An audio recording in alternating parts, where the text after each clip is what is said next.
Lion of Judah Society.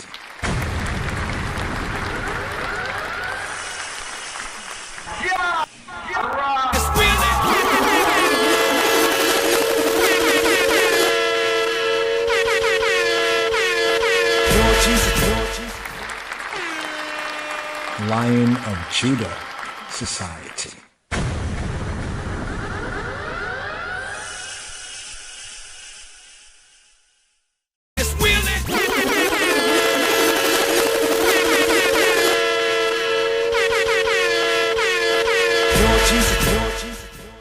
Yes. Rev Tov, Lala Tov, Boker Tov. Good evening, good night, good dawning. Right here. Here, the fourth day of the Shavua podcast. Wisdom Wednesday is what we used to call it, here, the Wednesday podcast. So, actually, Wednesday is already done, but how was the fourth day? Fourth day of the Shavua right here.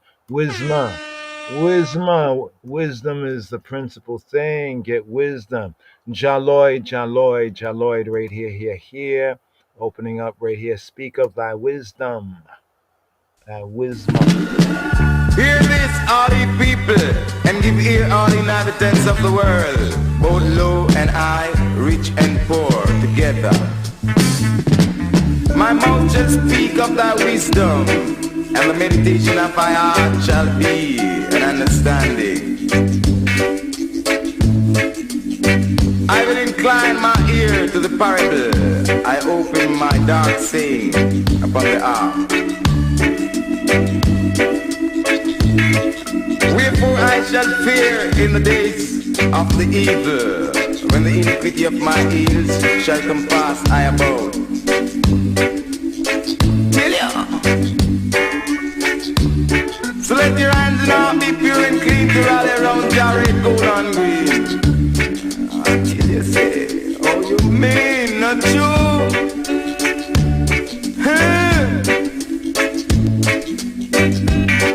Good and naughty dread.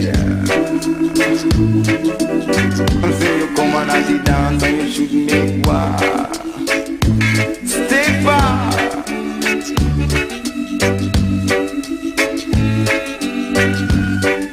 This I say to the people. Give ear all inhabitants of the world, both low and high, rich and poor together. I man mouth shall speak of wisdom, and the meditation of my heart shall be an understanding. I will incline my ear to the parable. I will open my dark saying upon the arm. Wherefore shall I fear in the days of evil?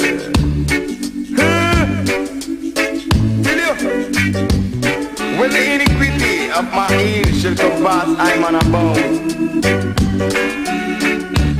Fear not, said mighty dread, cause I've seen their troubled mind. Oh, you mean not true?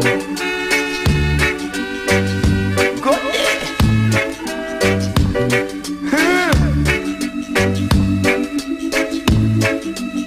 I'm not the path to room and him think to stone. I'm not the broke up the comb. I'm not the path to room and him think to stone. Till you're not the broke up the comb.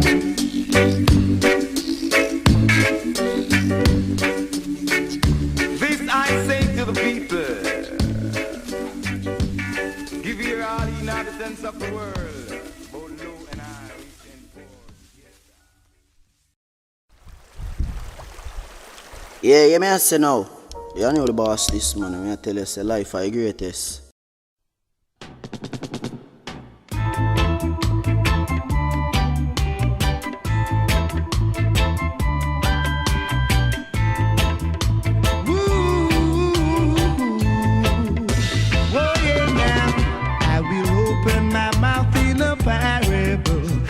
Sing the dark sayings of old, that wisdom and knowledge stretch forth her hands. Unto you, O children, I cry.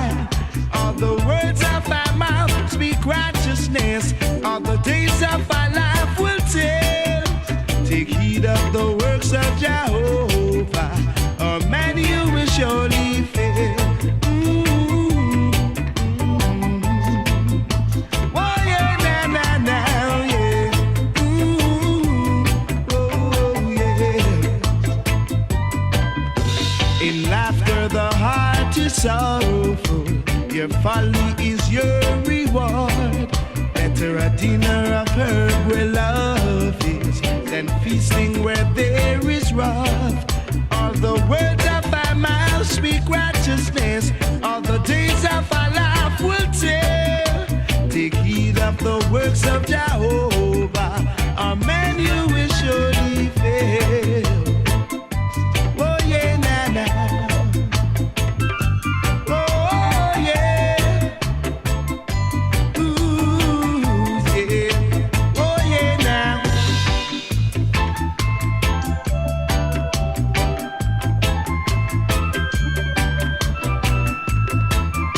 Lion of Judah Society.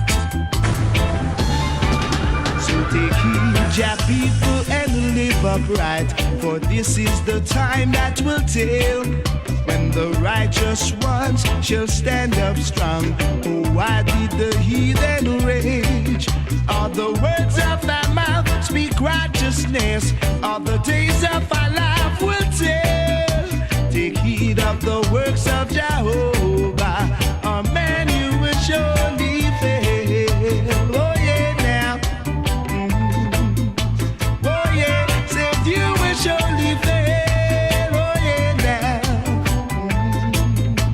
Oh yeah, now. Said I will open my mouth in a parable and sing the dark sayings of old.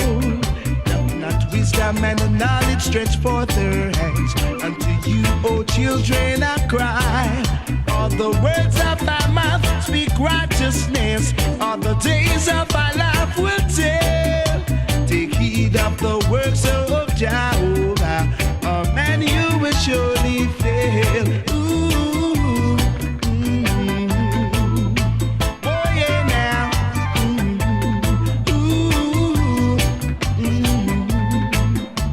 Oh yeah, now. Leave up now.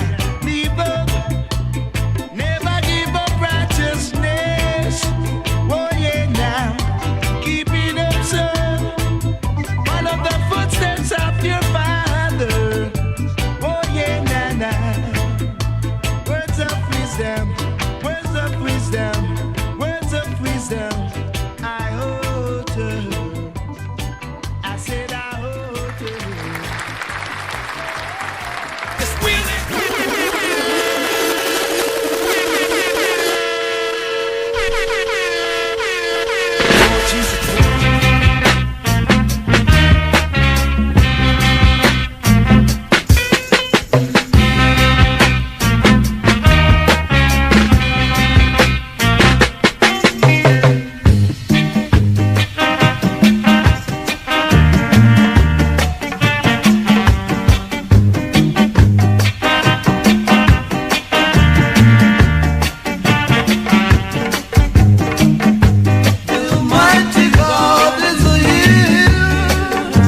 Hear, O Israel, Israel, Israel, Israel, Israel.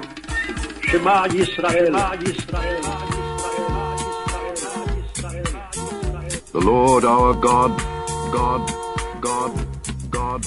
Adonai Eloheinu, Eloheinu, Eloheinu, Eloheinu, Eloheinu. Is one Lord, Lord, Lord, Lord, Lord. Adonai Echad, Adonai Echad, Adonai Echad, Adonai Echad, Adonai Echad, Adonai Echad, Adonai Echad, Adonai Echad. And thou shalt love the Lord thy God with all thine heart, and with all thy soul, and with all thy might. And these words which I command thee this day shall be in thine heart. And thou shalt teach them diligently unto thy children, and shalt talk of them when thou sittest in thine house, and when thou walkest by the way, and when thou liest down, and when thou risest up. And thou shalt bind them for a sign upon thine hand, and they shall be as frontlets between thine eyes. And thou shalt write them upon the posts of thy house, and on thy gates, my gates, my gates, my gates, my gates, my gates, my gates, my gates, my gates. And it shall come to pass, if ye shall hearken diligently unto my commandments which I command you this day, to love the Lord your God, and to serve him with all your heart and with all your soul, that I will give you the rain of your land in his due season, the first rain and the latter rain, that thou mayest gather in thy corn and thy wine and thine oil. And I will send grass in thy fields for thy cattle, that thou mayest eat and be full. Take heed to yourselves, that your heart be not deceived, and ye turn aside and serve other gods and worship them. And then the Lord's wrath be kindled against you, and he shut up the heaven, that there be no rain, and that the land yield not her fruit, and lest ye perish quickly from off the good land which the Lord giveth you.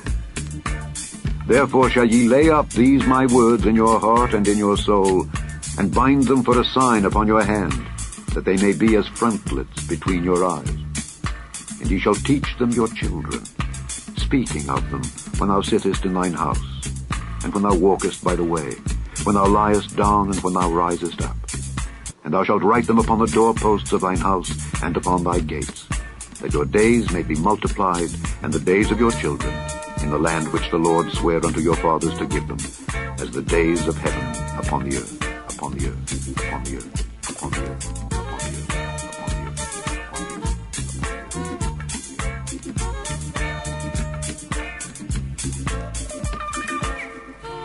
And the Lord spake unto Moses, saying, Speak unto the children of Israel, and bid them that they make them fringes in the borders of their garments throughout their generations, and that they put upon the fringe of the borders a riband of blue. And it shall be unto you for a fringe, that ye may look upon it, and remember all the commandments of the Lord, and do them.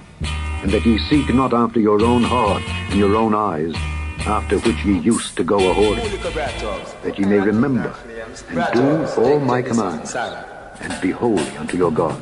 I am the Lord your God, which brought you out of the land of Egypt, to be your God. I am the Lord your God.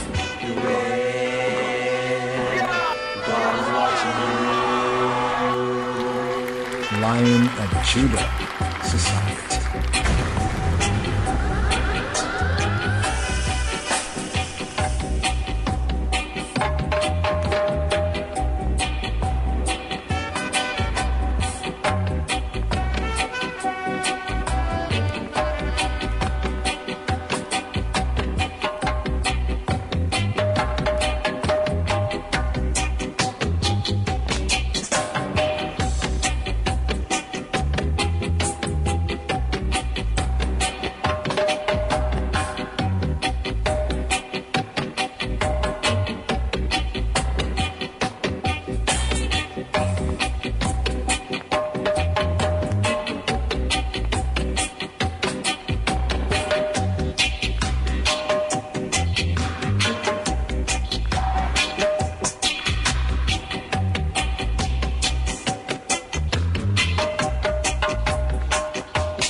Lion of Judah Society.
Whom shall he teach knowledge? And whom shall he make to understand doctrine? Them that are weaned from the milk and drawn from the breasts. For precept must be upon precept, precept upon precept, line upon line, line upon line, here a little and there a little. For with stammering lips and another tongue will he speak to this people, to whom he said, This is the rest wherewith ye may cause the weary to rest, and this is the refreshing. Yet they would not hear. But the word of the Lord was unto them precept upon precept, precept upon precept, line upon line, line upon line, here a little and there a little, that they might go and fall backward and be broken and snared and taken. Wherefore hear the word of the Lord, hear the word of the Lord, hear the word of the Lord, hear the word of the Lord, hear the word of the Lord, hear the word of the Lord, hear the word of the Lord, hear the word of the Lord, hear the word of the Lord, hear the word of the Lord. Is prayer a form of sacrifice? Hear this, a little something. Well, if you take the animal and you burn it, then the smoke rises, and God is that which is above, and so God can detect the smoke, and then he can detect the quality of the offering.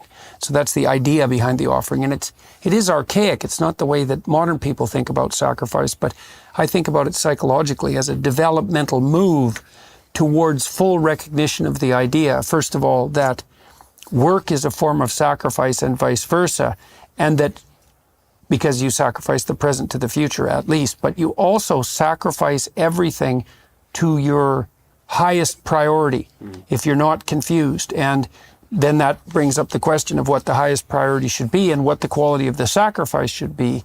And the answer to that psychologically is it should be the highest possible quality sacrifice to the highest possible thing, because otherwise you have to ask yourself, well, why would you bother doing it? So it's easy to dismiss these ideas of burnt offering as primitive superstition, but there's an idea behind them that's it's unbelievably deep and profound, and also the idea that life requires sacrifice to continue in its utmost form, and that the sacrifice should be voluntary, and that even it should extend in some sense, and has to the sacrifice of the innocent.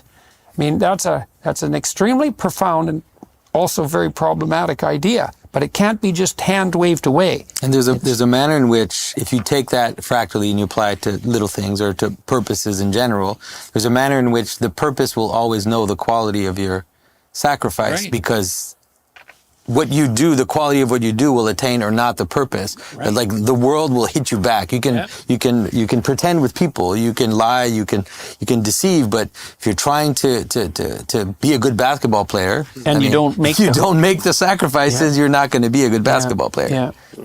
That's what's going to happen. Yeah, well, and that's another indication of the intrinsic logos of the world. And we also know this deeply, I would say, inside ourselves, because people know perfectly well that their conscience can torment them. And it is the case sometimes that people's conscience is overdeveloped and has this tyrannical superego element and will knock them down. But if your conscience is functioning well, basically what it does is indicate to you constantly that your sacrifices are either not of the right sort or they're not of the highest quality themselves. Because people know perfectly well that their conscience can torment them. And it is the case sometimes that people's conscience is overdeveloped themselves, because people know perfectly well that their conscience can torment them.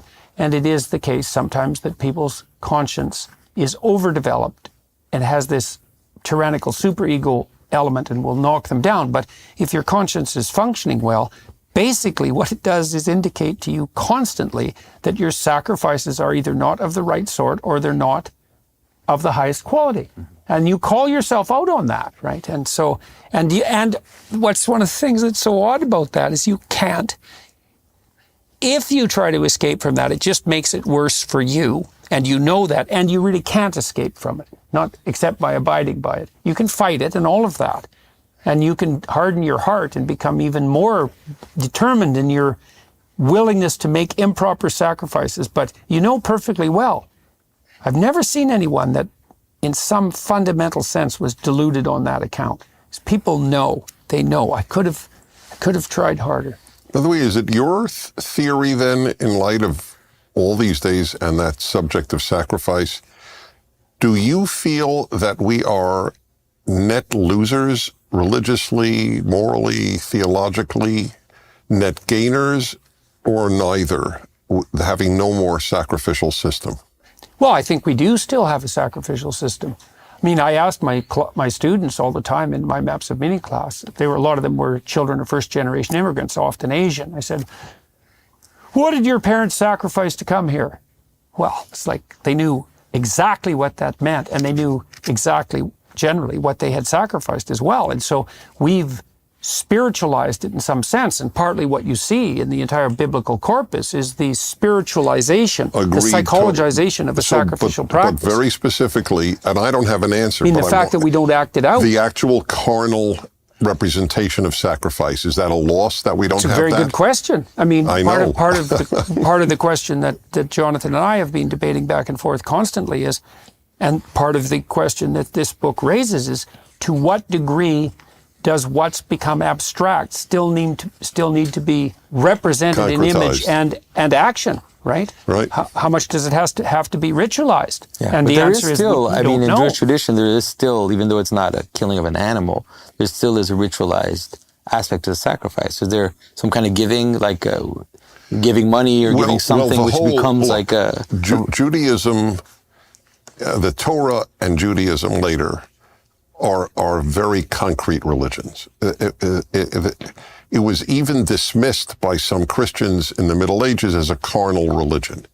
Some kind of giving, like giving money or giving something which becomes like a... Judaism, the Torah and Judaism later are very concrete religions. It was even dismissed by some Christians in the Middle Ages as a carnal religion, because it's so deeply embedded in life. Mm-hmm. The abstract is less important than the concrete in many ways in the Torah and in Judaism. But I'm asking this, I don't know if you know this, I'm sure Oz knows this, but many, many religious Jews still pray daily for the restoration of the sacrificial system, that the temple be rebuilt, and specifically so that we can sacrifice again. And there's no denying the drama of blood and death. Right. So you would not dismiss that prayer as odd. I tend not to dismiss anything that's extraordinarily peculiar out of hand, right? Because there's usually something lurking underneath it. But I mean, in Christianity, obviously, you still have a sacrificial... We believe we still have the sacrifice. We participate in the sacrifice of Christ. Right, it's not a... It's not a repeated sacrifice, though, isn't it? It is a participation, a perfect memory in the participation of the sacrifice of Christ. It is an unusual period. AD 70 is when it disappeared, isn't it? Right. Destruction of the temple. And they shifted from the temple to the synagogue, and from, if I understand it rightly, Dennis, from sacrifice to prayer. It is a participation, a perfect memory in the participation of the sacrifice of Christ. It is an unusual period. AD 70 is when it disappeared, isn't it? Right. Destruction of the temple, and they shifted from the temple to the synagogue, and from, if I understand it rightly, Dennis, from sacrifice to prayer. Right. It is a participation, a perfect memory in the participation of the sacrifice of Christ. It is an unusual period. AD 70 is when it disappeared, isn't it? Right. Destruction of the temple. And they shifted from the temple to the synagogue, and from, if I understand it rightly, Dennis, from sacrifice to prayer. Right. And I always wonder, how does prayer fill in for sacrifice? Well, hopefully when you pray, you sacrifice your own for tyrant, atonement, right? Because that's it. Well, you sacrifice a lot of time partly to pray. what you're saying is, I think if the prayer is proper, is you're saying, there's part of me that needs to go. There's part of me that I need to let go. There's part of me that needs to die, and it has to be given up to something higher. What part of it is of me has to go? And there's a contemplative aspect to that, and you look to the highest to help guide you in that. So there's a discriminating spirit within you that can help separate the chaff from the wheat. Prayer is proper, is you're saying, there's part of me that needs to go. There's part of me that I need to let go. There's part of me that needs to die, and it has to be given up to something higher. What part of it is of me has to go? And there's a contemplative aspect to that, and you look to the highest to help guide you in that. So there's a discriminating spirit within you that can help separate the chaff from the wheat, and the offering up of the chaff is the sacrificial gesture, and so that can be transformed into prayer. And one of the things that Jung would say about that, for example, is that if you give up enough psychologically, you don't have to. You'll cut your losses in actuality. Transformed into prayer. And one of the things that Jung would say about that, for example, is that if you give up enough psychologically, you don't have to. You'll cut your losses in actuality. And of course, that's sort of what thought's for, is right, so that you can get yourself straight. You can give it up in abstraction, so you don't act out the pathology, and then nothing dies in actuality. But that still means you have something to give up. And part of that repentance idea is a sacrificial notion. It's like, well, oh, that's what I did wrong. Oh, that's a big part of me. Oh, it's going to hurt when that goes. It's like, yeah, but maybe you won't die. And then you offer it up as a sacrifice to something higher, because otherwise, why would you improve? And that discriminating spirit inside that judges what's in you that should be sacrificed, that wouldn't even exist unless it was existing in relationship to something higher, because there'd be nothing to serve as transformed into prayer. And one of the things that Jung would say about that, for example, is that if you give up enough psychologically, you don't have to. You'll cut your losses in actuality. And of course, that's sort of what thought's for, is right, so that you can get yourself straight. You can give it up in abstraction, so you don't act out the pathology, and then nothing dies in actuality. But that still means you have something to give up. And part of that repentance idea is a sacrificial notion. It's like, well, oh, that's what I did wrong. Oh, that's a big part of me. Oh, it's going to hurt when that goes. It's like, yeah, but maybe you won't die. And then you offer it up as a sacrifice to something higher, because otherwise, why would you improve? And that discriminating spirit inside that judges what's in you that should be sacrificed, that wouldn't even exist unless it was existing in relationship to something higher, because there'd be nothing to serve as a judge. Yes. Prayer, sacrifice, also smoke. Very interesting. Prayer, sacrifice, and smoke. You know, popular saying, we say, yeah, give somebody that smoke. But then we see it's 180 degrees opposite, scripture-wise. Found this verse right here, Exodus 19 and 18. In fact, when it speaks about the presentment of the sacrifice, it speaks about it as becoming as incense. So even in the case of the animal offering, when it's offered, it's they often say like to be offered, but the actual word is caused to smoke, right? Make it smoke. You know what I mean? So when one say, oh, you want to get that smoke. But then even from the audible right there, it was the first part of it was going to pause it, but we're trying to find this verse to kind of go along with it right here. Let's see if we can hear the first part of it. There's some parts that we kind of spun around right there just to emphasize these are some key areas, we thinks. Yeah? Well, if you take the animal and you burn it, then the smoke rises, and God is that which is above, and so God can detect the smoke, and then he can detect the quality of the offering. So that's the idea behind the offering, and it is. That's a main idea behind the offering right there. The smoke, right? The smoke, and it's interesting. I'll find the verses right there, but just looking at this right here and looking up smoke, right? It's untranslated. Let me say it as that. It's kind of untranslated, right? When it says like to offer the offering, it's like it's untranslated. But in the translation, getting into the root, it says to cause the offering to smoke upon the altar. And then the rising up of the smoke. Like, so we have the flames ascending, the smoke ascending, but then we also have a transmutation. We have a science experiment actually within sacrifice. In other words, we take something that is physical, right? A physical, for example, the animal, looking at the pattern, right? So taking the animal, right, according to the pattern, right? And upon the altar with the fire and the smoke rising, there's a transmutation from one state of matter, from one state of being to another state of being. And in fact, in essence, it's the principle of what we say spiritual.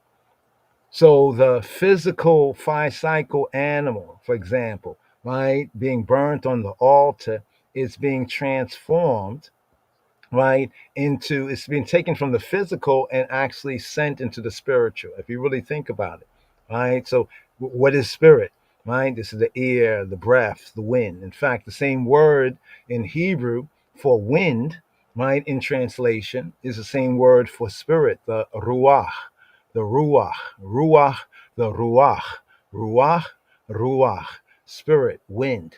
It's interesting in that psalm, I think Psalm 1, when it says that like the chaff before the wind. In the same way we read it in the translation, the chaff before the wind, right? It could have been translated if the translator so chose to, because the Hebrew roots, the root word in the Hebrew mind of the Yehudi basically states right there that it is spirit. So as the wicked, are like the chaff, right? Before the wind, but as the chaff before the spirit. So understand the transfiguration, right? When I say transfiguration, not transfiguration. Well, it's a transfiguration, but don't want to confuse that with the transfiguration as translated, But it's a transmutation. That's the word right there. It's a transmutation, right, from one state of matter, right? That's a seen, physical, touchable, you know what I mean? It's tangible, into the next state of matter. It's almost like, if you're boiling water, for example, you're boiling water, right? The water starts to bubble up, right? Then steam comes off it. But if the water keeps bubbling, right, and keeps boiling and bubbling, after a while you look, and where's the water? Where did the water go? Where did the water go? Right? The water, we can feel it, we can touch it. It's half physical. Yeah, actually, water is already half physical. Check it out. H2O. So the H2O, like the oxygen aspect. But the water, it has been transformed. So right there, and what we have right here, Exodus 19:18, and Har Sinai was all together on a smoke. Now, in studying the sacrifices and understanding what is pointed out, mainly the smoke, cause it to smoke, both the incense, but also causing the offering to be as incense, causing to smoke. And what are we offering? Just looking at the principle here, this is touching on prayer, a form of sacrifice right there. That was a little audible there, biblical series, Exodus. We link that with the 24th sabbatical study, in our presentment right there. Don't know the names of the ones and ones, but they are some well-known ones out there. And we caught this aspect and we said, there's some very true. There's a lot of really good points that we need to kind of unpack and elaborate, that actually brings out areas of scripture that we might just go over and read, but don't see within a fuller context. Once again, check this out. Opening part. Yeah. Well, if you take the animal and you burn it, then the smoke rises, and God is that which is above, and so God can detect the smoke, and then he can detect the quality of the offering. Notice right here in Exodus 19 and 18. So Hashem Yahweh Eloheinu detects the smoke. In fact, when we study the Torah, he actually looks for that smoke, right? In fact, Yahweh, according to the pattern of the tabernacle, remember what happened with the two sons of Aharon, Nadab and Abihu? They was burnt, right? Why? Because they had offered strange fire. And then if you continue to read the narrative, you'll recognize that the fire, even when Moshe and his brother, the high priest Aharon, after they had went through the blessing and blessing the people, after everything was done at that point in Leviticus, then they turned around and they looked and there was no fire. And then the scripture says they went in. They had to go in. They went in, before Yahweh, right? And then they came out.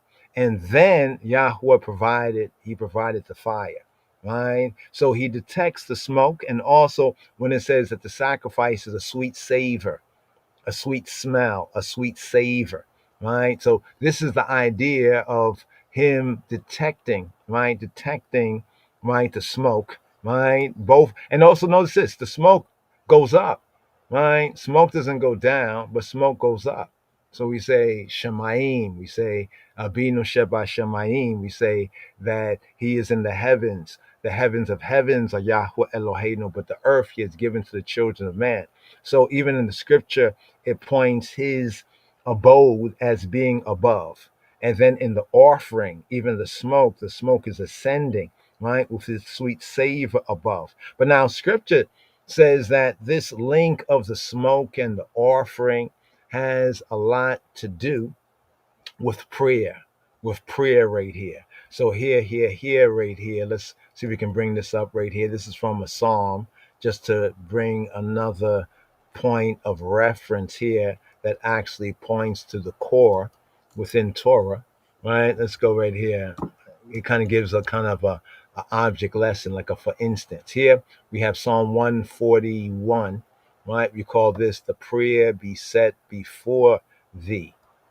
Let my prayer be set forth before thee as incense, and the lifting up of my hands as the evening sacrifice. Evening sacrifice. Evening sacrifice. Evening sacrifice. Evening sacrifice. Evening sacrifice. Evening sacrifice. Let my prayer be set forth before thee as incense. For thee as incense. For thee as incense. For thee as incense. For thee as incense. For thee as incense. For thee as incense. For thee as incense. For thee. Let my prayer be set forth before thee as incense. As incense. Before thee as incense.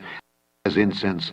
As incense, as incense, as incense, as incense, as incense, and the lifting up of my hands as the evening sacrifice. The evening sacrifice. Evening sacrifice. Before thee as incense.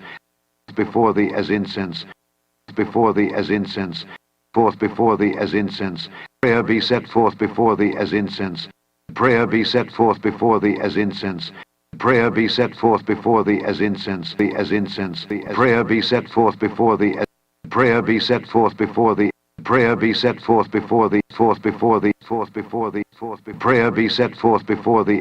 Prayer be set forth before thee as incense, and the lifting up of my hands as the evening sacrifice. As the evening sacrifice. Evening sacrifice. Let my prayer be set forth before thee as incense, and the lifting up of my hands as the evening sacrifice. As the evening sacrifice. Evening sacrifice. Evening sacrifice. Evening sacrifice. Evening sacrifice. Evening sacrifice.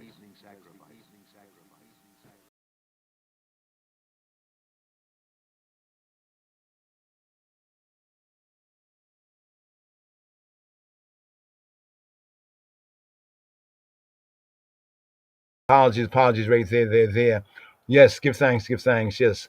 We were saying that we was on mute right there, that prayer be set before thee as incense. That was Psalm 141, right? Opening portion of the psalm right there. And in Revelation, the Chazon, known as the Chazon Yohanan, the revelation, the vision, the Chazon of Yohanan, of John the Revelator, Yohanan.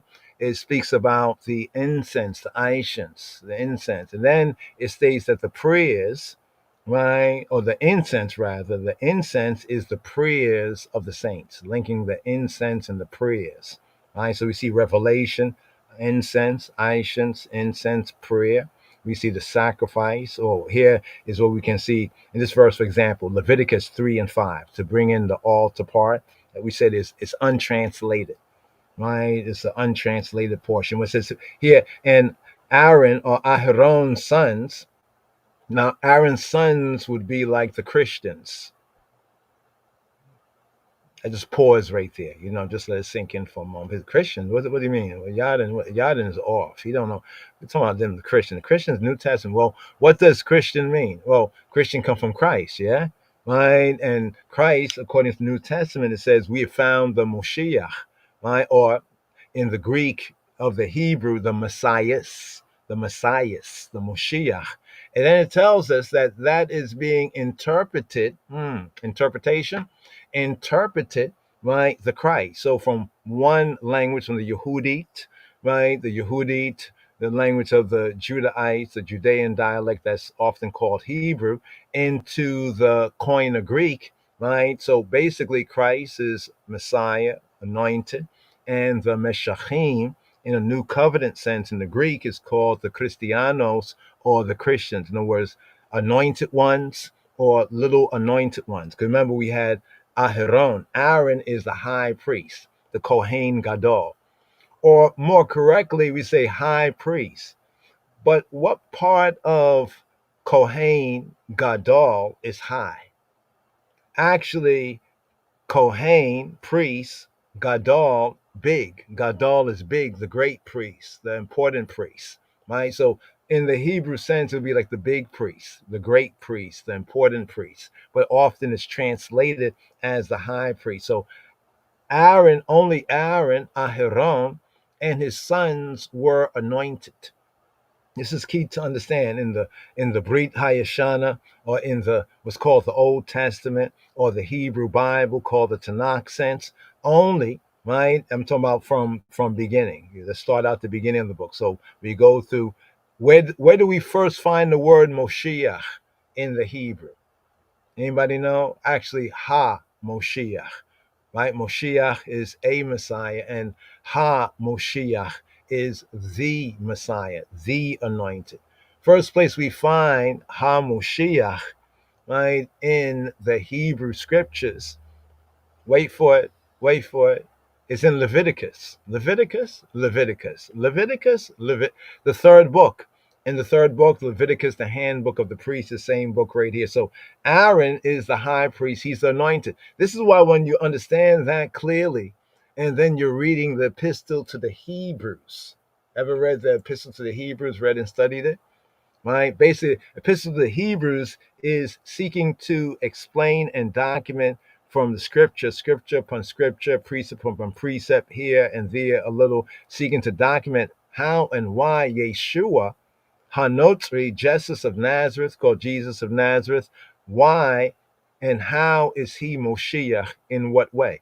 It explains directly. Right? And this is the part that we notice that a lot of Christians tend to avoid. They'll say, okay, Lord of Lords, yes, our Lord, Ha Adon. None can call him Lord unless it's by the Spirit. That's why many ones just call him Jesus. They don't even call him Lord. Just got to check that out, right? They'll say King of Kings. Well, yes, his father, our father, is King of Kings, but scripturally speaking, he is the high priest. Read Hebrews, he is the high priest. And then it goes to build the epistle of Hebrews, it goes to build the reasoning and the revelation, right, based on the Aaronic, or the Aaronic type. How ironic type. How ironic or ironic is it that Aaron and his sons were the only ones until we had Saul, and then we had David, right? And then we had Solomon, right? Perhaps other priests, no doubt, were anointed as well, because any priest, one was a Kohen, they had to be anointed. All the prescription is given to us in Torah, particularly in the third book known as Vayikra, or some say Vayikra, aka Leviticus. But here's the verse here: Aaron's sons, because see, only the priests could minister at the altar. It was only the priest could minister at the altar. In other words, all of the priests had to be Levites.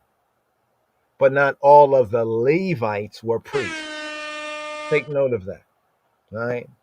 In other words, all of the priests, right, the sons of Aharon, according to the covenant, according to the Torah, they had to be, right? They had to be Levites, right? But not all the Levites were priests. So that's why it says Aaron and sons shall burn, right? Shall burn what? Shall burn it on the altar, right? Upon the burnt sacrifice that is up on the wood, that is on the fire, right? An offering made by fire. Notice that in the Hebrew, you see the words there.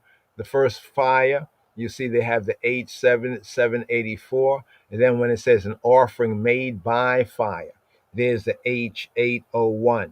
So what it's stipulating here is this kind of fire in two contexts. One is the fire, generally speaking, and then is the offering, the fire offering. So actually, what it says, it is an offering made by fire, more correctly understood from the Yehudit and in the Hebrew roots and culture, the context, this is a fire offering. So more better, that is upon the wood, that is on the fire, right? A fire offering. That's what we say in one of the prayers and the barakas. You know, may he accept, may he who he be accept our fire offering. Yes.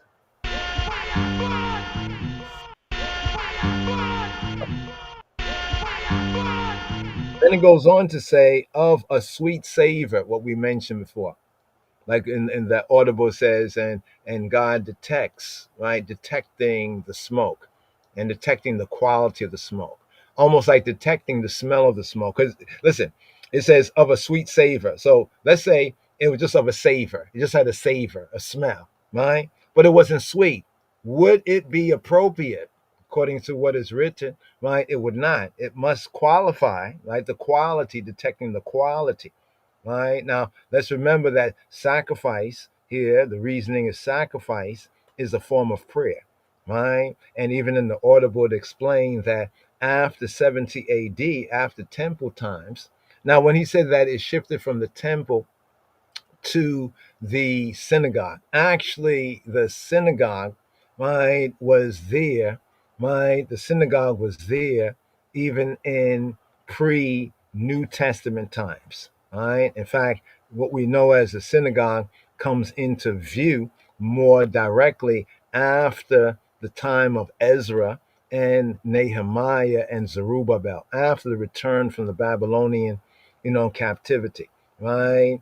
Now, how do we prove this? Let's go over here. We was going to actually stay here and go into it a little bit more, but since we're speaking on this and we've encountered, all kind of talk, like when we say synagogue, we say, oh, synagogue of Satan, Jews say they're Jews, synagogue of Satan, da, da, da, da, da, right? But what is it in the scripture? Right. See, because of that association there, it's interesting because of the association there in Revelation 2:9 and 3:9, we dismiss it and we see others called synagogue and we say, oh, that must be a bad thing. Right. Is it? Is it really? It's like saying church. Right. There's the church of God in Christ, and then there's the church of Satan. Do you see the difference? Can you tell the difference? Can you discern? Right? Here we go over here. Look over here. Here we looked up synagogue, right? Notice the first place we find Psalm 74 and 8. Isn't this Old Testament? Right? This is Old Testament. It says, they said in their hearts. What did they say in their hearts?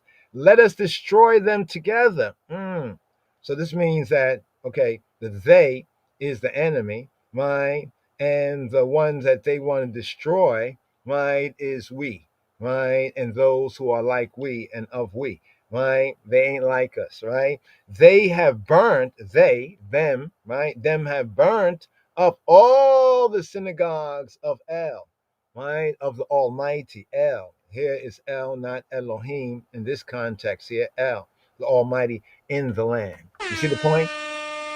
Wow. This is Old Testament. Wait, hold on for a moment. So they had synagogues in the Old Testament times, right? So that's what we wanted to correct that part of the audible. We get what one is saying from a kind of a Christian, right? Not having the Torah, not being under the Torah, as it were. So they didn't have the Torah. So they only understand those things from the New Testament times and moving forward, right? But they don't understand from before. 'Cause after all, they took out 400 years of history, right? And taking out the apocryphal books, right? Or in even trying to say that they were not inspired, as though they are the spiritual, right, inspirational detectives. They detect what is inspired. How do they detect what is inspired, right? But be that as it may, the apocryphal books are important because it fills in the 400-year gap between the book known as Malachi, right, and Matthew. Ain't that something? Malachi and Matthew, one of the chief books within the apocryphal books, at least as we, know it. Many of I and we is Maccabees, the three M's: Malachi, Maccabees, right, and Matthew. Just to the point there. Anyway, here it says all the synagogues of El in the land of God. This is Psalm 74. There are 150 Psalms, right? And not even to get all into this right here, get all into it. Let's go to the first verse. Wow. This is a maskil of Asaph. Now, Asaph was one of the choristers. Okay, let's let the notes tell it right here. Asaph. Asaph, right, means Asaph as a verb means to gather. But in this context, Asaph is a name. So Asaph both is a verb in Hebrew, right? And Asaph in this sense, speaking of Asaph, right, is a name, gather and gatherer, right? So notice right here, there's three of them here. Father of Hezekiah's secretary. Well, Hezekiah lived after David, King David, Dawid HaMelech, right? And then we have the second entry, the son of Berechiah, chief Levite, right? So remember the Levites. So we see the role of the Levites from the tabernacle of Moshe's time. That's what we have in the 5 books in the Torah, right? Where we was just at in, like, say, Leviticus, for example, the tabernacle, right? Within the time of Moshe, often referred to as the tabernacle of Moshe. Now here, when we get to Psalms, we come to the tabernacle of Dawid, right? And David had appointed, right, the Levites, right, to minister, right? We touched on that previously in Chronicles, points that out. This is why it identifies this Asaph as a son of Berechiah, right? Chief Lewi or chief Levite, right? Musician under David. That means in the time of David. And then we have another Asaph, a Persian officer over the royal forest. So the Asaph we're speaking about here is the second one, right? He was the chief Levite musician, as Dawid had appointed. When David brought the Ark of the Covenant, well, first of all, when Yahweh made that covenant, right, that Davidic covenant, right, of monarchy, with Dawid, right, and with his seed, right, till Moshiach, right. Notice something else right there, right. Then David brought the Ark of the Covenant to Zion. So first David had captured Jerusalem, and he captured a fortress, a castle.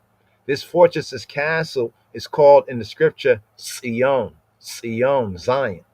And prior to, it was under the occupation, right, of the Yabusi, right, or what's known as the Jebusites. The Jebusites are one of those 7 nations that the Beta Israelites, were told to evict from the land, to evict from the land. The landlord, Yahweh Eloheinu, told the Israelites to evict them. I know people have issues. Oh, that was their land. So, okay, I get what you're saying, but put it into this context. There's a landlord, right? The landlord put this one there. Does not the landlord have a right, right, if it's the landlord's property, right, to evict them? So this shows that going all the way down to the time of David, that there were still these 7 nations occupying the land.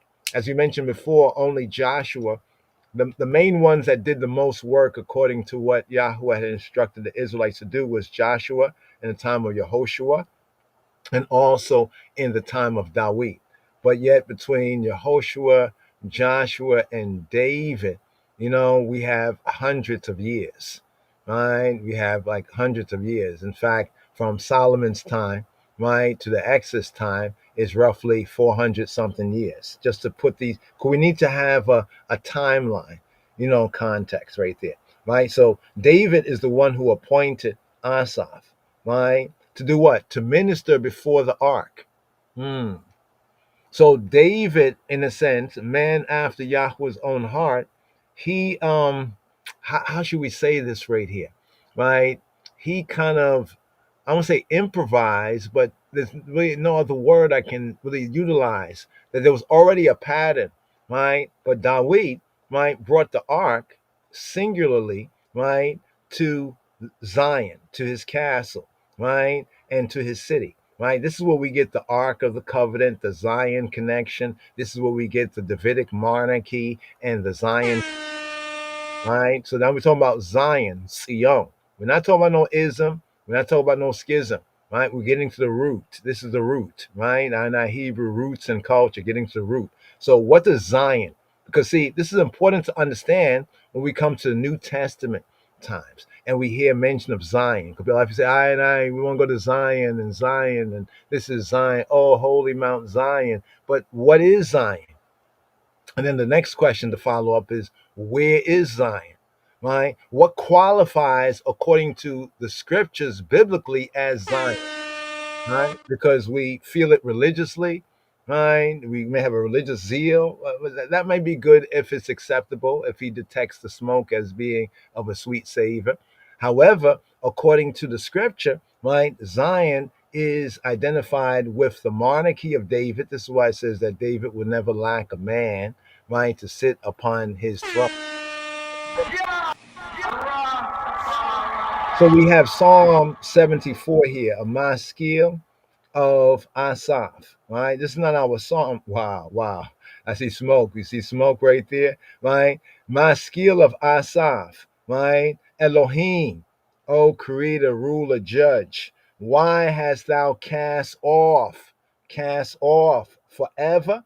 Why hast thou cast off forever? The word us is not there, right? But the implication, why have you cast off forever, right? Doth thine anger smoke?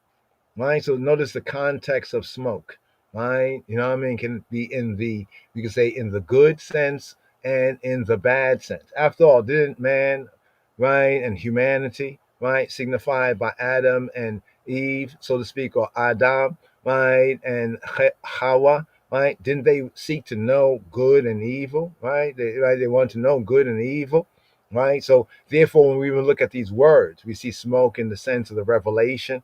Remember in the Exodus verse, the Exodus verse. In the Exodus verse at Sinai, it has Yahweh and smoke 3 times, a trinity of times in that one verse, right? But over here, right, smoke is being used in a different connotation. Doth thine anger smoke against the sheep of thy pasture? You see the sacrifice sense right here? There's a sacrifice. Yeah. See, in other words, have we become as a sacrifice in a sense? We've been burned just as a sheep, right? In other words, we are his sheep and he is our shepherd, right? But this is even a kind of a sacrificial sense, right? Now it goes on, right? It says, remember thy congregation, right? Remember thy congregation that thou hast purchased. The sense of purchase here, kana, right? Kana. It's an interesting word, kana. Kana, right? Kana, not to be confused with kana. Kana is zealousy. Kana, right? Kana, the breath. Kana, the breath. Even the what? The breath of life. Kana.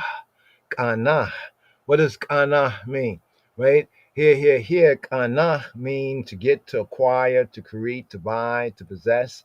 Right? It's also used in the context of Elohim. So God, to say the creator's originating, the creator's creating, the creator redeeming his people.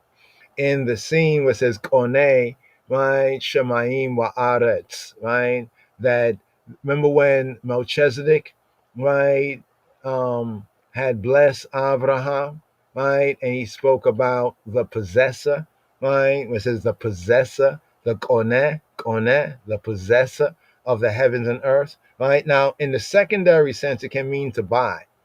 This is where there's a lot of interesting reasoning about Deuteronomy chapter 28, verse in the KJV, verse 68, right? Where it says, there you shall be sold. Well, King James Version says, there you shall be sold to your enemies, right? And no man shall buy you, right? Ain koneh, right? In the Hebrew, ain koneh. There'll be no koneh. This is often interpreted as there'll be no buyer because the secondary sense of kana, right? So many Israelites will say there'll be no redeemer. Nobody will redeem you.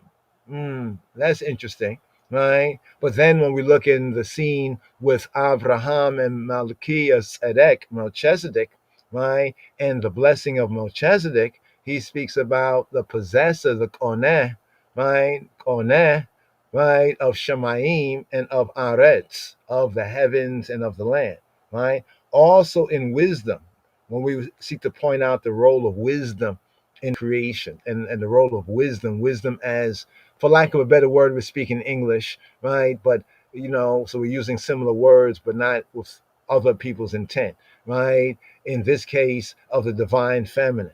You know what I mean? Let us make man in our image and after our likeness, male and female, right? He created them, right? So here's the link with wisdom, right? For more on that, studying the Hebrew, Proverbs chapter 4, verse 7, and then go compare that with chapter 8, verse 22, and we see wisdom being testified in the original creation, right? So even here, when we look at the word and the reference of the word, right? Also, it speaks of Eve when Hawa, right? She looked upon the tree, and it was a tree to be desired to make one's wise, right? She basically wanted to buy it or to acquire it. But in that verse that we pointed to in Deuteronomy 28, right, it's coming up, right, 28:68, where it says, and there you shall be sold to your enemies. That's a false translation considering the Hebrew, right, or the Yehudi to call the Hebrew, right, because there it says, hita makartem, hita makartem. Hita makartem doesn't mean no one will buy, they will sell you, right? But you will be selling yourselves. Literally, it says you will be selling yourselves. So, the more proper translation is you will be selling yourselves to your enemies, and no one will acquire you, right? No one will acquire you, right? But that's a whole related point right there. I just wanted to bring out this word because it's a very important word, right? Both kana means to erect, right? And then of course we can look at the kana bossum, the cannabis, the kana in that sense, because how the kana, like the hemp and how it shoots up, you know what I mean? The reed, yeah, right? But in the context here as a verb, to create, right? To procure, right? So the same word for create in one sense, in a secondary sense, it means to buy, right? The implication like to purchase, right? Or to own, right? To own something, to acquire. If you acquire something, you can acquire something. For example, the Almighty, He acquired, right, all of creation by creating it. You see what I'm saying? And we acquire things in creation by buying it. Right. So just to understand, the Hebrew two truths, right there. But here it says, and purchase thee of old. And here we have another interesting word, the kedem, right? Some say that Haile Selassie, that the name is not Hebrew or it's not Afro-Semitic, and they're wrong. And even with the proper I, you would say Haile Selassie I in the Gu'as. The phrase Haile Selassie is not an Amharic phrase. I hear people say, oh, it's an Amharic phrase. That's mean. No, it's not an Amharic phrase. It's a Gu'as phrase. Right? And in the Gu'as, it's not Haile Selassie I, it is Kedamawi, right? So even the Kedem, we have the Kedem here, just to point out, you see the Kedem? Interesting. There is in Deuteronomy, there is an attributional name title, descriptor of Yahweh, of he who be, who he be, as Elohei Kedem, right? And it's translated Elohei Kedem is translated as the eternal God, Elohei Kedem. Right? Now, here, this word here is said to mean old, right, in the translation. But actually, the Kedem and the Kedma relates to the east in direction, the east, or antiquity, to speak of the ancient times. More correctly, Kedem refers to the ancient times, but more better called the first times. Have you heard about the first times, the ancient time, the first times? That's the Kedem, right? So here, the front, the ancient times, the old time, the earliest times, the Kedem, right? To refer to the beginning, the east. Look to the east, right? Kedem, right? Eastward as direction, right? The east. But it really means the first, right? The forepart or the first part, right? Um, Here it says of old, of the first time, which he has created, acquired, purchased, redeemed, right? In that sense of the Kedem, the first time, the rod of thine inheritance that thou hast redeemed. So here we have the word kana, right? To acquire, to get, right? Or even to create. And over here we have the word ga'al. Ga'al. Ga'al means to redeem in the sense of to act as kinsman redeemer, right? The kinsman redeemer. Remember what was said by the Chicago mystic, right? Well, they call him a mystic, but actually he was a reverend, right? And a real, true reverend, right? Reverend James Morris Webb. He said before Garvey picked up and gave it, it's a spin that became known in the wilderness by that voice crying. But before him, we have Reverend James Morris Webb. He said, look to Africa where a black man will be crowned king. In him, you will find the Redeemer. In him, you will find the Redeemer. So we have the kinsman redeemer, right? The kinsman, are ye not as the children of the Ethiopians unto me, O children of Israel? To act as a kinsman, right? The kinsman, the marrying. Here it calls it marrying the brother's widow to beget a child for him, to redeem. The context of this particular word, ga'al, right? To redeem from slavery or servitude or bondage, to redeem land, to purchase back land, like ones have inheritance land and one had to kind of rent out the land, and maybe one could not purchase it, so another family member can act as kinsman redeemer. But it can also mean, in a context, ga'al, to exact revenge, right? Like the blood avenger, right? The next of kin who takes vengeance on that kin that was slain, right? To act as avenger. So when we speak about Messiah as the Redeemer, people forget that Messiah is also the avenger. To redeem by payment, right? To redeem with Elohim as subject, to redeem individuals from death in the context of the Beta Israelites, to redeem Yisrael from the Mitzrayim bondage, to also redeem Yisrael, the Beta Israelites, right, from exile, right, even this exile, right? So we scroll down here, and here it tells us this word here, Ga'al, is to redeem, Ga'al, right? Ga'al, the verb Ga'al. The one who does the redeeming is the Goel, Goel, Goel, Goel, right? So Ha Goel, right, is the redeemer. But here, the sense of redeem, according to Oriental law. When it says Oriental law, it's not particularly talking about Chinese or Japanese. It's just talking about Eastern, right? Eastern law, right? According to, or the law of the Kedem, right? The law of the Kedem, right? The law of kinship, right? So not just amongst the Israelites only, but we do get, details here for the Israelites in Torah, but also among other nations, right? These principles were kind of shared principles, right? Shared cultural principles. The difference is with Yisrael, we get a regulation, right, of these. You know what I mean? A regulation of these within Torah, right? That's why when it talks about, the blood avenger, right? Yahweh already knows that this is what is set for the peoples going back to even the time of Noah. Remember, it says if man's blood is shed by man, then that man's blood got to be shed by man. Remember that part right there, right? But what he does is regulate it. Right. That's why he says the one who might accidentally be implicated in someone's death and say they did not do it, they're not to go to try to persuade the family, because if they go, a kinsman redeemer, a next of kin, will be right if they just act on, right, their right, that one is to flee to a city of refuge, right? So we see, you know, we see that there were customs already practiced amongst the people, right?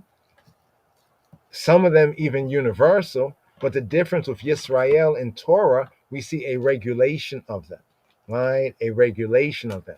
And also there were other practices that was even done by the patriarchs that in the Torah revealed through Moshe, right? That they are no longer permissible, right? For example, having a grove, right? A grove next to a worship place. Abraham did it, right? But in Torah, it's not to be done, right?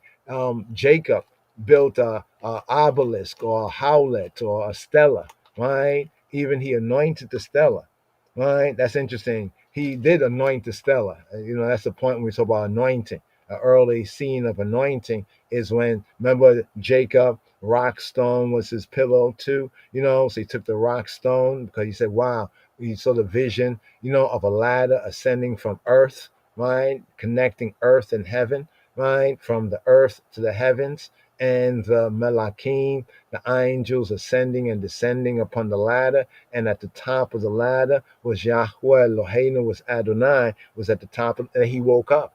And he said, what a dreadful place. He said he did not know, right, that Elohim was in this place. And then he built an altar. He took the stones and he raised up, you could say, a pillar, right? And then it said that at Bethel, right, then he anointed, right, this particular pillar, right? Just want to point that out as far as anointing. But here, looking at this point, to be next of kin,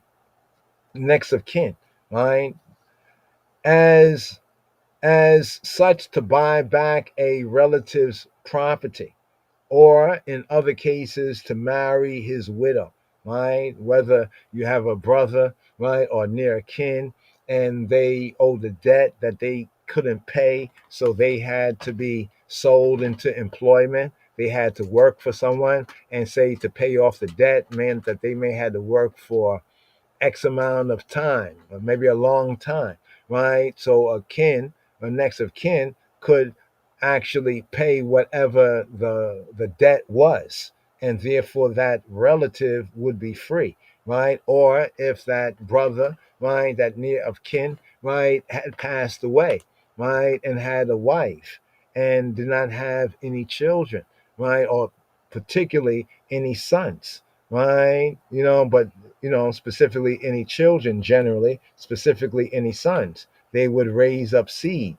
And this was all about the maintenance, right, of the land rights, right? Because that child would be accounted, right, as the child, right, of the dead, brother, right? But and that child therefore would be basically be able to, as they grow, this land would be their land, right, in the name of their father, right? Although their, you could say, uncle, right, is the literal father, right? But this is also to keep certain things in continuity, right? Like certain land rights, right? And also tribal inheritances. But he had redeemed, right? Then the inheritance rather, he had redeemed. And notice what it says when it speaks about thine inheritance, Nahala, right? Thy possession, thy property. So property and property rights matters to Yahweh Eloheinu, right? So you see this link between possession, property, inheritance, and even the idea of heritage, right? The inherited portions, the something inherited. Now this is a very interesting word, but we're going to get more into it. What's inherited? What's occupied? What's like an heirloom? Like, what looms for the heirs, right? Generally speaking, of an estate, right? Or a patrimony, right? According to the father, the patrimony or the portion, right? So here it says, thine inheritance, which thou hast redeemed. And then it says this Mount Zion, this Mount Zion. So here to the subject matter, Zion, this Mount Zion, wherein thou hast dwelt. So here you see the significant context. So this definitely tells us that this psalm must be a Davidic psalm, a psalm composed in the times of David, right? Composed in the times of David, the connection of Zion and the center place of Zion right here. But let's get back to this other verse right here. We're talking about synagogue for a moment, right? Because notice what it says. It says, and according to the translator, this is the only place. How many entries we have? There's 69 verses, right, in the Bible, Old Testament and New. Actually, one verse. Check this out. One verse, according to the translator, in the Old Testament, right? But there's 68 verses, right, in the New Testament. Ain't that something? So yes, it became more of a not a popular thing, but it was what we would call the Jewish church. So the pattern of the church, if you study some of the early synagogues, right, you will see how the pattern of the original church, right, before it was kind of Romanized and Greekized and all of that, how it actually came about, because those first followers, right, and disciples, right, of Moshiach, they were Yehudim, they were Jews or Judahites, as David, right, was of the tribe of Judah, just to make that connection. So here the word for synagogues is moed, right? Moedeh, right? Moedeh el. Now, the interesting thing about this word, if you're familiar with it, you already know, but if you're not, this is the same word for the appointed place, right? The appointment, the appointed place, the appointed time. Sometimes it can refer to the place, like the place, the time, the meeting, the function, right? And for the holy seasons, right? The holy seasons are called the moed. Moed, singular, moedim, plural. And they're referred to in Leviticus as the moedei Yahweh, sacred season, right? The set festivals, the appointed season, the appointed meeting, the appointed place, the appointed sign or signal. And specifically here, the tent of meeting. So we had the tent of meeting, the tabernacle, right, that we have in the Torah called the tabernacle of Moshe, right? And then we have about how many years would it be later after Moshe? Um, roughly, roughly almost 400 years, roughly, not quite, but roughly 400 years. Then we get the tabernacle of David. All right, the tabernacle. This is the question I often ask. What right? I'm not saying Dawid did not have any right, but just for reasoning sense, right? Dawid, he wore the ephod. Remember, the ephod was one of the garments of the priest, right? Dawid brought the Ark of the Covenant. We could say the almost like the Holy of Holies, right? The Kodesh HaKodashim, and he placed it in a singular tent. And then, right, he and the priest offered sacrifices there, right? And then he appointed the Levites in their course, and the appointment course of Dawid continued all the way to HaMoshiach Yeshua, continued all the way to New Testament times. Basically, continued all the way to 70 AD. That's amazing. I mean, even John the Baptist's father, when you read the text and talks about now he's an old man, him and Elizabeth, they didn't have any children and everything, but now he finally gets his opportunity to burn what? To burn incense.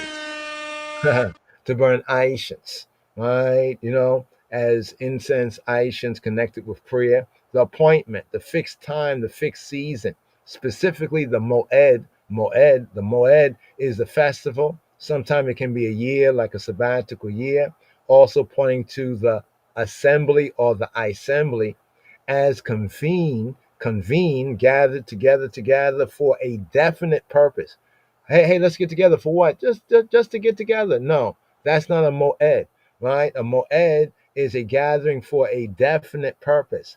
Technically, also sometimes brought out as congregation, right? By extension, the place of meeting as a signal, right? As before, appointed beforehand. So when KJV translates this word here as synagogues, it does put it within its context historically. But what it does, it links what we have 68 times in the New Testament with its Old Testament foundation, right?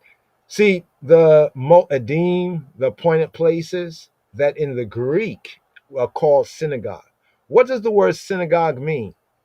It's a Greek word that means seen, S-Y-N, from sim, S-Y-M in the Greek, but in the English from the Greek is seen, seen, sight, seen. S-Y-N mean together, together, and agaga mean to gather, right? So based on what it was for the Hebrews, as it was brought out by the Greek speaking, many of the Greek speaking Yehudi Judahites, because even the Greek was used in the synagogue, right? In those times when we were under, right? When we was under the Greeks, and then we went under the Romans, right? And this is what brings us straight through. So we can see from the origin, right? In the time of Ezra and Nehemiah, to have local places in different communities, because they wondered, why did we go into captivity, right?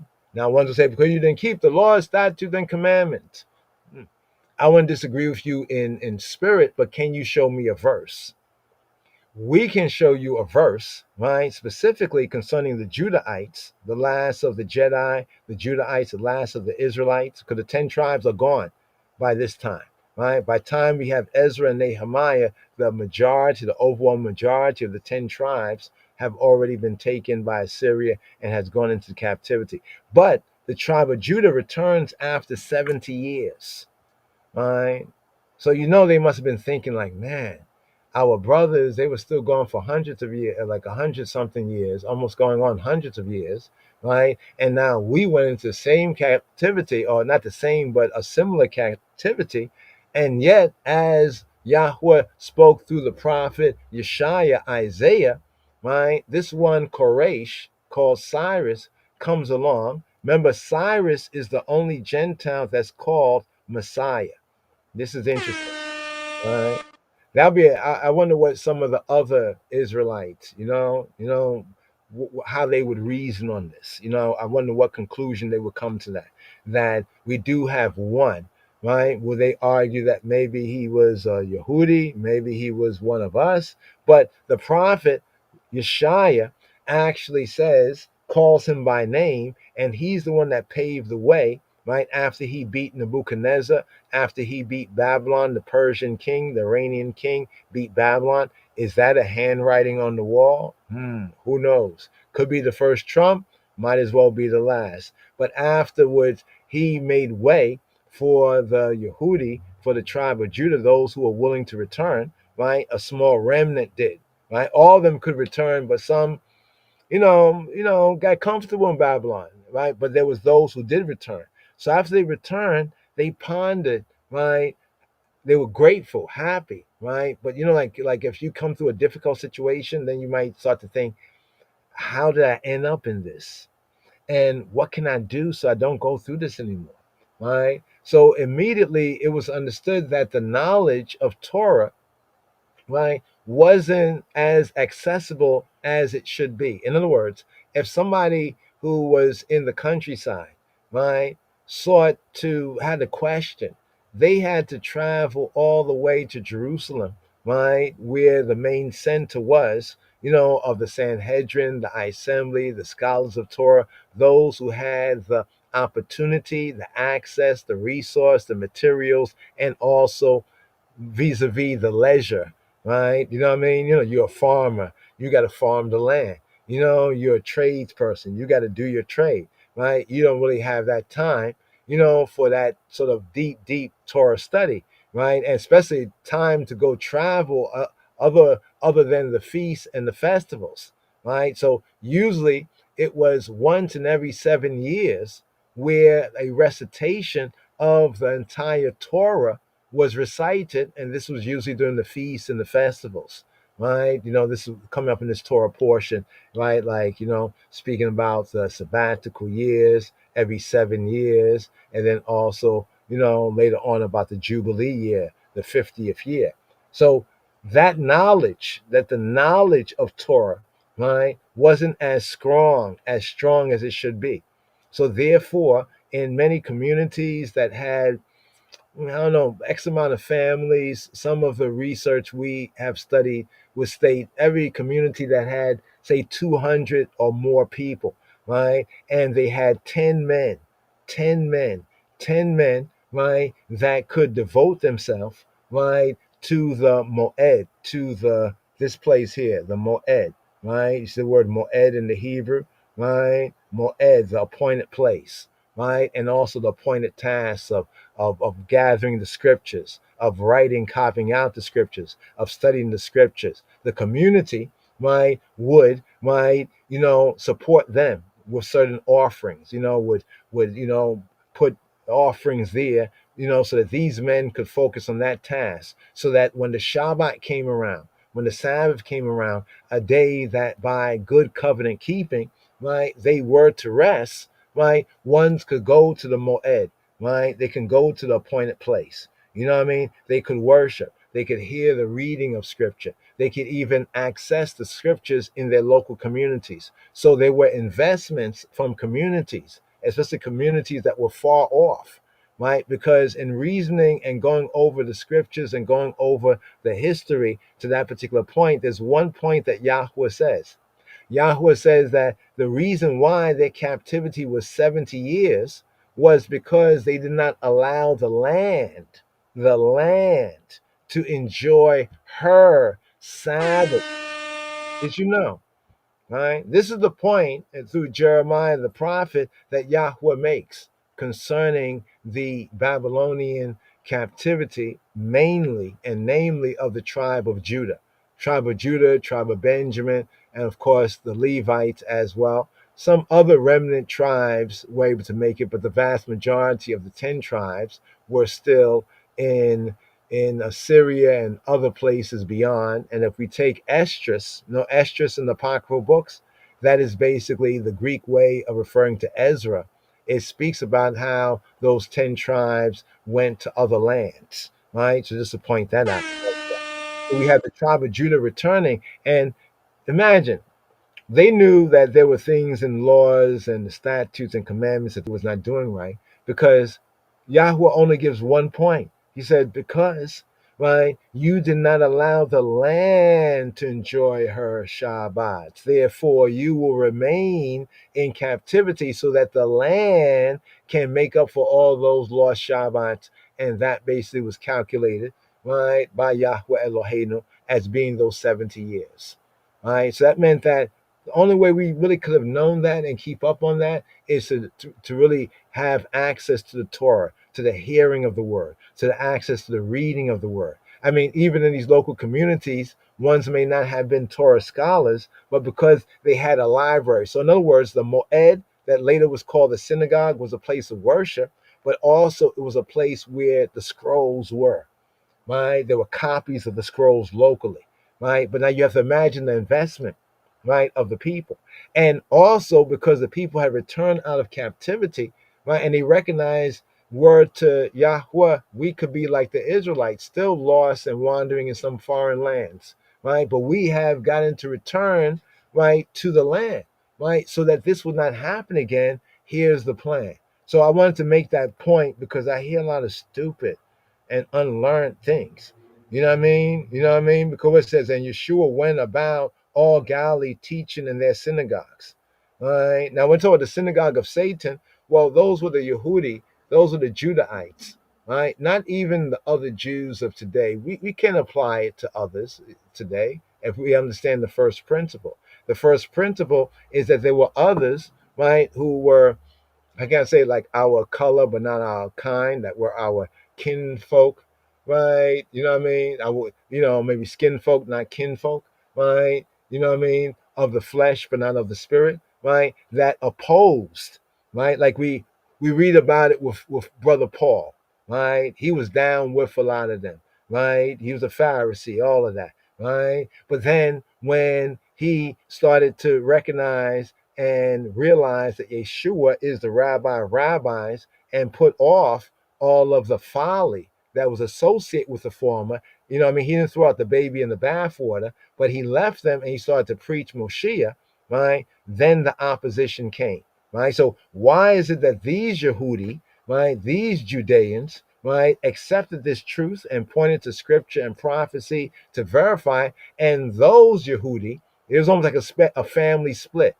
almost like Esau and Jacob, Esau and Jacob in a spiritual sense, right? Because of Moshiach.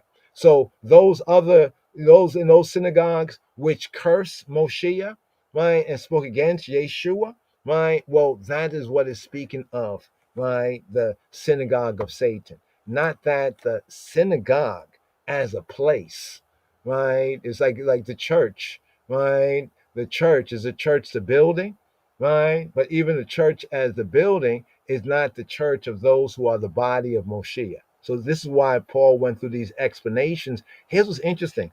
A lot of things that Yeshua said and a lot of things that even Paul said, right? They are even well-known things, right? Even among the rabbis and scholars of Torah in those days and time.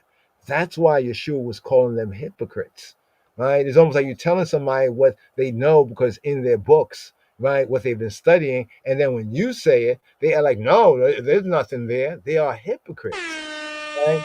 So this is why it says he was teaching in their synagogues and preaching the gospel, right? Right. So it's not the place, but it's the lack of grace, right? The enmity to HaMoshiach Yeshua. It was that enmity to Messiah.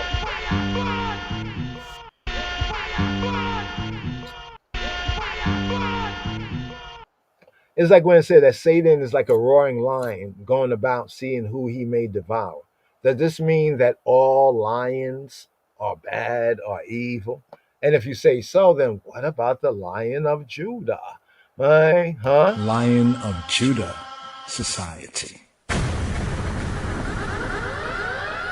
So it says that he was preaching, right? The gospel, the Besora, the gospel of the kingdom, right? But it didn't stop just there, right? You could preach, but then he also was preaching and healing, right? And healing all manner of sickness and all manner of dis-ease among the people. Right, right. This is a couple more here. Therefore, when thou doest alms, doest thy alms. Now, we also speaking here in this Torah reading and feeding about the tithe, and some of those tithes can be considered as there is a tithe of the poor. There's a poor tithe, where those who own land, right, and therefore have received of the baraka. Therefore, they have income of that which Yahweh promised to the patriarchs, and that's the land. Right? See, the land is the real income, and the livestock, that's like we could say the wealth, right? Even the silver, the shekels was not really the wealth. That was just an exchangeable way of currency value. The real wealth was the land. Why? Because the land is living. The real wealth was the livestock. Why the livestock? Because the livestock is living. You see how life is the real wealth? Therefore, when thou doest alms, like charity, do not sound a trumpet. Here I come to do some alms. Here I come to do good. No, don't sound a trumpet before thee, as the hypocrites, right? As the hypocrites do, right? In the synagogues, right? And in the streets, right? So, are synagogues all evil? Right? Then what about the streets? Well, well, let's not talk about the streets, but in the streets, that they may have glory, right, of men. Big up, you gave so much and so well. Big up. Verily, I say to you, they have their reward. You know why they got the reward? Because people are praising them. They're bigging them up, and they're getting their reward. So why does Yahweh have to give them anything? Right? Cause not a trumpet to be sounded. Right? Was he speaking literally? Was Yeshua speaking literally? Right? Or was he speaking figuratively? Right? And when thou prayest, here, keeping to our theme here, this is all basically the segue to today's psalm, or the psalm for this fourth day that they call Wednesday, Psalm 5, right? And to bring out more on the essence of what is prayer, right? What is prayer in Hebrew, right? Because prayer, Well, we'll get to that there. We're going to stay tuned. And when thou prayest, thou shalt not be as the hypocrites. Okay, let's look at this word from the Greek, from the synagogue Greek, right? The synagogue Greek. Because it is known that, in many of the synagogues, there would be Hebrew manuscripts and there would be even the Septuagint. I mean, this is kind of known. Today people have a bias because, this confusion is ignorance, lack of have a zeal, but not according to knowledge, right? Like today, if you want to condemn the Greek that those in the time of Moshe and before spoke, then speak English, right? And stop being a hypocrites, right? What kind of critter are you? Don't be a hypocrites, right? What's hypocrites, right? Now, here's interesting: one who answers, an interpreter, right? They say an actor, a stage player, right? A dissembler, a pretender, a hypocrite, right? An actor under an assumed character, a stage player, right? That is a dissembler, right? So hupokrinomai, to get to the root right here, is to take up another statement in reference to what one has decided for oneself, right? To apply an answer, right? To make an answer, to speak on stage. Now, this doesn't mean that you speak on stage is a bad thing, right? But what Yeshua was drawing from was that they already understood the Greek culture, right? Because they passed through the Seleucids and now it's the Romans. So understanding the Greek culture, right? They knew about the plays. See, in the plays, right? You ever see where the actors, they have this symbol of the mask, the happy face and the sad face, the two masks. So many times in different plays, the actors would have like these two masks. So whenever they were supposed to be happy, they would take the mask and put the happy face on. So that meant that even if they wasn't happy, they would show to the audience a happy face. And then when they were sad, they would take the sad face mask and put it on. Right? So what Yeshua is saying is like, y'all are wearing masks, right? Y'all are like impersonating. You're playing a part, but you're not a part. But more so in the third entry here, y'all are simulating, right? Y'all are like a simulate. You're feigning. You're pretenders. You're pretenders, right? You're acting a false part, right? Dissemble, pretend. Dissemblers, right? Dissemblers, pretenders. You know what I mean? Like somebody said, well, hey, what you think about this thing I did? Oh, that was so wonderful. The person walk away. That's a piece of garbage. You get stupid. You know what I mean? You know what I'm saying? It's like that kind of a way. So Yeshua was calling them out. When they pray, right, don't be as the hypocrites. How are the hypocrites?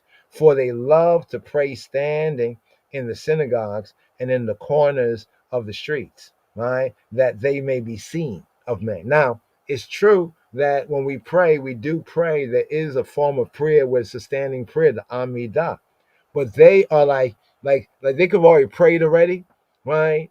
Because they were already in the temple early, but they're waiting for people to come around. Right? They're waiting for people, so they're like standing around, and here come the crowd. All right, and then they'll go into their mode. You know what I mean? Or even worse yet, in the corners of the street. Like, why don't you go somewhere else? Why are you just on the street? You see walking down the street and see this person praying, like, oh man, they must be holy. No, they're wearing a mask. That's a mask there. Verily, I say to you, they have their reward because most people didn't really peep it. They didn't pre it. Yeshua already preed it, right? He already preed it. So here, right? And then Yeshua predicted what would happen, that they would drive you out of, notice what he says, their synagogues. Right? He didn't say the synagogue. He said their synagogue. Because the immediate thing that the father of Yeshua did, right? Later, when they were not able to attend in the temple, right, is form their own groups, right? Form their own groups, right? And because they were Yehudi, they practiced the principles of truth that was practiced in the former synagogues, but with Moshiach, right? Moshiach, right? In the head, right? As the headpiece. You know what I mean? And those who didn't want Yeshua as the headpiece, well, those, according to Revelation, are the synagogues of Satan. Like we say, the churches of Satan, right? They have a whole bunch of other stuff going on, right? Except the gospel of Yeshua, right? Speaking about sin and repentance. They're talking about all kind of circus and all kind of things. You know what I'm saying? Like, what? You know what I mean? So right here, right there. You notice over here, it says their synagogue, right, right here. So anyway, wanted to bring that part out, but yeah, they would persecute them, right, and therefore they would have to, separate. They would have to make that separation, right? But to show that it's from the same root. This is why we kind of brought this out right here to kind of show and prove that it's from the same root. There's a word here. I kind of segue there because I mentioned the whole altar, right? The altar call, so to speak, right? But let's go over here. And this word here, to burn, because I wanted to talk about the smoke, right? So prayer as a form of sacrifice, right? So the connection of prayer and sacrifice, and then looking at sacrifice, what really goes on in sacrifice, right? What goes on in sacrifice, by studying sacrifice and understanding what is revealed, even through the old covenant form of sacrifice, is that the animal is transmuting from one state of matter, a physical state of matter, we can say carnal, fleshy state of matter, to a spiritual state of matter through the means of the altar, the wood, and the fire, and that Yahweh, he is detecting the smoke. That's why he specifies that the smoke should have a sweet savor. So the word qatar, you see the word qatar, hikatir, hikatir, hikatir. When we look at it in the Hebrew, in the emphatic sense, in the he-fill sense, hikatir, from qatar, qatar, it's like the place over there in the so-called Middle East is called gata, right? Well, that actually is from the same root. It basically means to make as incense or to make smoke like incense, right? So hikatir is to make sacrifices smoke. See right there, right? So we read it where it says to burn it, right? But more emphatically is to cause it to smoke, right? So to give Yahweh all that smoke, the sweet savor, cause that to ascend, as what is being offered is leaving the physical, the 5 cycle state, in essence, and is being transmuted, right, into the spirit or the wind, the air, the ruach. Remember the word in Hebrew for spirit is ruach, and the word for wind is ruach. All right, get that right there. So the word for spirit and the word for wind. It's an interesting thing when you read some verses, even in, is that Ecclesiastes, Kohelet, when it says it's like chasing after the wind. It's like trying to grasp the wind, right? Trying to grasp the wind with your hand. It's like trying to grasp the spirit. You know what I mean? To cause incense, notice the second entry, to cause Aishans, right, to smoke, or for Aishans. So the word is both used when incense or Aishans is burnt, and also is used when the offering, right, is burnt. And then look at the third entry in the he-fill sense, right? Hikatir, right? To make smoke upon. So when it's saying over here, it's saying in Aaron's sons, who are the messiahs or the anointed ones, we say the Christians in the Old Testament camp, right, shall burn, shall cause it, shall make it to smoke, make smoke, in other words, upon the altar, right? So the point of the offering, right? Yes, the animal for whatever it was offered, but in the context is when it's done properly, there's enough smoke and there's a transmutation. That means that that animal, as we saw it as a flesh and blood thing, is gone. It's just ashes left, and there's enough smoke, right? Aaron's son shall burn it or cause it to smoke upon the altar, on the altar, upon the what? The olah. This is another interesting word here. Olah, olah, olah, la, la, la. No, olah. Olah here is the whole burnt offering, sometimes referred in translation as the Holocaust offering. It's interesting in the Dewey Reims and in the Vulgate Bibles, in the Latin Bible, they translate this burnt offering as Holocaust offering. It's kind of ironic and interesting, right? If you think about it. But the whole burnt offering, right? The secondary entry is to ascend, Olah. Could come from the word Allah, like we say the aliyah, to go up. Olah, to ascend, right? The stairway, the steps. So notice we have burn, shall burn it, And then it says over here on the altar upon the burnt sacrifice. But now, as we look at the sense, we see Aaron and his son shall cause it to smoke, make it smoke on the altar, the Mizbeach, right? Up on, right, the Olah, that which ascends. So you get the idea of the smoke going up, right? So in a sense, the smoke going up is like Jacob's ladder, according to the rite and the ritual, right? And understanding the pattern. And so Moshe, see that you do all things according to the pattern. So what is the pattern here? It's making a bridge, a connection, right, between us here on earth, right, and our Father in heaven. It's almost like Jacob's ladder. It's making that connection, right? Remember that the Olah, the burnt sacrifice, also is an ascent, right? So as it is completely being burnt up on the altar, what's happening? The smoke, right, is ascending. That's why I say that in these areas, the translation brings out one aspect of what's going on. A burnt sacrifice is going on.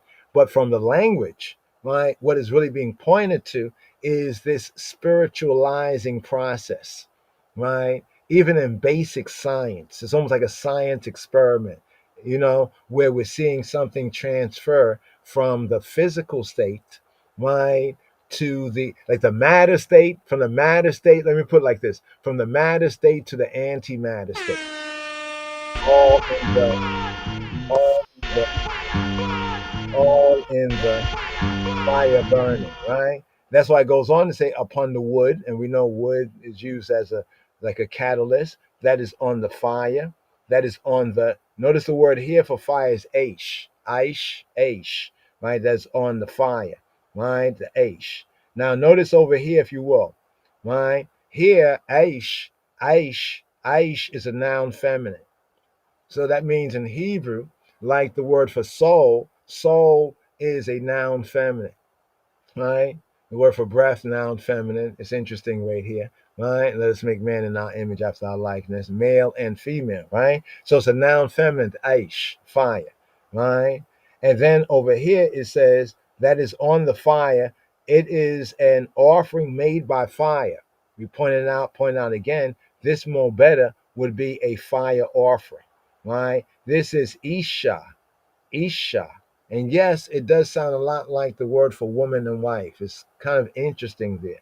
Isha, right? Isha, somebody say. Now notice here it says this is the burnt offering, an offering made by fire. But here it gives us, I would say, the best sense in translation to understand the mechanics, the pattern of what's going on. The fire offering, right? Here it says, but used in a liturgical sense, in a holy sense. Now notice we have Aisha, right? Aisha, right? Fire. Notice this is a noun feminine, Aisha.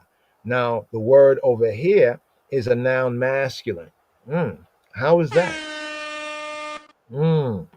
So fire, right, in its basic natural sense, right, according to the Hebrew, the mind of the Hebrews and in the Yehudi language, right, is what? Is a noun feminine, right? But now when it's being used in this way upon the altar, right, according to the rites and the ritual in the holy sense, the liturgical sense, right? Right? The burnt offering, the fire for the burnt offering is a noun masculine, right? So now, I know we got to get into that one a little bit right there, but it's an interesting braiding, ain't it? It's an interesting braiding. So it says that's upon the Aish, right? The natural fire, but as a fire offering, right? It too is transmuted, right? So fire in this verse here is both in the feminine sense, right? Not the female. We're not talking about a human being. We're talking about gender, not genital, right? It's in the feminine sense, right? And then the fire offering, right? The Isha, right, is a noun masculine of a sweet savor, of a reyach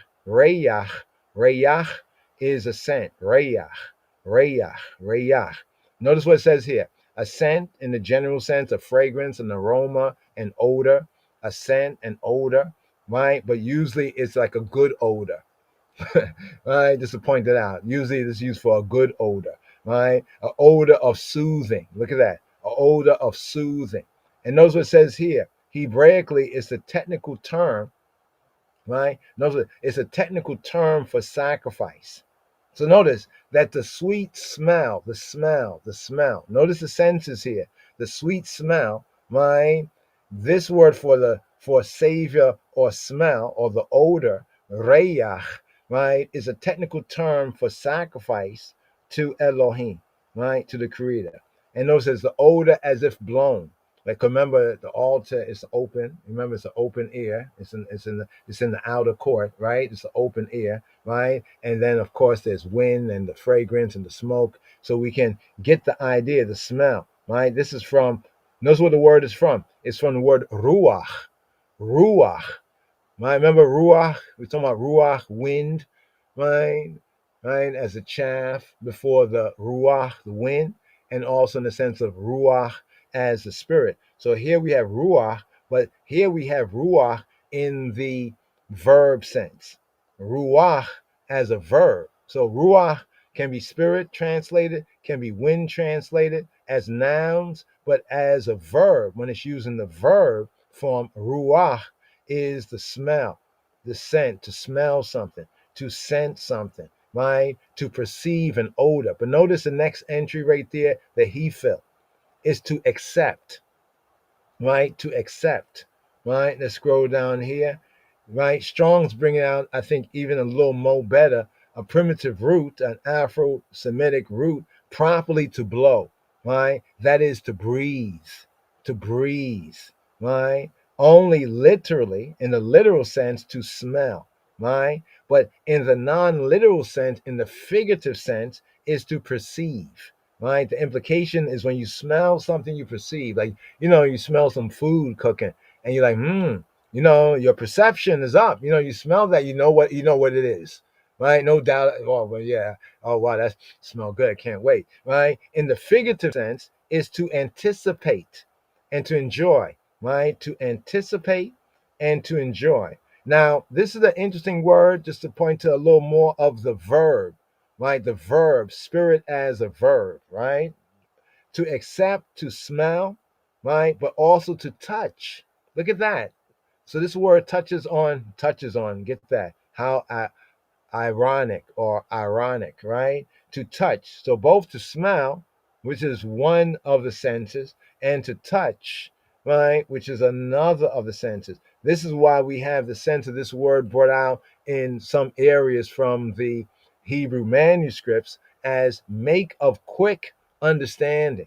To make of quick, it's like when you smell something like some food, right, that you love and you like, and it's cooked right, you know what I mean? Or it's burning right, you know what it is, right? You're like, is that such and such? You know for sure, right? In other words, you understand that quick fast. You see how that goes? Just connecting the dots of the word. So we don't just understand the letter of it, but the spirit of it, right? Of a sweet savor. Reyach nihoach. Reyach nihoach. Right? Nihoach. Nihoach. Nihoach. Nihoach. Nihoach. Right?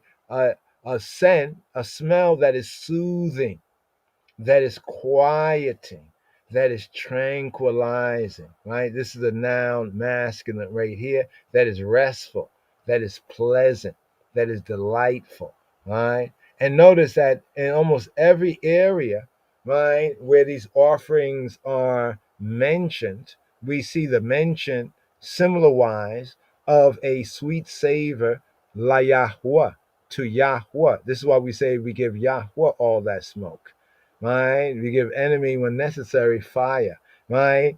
All the smoke, right? Because remember, it's a sweet, all this is being done of a sweet savor, la Yahweh, to he who be who he be. One more verse before we just segue here. I know we went long on this, but I think it's on subject matter because the subject matter is prayer and is sacrifice as prayer. What are we going to look up right here? Okay, let's do incense, right? Incense. right? Incense, right? And then let's put pray, right? Let's just put pray, right? Okay, there's 5 verses. Remember the one we went to already? Right? Let my prayer be set forth before thee as incense. Right? And the word for incense here is ketoret. Ketoret come from Qatar. Qatar, ketoret. Qatar, ketoret. Right? Qatar, ketoret. Right? And ketoret, or the ketoret is the incense, the smoke, the odor of, right? The burning of the sacrifice, right? Like when you're burning incense, for example, right? Sweet smoke of sacrifice, right? Also, this word can be used as incense and also as perfume, or in a technical sense, fumigation. Like you burn them out, like, you know what I mean? Right? Interesting. Qatar, the root word here, the verb to sacrifice, to burn incense, or more directly, is to make sacrifices smoke, right? Make sacrifices become smoke, right? And then over here we get Luke, right? Remember I was talking about Zechariah, right? The father of Yohanan Hamatbil, right, of John the Baptist, Johannes Metemko, right? And the whole multitude of the people were praying outside at the time of Aishan. So there was a what? There was a time, right? There's a time and a place for everything. There's a time of Aishan. I was going to do a video. Maybe I'll segue from this to share it with the eye. Tell me what you think about like why we should not necessarily burn, right? As those called children of favorite Rastafari, like in public, right?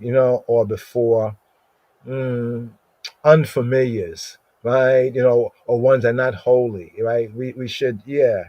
You know what I mean? Like just walking down the street and then you say, oh, it's holy, but you see how the holy is separated from the profane. The holy is separated from the profane so that we do not profane the holy and therefore profane his name. Right? Right? So who is this speaking about here in Luke 1 and 10? And the whole multitude of the people, just to make the full point right here, right? Let's go over here. Well, this is the whole thing right here. Let's see right here. Just so you can, I'll scroll over it. Right? It says, there was in the days of Herod, the king of Judea, a certain priest. A certain who?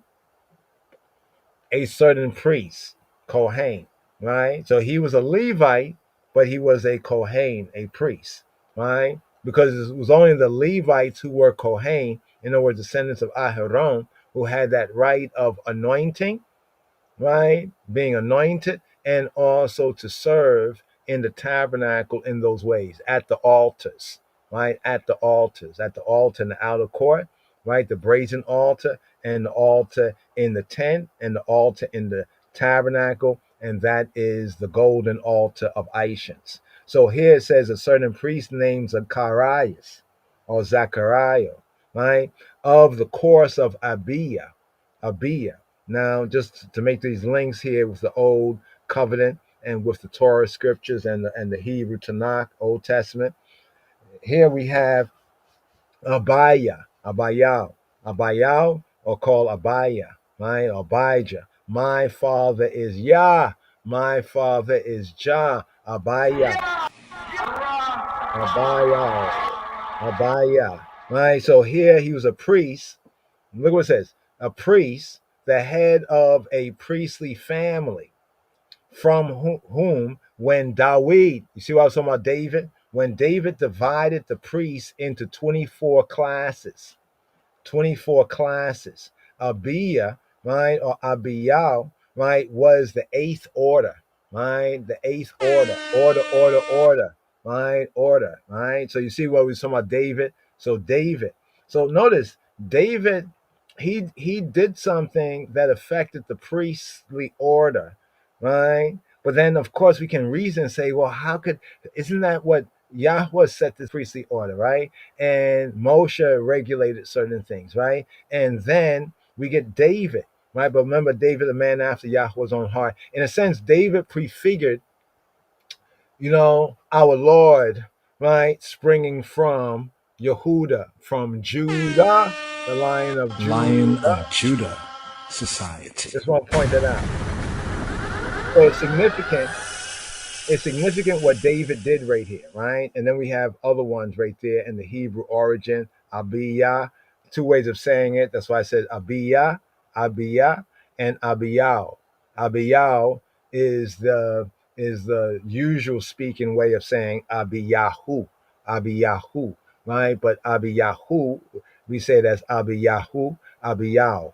In the normal sense of speaking, Abiyah, right? Abiyah, right? Zachariah, right? Here. So same meaning right there, right? Same meaning. Who's the head of the priestly house, one of the 24 Levite Levitical groups, right? So this is who Zechariah, the father of Yohanan Matabil, John the Matabil, the Baptist, the immerser, of the course of Abiyah, right? And his wife, Ishto, she was of the daughters. Notice that she was of the daughters of Aharon.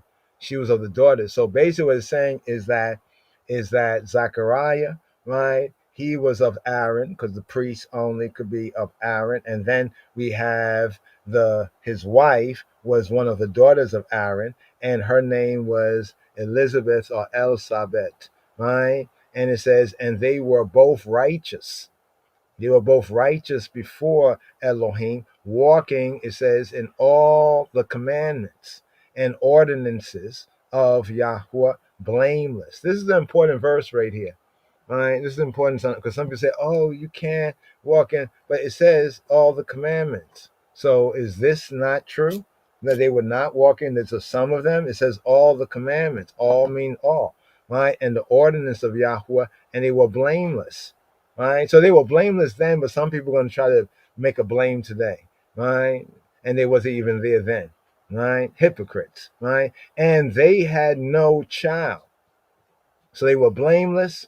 They walked, right? They tried it. They lived it out, walked it out, right? Because that Elsabet was barren, right? And they both were, right, now well stricken in years. So they were not youngins, right? And it came to pass that while he executed the priest's office, so you see right here, he executed, Herateu,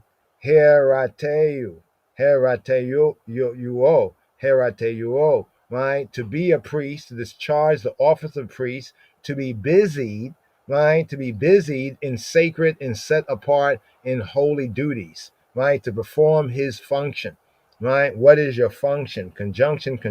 What is your function? He performed his function.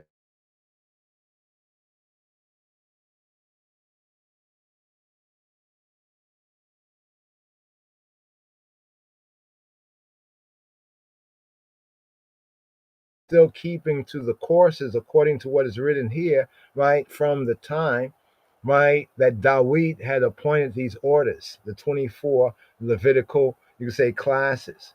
And it goes on to say, according to the custom. The custom. What's the custom here? Right? The ethos.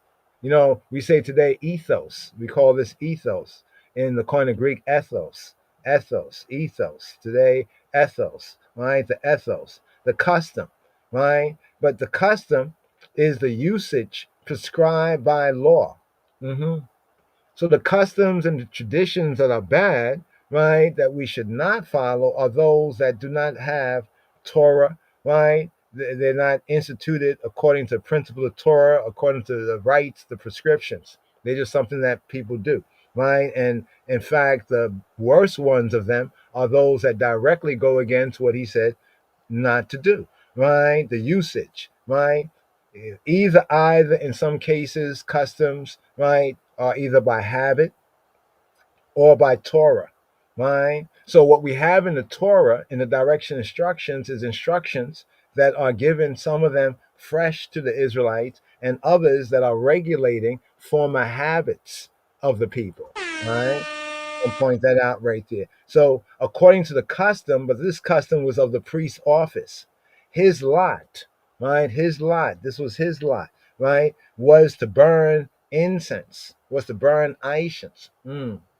So you remember with Aaron, and remember in the tabernacle of Moses, there's the outer and the outer court. There's the brazen altar, and then you go in the tent, right? So he was in the temple, right? And he was in the temple in the innermost parts of it, not in the holy of holies, right there, but right before the holy of holies, where the altar of incense was to be placed, right?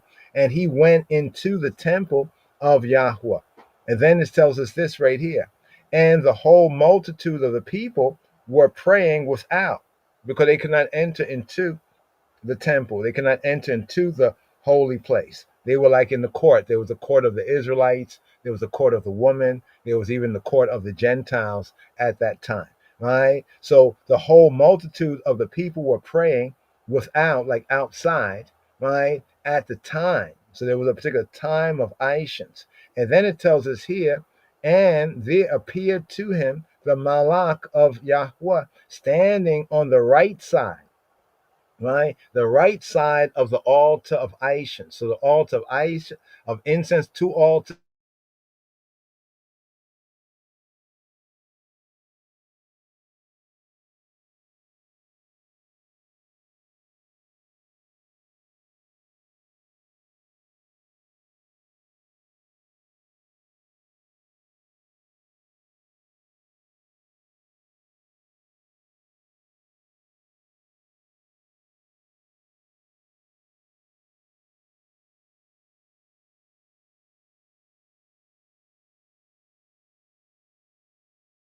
Hmm.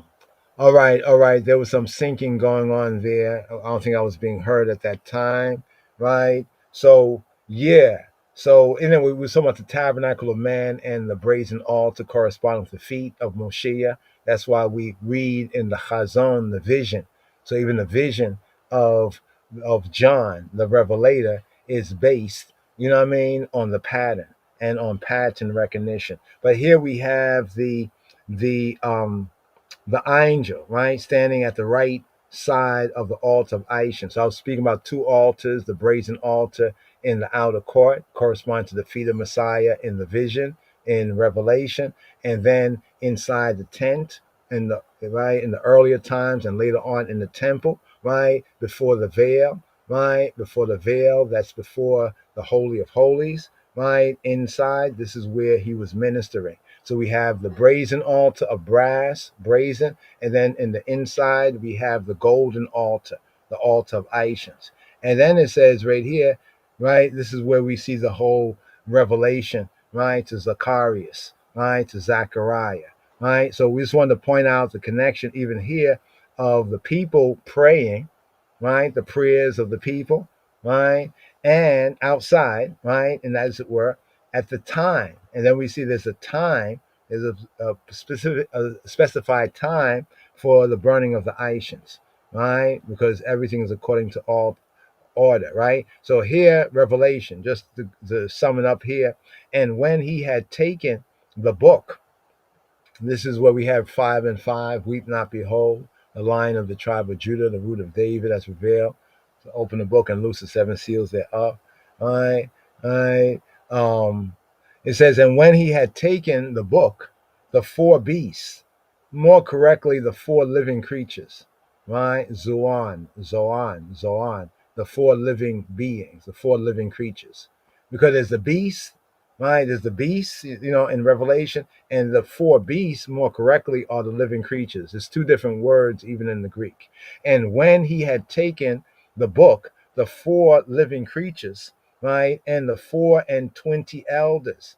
Now, people talk about, the 24 elders. Can you now see, right, that David appointed the 24 courses of the Levites, right? And can you not see the link, even from the brazen altar and the feet of Messiah as brass, burns in the furnace of fire, right? The 24 elders, they fell down before the Lamb, right, having every one of them harps and golden vials, right? Remember the altar, right, is made of the Aishans altars of gold, right, and the sacrifice altars of brass, right, and golden vials full of odors, the odors, you know what I mean, the sweet savor, the odors, the Aishans, right. And here it tells us here in Revelation 5 and 8, it says, which are or that are, right, which, right, who, what, which, what, that are, right, that are the prayers. The what? The prayers of the saints, the prayers of the Hasidim, the prayers of the Kedoshim. You see, here the word odors is actually Aishans, right, which are the incense, right? This is why even in the early church, you see, and even in the Orthodox church, you see that the priest would have, these bowls, on the chains, and would go up and down the aisles, or, here or there within, the worship place, right, with the Aishans. So you see the connection, right? So the connection of prayer, right, and Aishans. And when we say that prayer is another form of sacrifice, and how prayer after the temple times, right, really became even more important, right, because it was the closest way, right, to approximate that worship without having, right, the temple. But for us in Moshiach, right, we have an altar that those who serve the altar have no right to eat.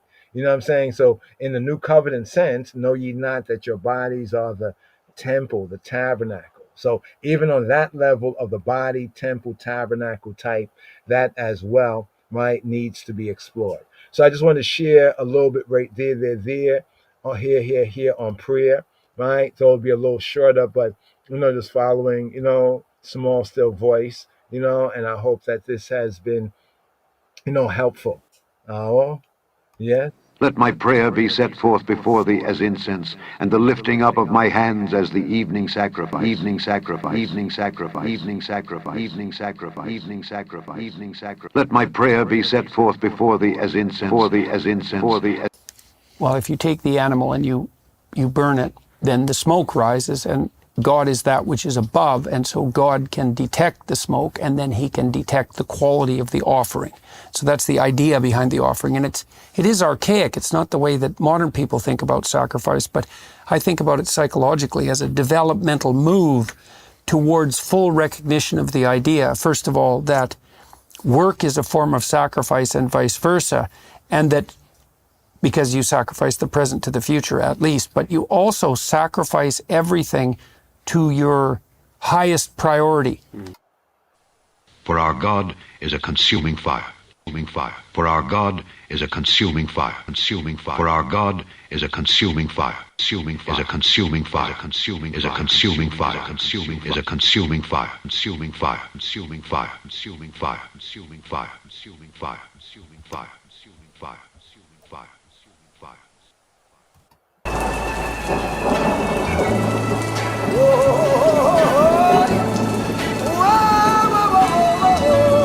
Bowling again, Shalom Chaverim. Here we have today's daily psalm. We have Psalm 5.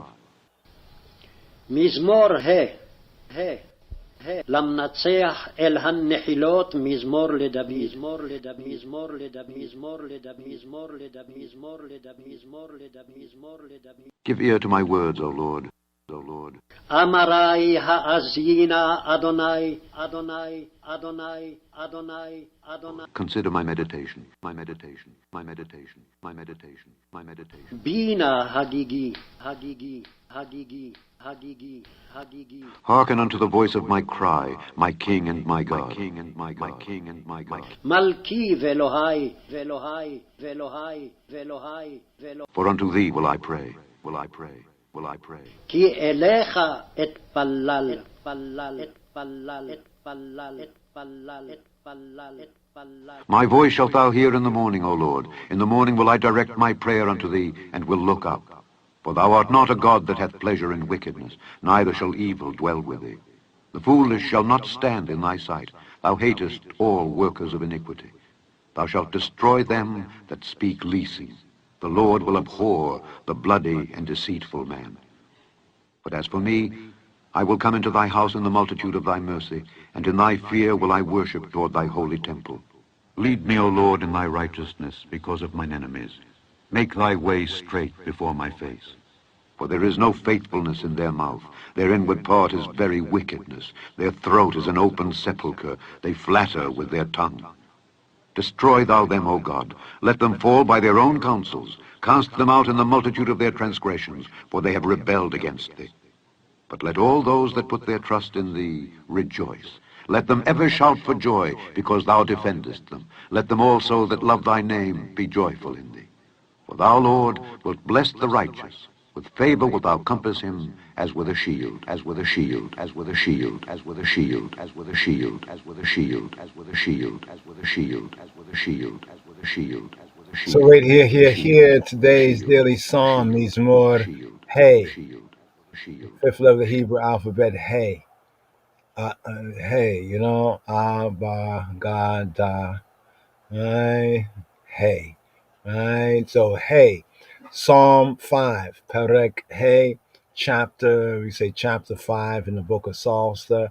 Here is themed a morning prayer. Here today, the psalm for the day, right? The fourth day here of this Shabbat right here, Psalm 5, right? Themed a morning, right? A morning or a dawning song, a dawning song. So here I'd like to touch on just an overview right here, today's daily psalm, themed as a morning psalm, a dawning prayer, right? Before going to the Beit El, going to the Beit El, the Bethel, right? You say Bethel, Beit, house of El, the house of God, the house of the Almighty. Now, the evening prayer, right? Now, what's interesting right here when we look at this is one of the early Psalms right here, today's daily Psalm, Mizmor Hey, the fifth Psalm, themed a morning or a dawning, a break of day, like a break of day, which is a Boker Tov, Boker Tov. The Boker is like the break of day when daylight is breaking. So this is the context of the psalm. A break of day prayer, right? A morning or dawning prayer before going in, right, to the Beit El, to the house of El, right? The evening prayer, right, is now followed by a second morning prayer, right? A second break a day prayer. That, like the former, draws to a close, right, with the phrase Ki ata. Ki, because ata, you male. Ki ata, because the I. For the I, because the I. Ki ata. We have this Hebraically in Psalm 4, right? Round about Hebrew verse 8. And here Hebraically in this Psalm, Psalm 5, Hebraically verse 12. The situation is different.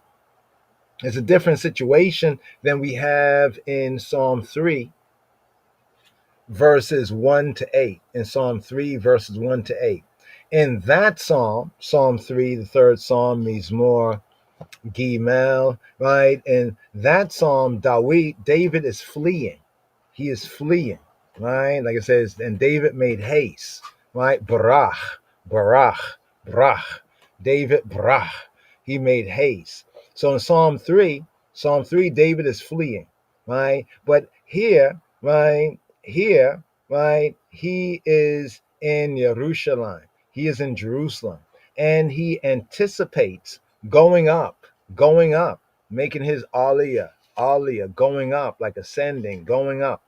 It's interesting that even when the priests would perform the duties, it was like going up to the altar, right? Like ascending the altar, going up, right? And even in Zion and Jerusalem, the topography of the place, it was like making a physical ascent, but it's also going up in thought, going up in higher heights. He is in Jerusalem, anticipates going up to the Haykal, to the temple, right? To the temple Aboda, to the temple service. If this psalm also belongs to the time of the rebellion of Absalom, often is linked with the time of the rebellion of his son Absalom. If it is that link, then it must have been written when the fire fire, fire. The fire that afterward broke forth was already smoldering in secret. So if this is to be placed in the context, here we're in the earlier Psalms, like Psalm 5, these early Psalms here, right? And they do have to do with some of these periods in Dawid's life, like Absalom's rebellion, fleeing from Shaul, the persecution. But concerning the rebellion of his son Absalom, if it's connected with that time, then it must have been written when the fire that afterwards had broke out, there's a fire that broke out. Not a physical fire, but the whole rebellion was like a fire, figuratively speaking, right? Was already smoldering, right? The fire had kind of broke out, but like fire may break out, but one doesn't really know it. It's still smoldering, right? In secret, right? Right. So it has a theme here in the beginning of this psalm, this dawning prayer. And the theme is contained in the superscription, where it reads to chief musician upon the Nehilot, right? A psalm of David. La menatziach, right? Il ha nechilot, mizmor le David. So we have the nechilot, right? And now we can get into that. That's some of the musical directions that we have. Like, let me see if I can show the item this right here, just briefly right here on the screen. Here we go. Right. This is Psalm 5 to chief musician, La Menatziach, Il 2 or 4 to Ha Nechilot. Here the KJV says up on. This is poor translation. That would have to be all, not il. There's il and there's all. Il is two, right? Like two in that sense, right? And all is up on. So here actually says il ha nechilot. Il ha nechilot. Upon the nechilot. What is the nechilot? So nechilot is the plural of nechila. Nechila. What is nechila? Now, many say the meaning is uncertain, right? But in the Midrash, we're going to kind of unpack that. And it's a very interesting connection with another word, right? That's from the same root, right? And they say it's found only here in the title of this psalm, right? Psalm 5, Mizmor He, right? Now, others say, right, that it's likely, probably like a flute. Some define it as flute, right? As flute, as wind instruments, right? More better as wind instruments, possibly on the flutes, right? Il ha nechilot, the nechilot, right? The flutes, in contrast to the string instruments, be a nigi note, the bingi note, the bingi note, the nigi note is like the harps, the string instruments that are mentioned in the heading, right? In the heading of the previous psalm, right? Psalm 4, right? The heading of Psalm 4, which it was themed an evening prayer. Psalm 4 is an evening prayer and relief. And here we have a dawning, a morning prayer. And here we have this particular word right here, the nechilot, right? Now, it's an interesting word, but we're going to break this down here from the Khalil. The word for Khalil is the proper word for flute. So that's why they say, some say possibly flute, but no doubt it's speaking of wind instruments. But we only have this used here in this superscription, right? Here, opening up a psalm of David, give ear, right? Give ear to my words, Yahweh. Consider my meditation, right? So the root word is hagigi. Consider my hagigi. What's a hagigi? In the other psalm it says higayon. You come across what says higayon, right? It's like a meditation, right? Higayon, right? Higayon, right? Higayon. Yeah. No, I'm watching what's on the screen in the background. Anyway, whisper. Here's whisper, musing, murmuring, right? Murmuring, musing, right? Right here, murmuring, musing, right? To murmur, complaint, right? Brought out as a right? A meditation, right? An meditation, haga, right? To grow, to moan, to growl. to utter, to muse, right? To speak. Like you're meditating, like like you're thinking about, well, how could this happen? Like, man, I got to such and such. Hey, that's good. That's true. That kind of thing there, right? A medi, right? That's why these words kind of can link the murmuring. It can be in a pleasurable way, in anger, right? The implication, right here is even to ponder, right? To ponder, to meditate, right? So this is just a brief kind of an overview, right? Because I see in the background we have Psalm 94, right? So we're going to segue just to give a quick here of Psalm 94, right? The evening psalm that was, right? And you might seal up with the evening psalm to come. That would be Psalm 81, but right here we have 94 right here, and we're going to continue more with the theme here on this podcast. And one of the main themes here is on prayer, right? And hopefully we want to break down what is Hebrew prayer and how does it differ, right, from the English word and the Latin and the Greek and the Latin roots, right? So to the roots right here. Here, Psalm 94, evening song.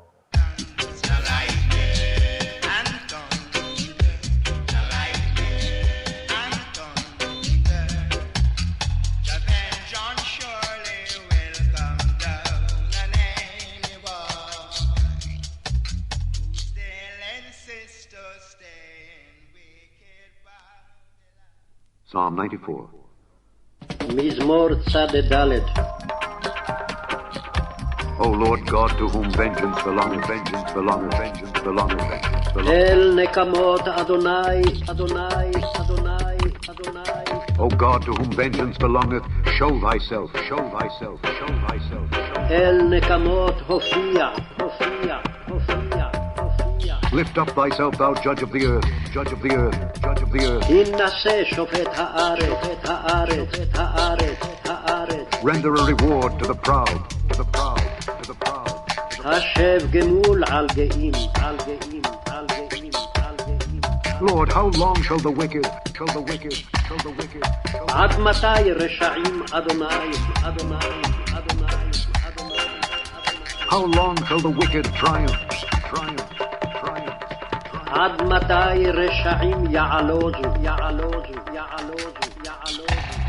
How long shall they utter and speak hard things, hard things, hard things? יביעו ידברו עתק, עתק, עתק, עתק.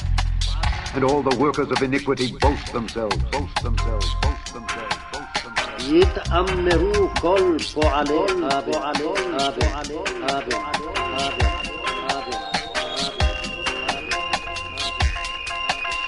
They break in pieces thy people, O Lord, and afflict thine heritage. They slay the widow and the stranger, and murder the fatherless.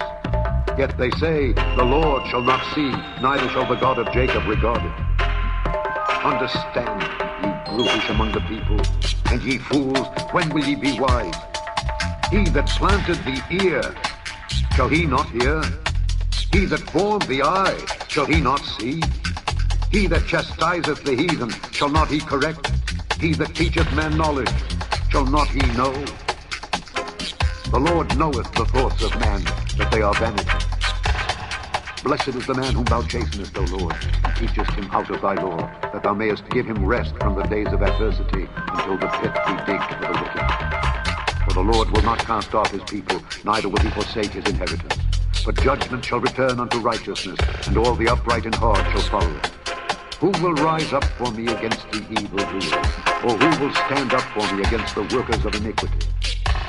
Unless the Lord had been my help, my soul had almost dwelt in silence. When I said, my foot slippeth, thy mercy, O Lord, held me up. In the multitude of my thoughts within me, thy comforts delight my soul. Shall the throne of iniquity have fellowship with thee, which frameth mischief by a law? They gather themselves together against the soul of the righteous and condemn the innocent blood.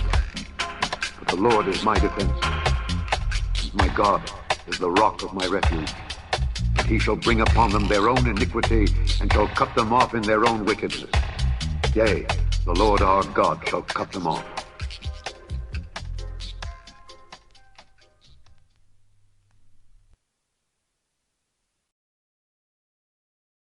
Yes, yes, yes, yes. So here. Let's segue quickly right here. Just to touch on the fourth. Here we're moving from the fourth day, middle of the week. They call Wednesday. Looking forward to new day right here. So here we have the fourth and the fifth readings right here. Deuteronomy chapter 14. Right. Pick up with verse 1 to verse 21. And then for the fifth reading for the day to come, we have Deuteronomy chapter 14, verse 22 to 29. So basically, we're going to go over this chapter right here and these two aliyahs, these two readings and feedings right here for this day of the Shabua right here. Here. Shema Yisrael. So the fourth and the fifth. Fourth and the fifth for Shabbat or Parashat Re'eh, see, right? Shema Yisrael. Here. Shema Yisrael. Here. Give ear. Here for the Rabi'i Aliyah, the fourth Aliyah for this Shabbat Re'eh, Sabbath, behold. Here picking up with the fifth book of Moses, the Hebrew book called Deuteronomy. Here Deuteronomy chapter 14. For the Rabi'i Aliyah, for the fourth reading, the fourth offering up for this Shabbat Re'eh. Banim atem la Yahuwah Eloheikem lo tita giddu lo tasimu arha bein ayaneikem lamet. Ye, y'all are the children of Yahweh Eloheikem, of Jehovah Yal Elohim. Banim atem la Yahuwah Eloheikem. Ye, y'all, shall not cut yourselves, lo tita giddu, nor make any baldness between your eyes for the dead. Lo ta simu arha bein ayinekem lamet. For thou art an holy people, a set apart people, la Yahweh Eloheka, to Jehovah the I Elohim. Yahweh, Jehovah, hath chosen thee, to be a peculiar treasure, the peculiar people to himself, above all the nations, the goyim, the nationalities that are upon the earthly plane. The dietary, the liberty laws, Torot, directions, instructions. Verse 3. Thou shalt not eat any abominable thing. These are the beasts which ye y'all shall eat, the ox, the sheep, and the goat, the hart and the roebuck, and the fallow deer, and the wild goat, and the pigarg, and the wild ox, and the chemois, and every beast that parteth the hoof, and cleaveth the cleft into two claws, and cheweth the cud among the beasts, that ye y'all shall eat. Nevertheless, these ye y'all shall not eat of them that chew the cud, or of them that divide the cloven hoof, as the camel, and the hare, and the coney. For they chew the cud, but divide not the hoof. Therefore, they are unclean to you. And the swine, because it divideth the hoof, yet cheweth not the cud, it is unclean to you. Ye, y'all shall not eat of their flesh, nor touch their dead carcass. These ye, y'all shall eat of all that are in the waters. All that have fins and scales shall ye eat. And whatsoever hath not fins and scales, ye, y'all may not eat. It is unclean to you. Of all clean birds, ye, y'all shall eat. But these are they, of which ye, y'all shall not eat: the eagle, and the ossifrage, and the osprey, and the glade, and the kite, and the vulture after his kind, and every raven after his kind, and the owl, and the nighthawk, and the cuckoo, and the hawk after his kind, the little owl, and the great owl, and the swan, and the pelican, and the gyre eagle, and the cormorant, and the stork, and the heron after her kind, and the lapwing, and the bat, and every creeping thing that flieth is unclean to you. They shall not be eaten. but of all clean fowls y'all may eat. Y'all shall not eat of anything that dieth of itself. Thou shalt give it to the stranger that is in thy gates, that he may eat it. Or thou mayest sell it to an alien, for thou art an holy people, a set apart people, la Yahuwah Eloheka, to Jehovah the I Elohim. Thou shalt not seize a kid in his mother's milk. And hear, Shema, give ear. Here for the Hamishi Aliyah, here for the fifth reading, the fifth Aliyah, the fifth offering up for this Shabbat Re'eh, Sabbath Behold. Here picking up with fifth book of Moses, Hebrew book called Deuteronomy chapter 14, here at verse 22. Aser et kol te buat zareka hayotzeya hasadeh shana. Thou shalt truly tithe all the increase of thy seed. Aser et kol te buata zareka. That the field bringeth forth year by year. Hayotzeya hasadeh shana.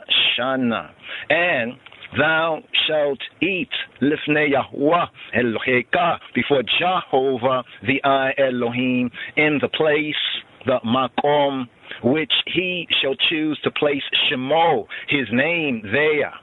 The tithe of thy corn, and of thy wine, and of thine oil, and the firstlings of thy herds, and of thy flocks, that thou mayest learn to fear, to reverence, to respect Yahuwah Eloheka, Jehovah the I Elohim, always.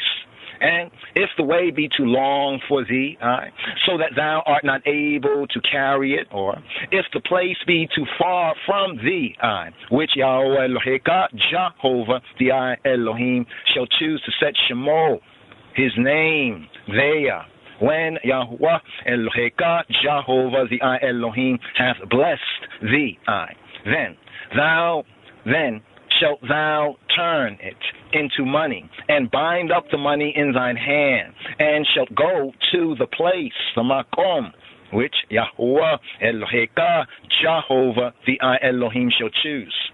And thou shalt bestow that money for whatsoever thy soul lusteth after, for oxen, or for sheep, or for wine, or for strong drink, or for whatsoever thy soul, thy nefesh, thy psyche desireth.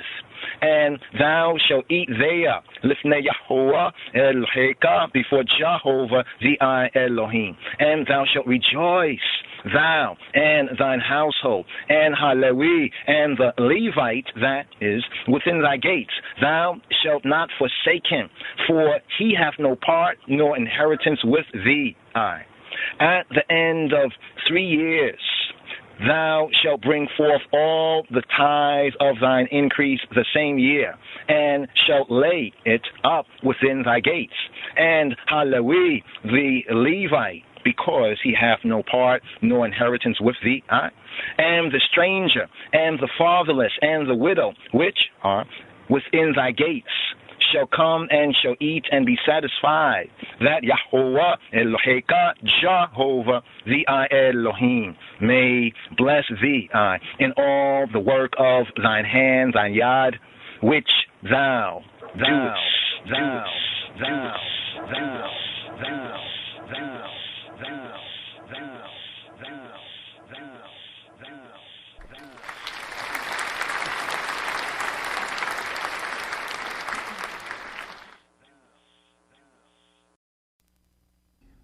Yevarachecha Adonai v'yishmerecha,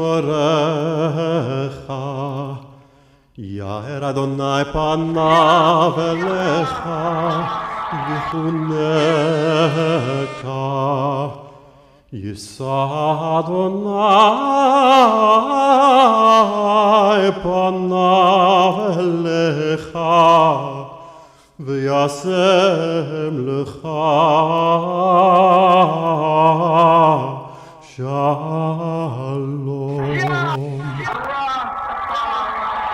Yes, the priestly chant of the priestly blessing right there from Numbers chapter 6.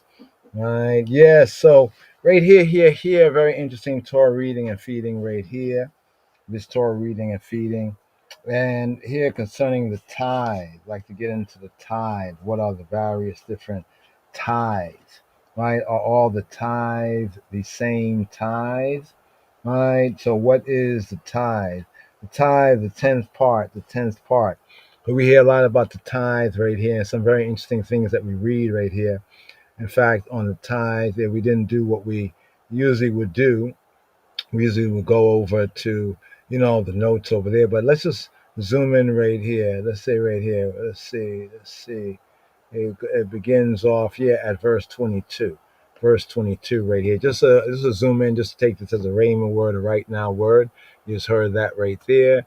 And then here we add Deuteronomy chapter 14. So here, Deuteronomy chapter 14. Now, some of these items have been already spoken of, right, in the earlier scrolls, right, and previously, right, some of these items here, right. But this is, once again, Deuteronomy is a repetition of the law, Deuteronomos, right, from the Hebrew Mishnah HaTorah, repetition of the law to this new generation of Israelites, the children, right, of the ones who Yahweh brought out, right? Those he brought out, he didn't bring in, right? Had them to wander for the 40 years, right? The men of war died within that time, and then the children that was born to them, they grew up in their stead, right? Or instead of them. So here when we get to verse 22, let's look over here at verse 22. What do we have here in this verse? There's a question. Just one of the questions here on this particular Torah reading and feeding. How much of a tithe is required to be given to the Levites? It says, thou shalt truly tithe all the increase of thy seed. It didn't say that you should truly tithe all of your seed, but it says all of the increase of thy seed, that the field bring forth, year by year. See, when it's talking about the tithe, they don't really go into this right here. Some people make believe in counterfeit Christianity that, okay, the tithe is like 10% of your income. That's like kind of a replacement theology remix right there.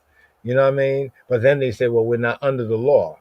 But then you talk about the tithe, and the tithe was something that was under the law. You see the confusion, you see the hypocrisy, right? Even by the Christian Pharisees. Anyway, thou shalt truly tithe all, right, the increase of thy seed.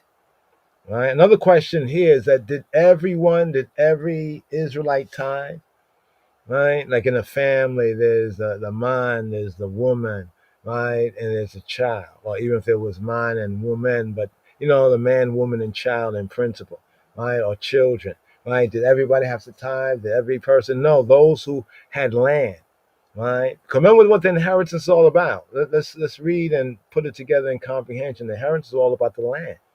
Right? And he says, I don't do this for you, but for your forefathers, right? Some of the patriarchs, Abraham, Yitzhak, and Yaakov, because he is the Elohe Abraham, Elohe Yitzhak, and Elohe Yaakov. He is the Elohim, right, of the Hebrew patriarchal trinity, or Abraham, Isaac, and Jacob.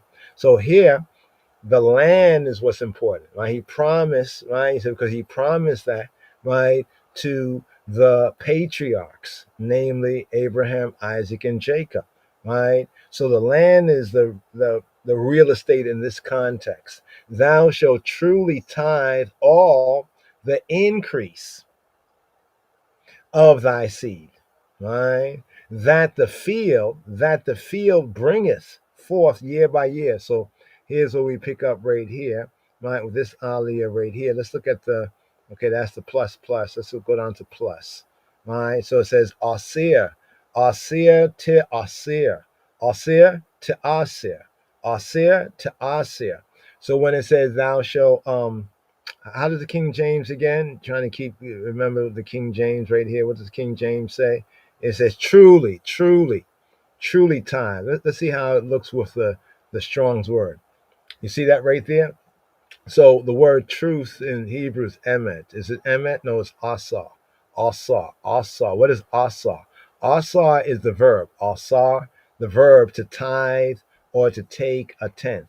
Right? And we also have asar, like with aseret. Aseret, aseret, Debarim, the 10 words, so 10, Asa.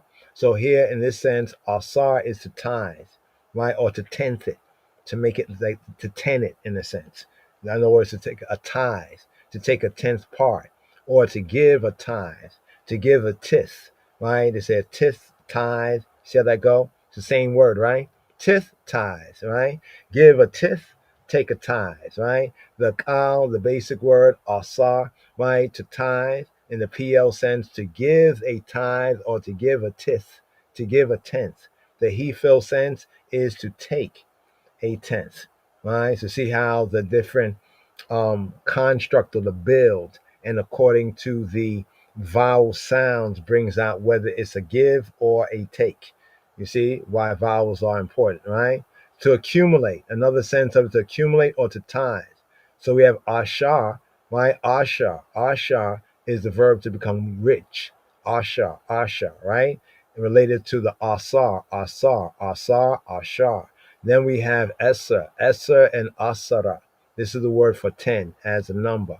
The Eser, Eseret, Hadebarim, and Asar or Asara, right? 10, right? So what's really being said here is not truly tithe, it's Asir to Asir, right? Asir, tithing or tenthing to Asir.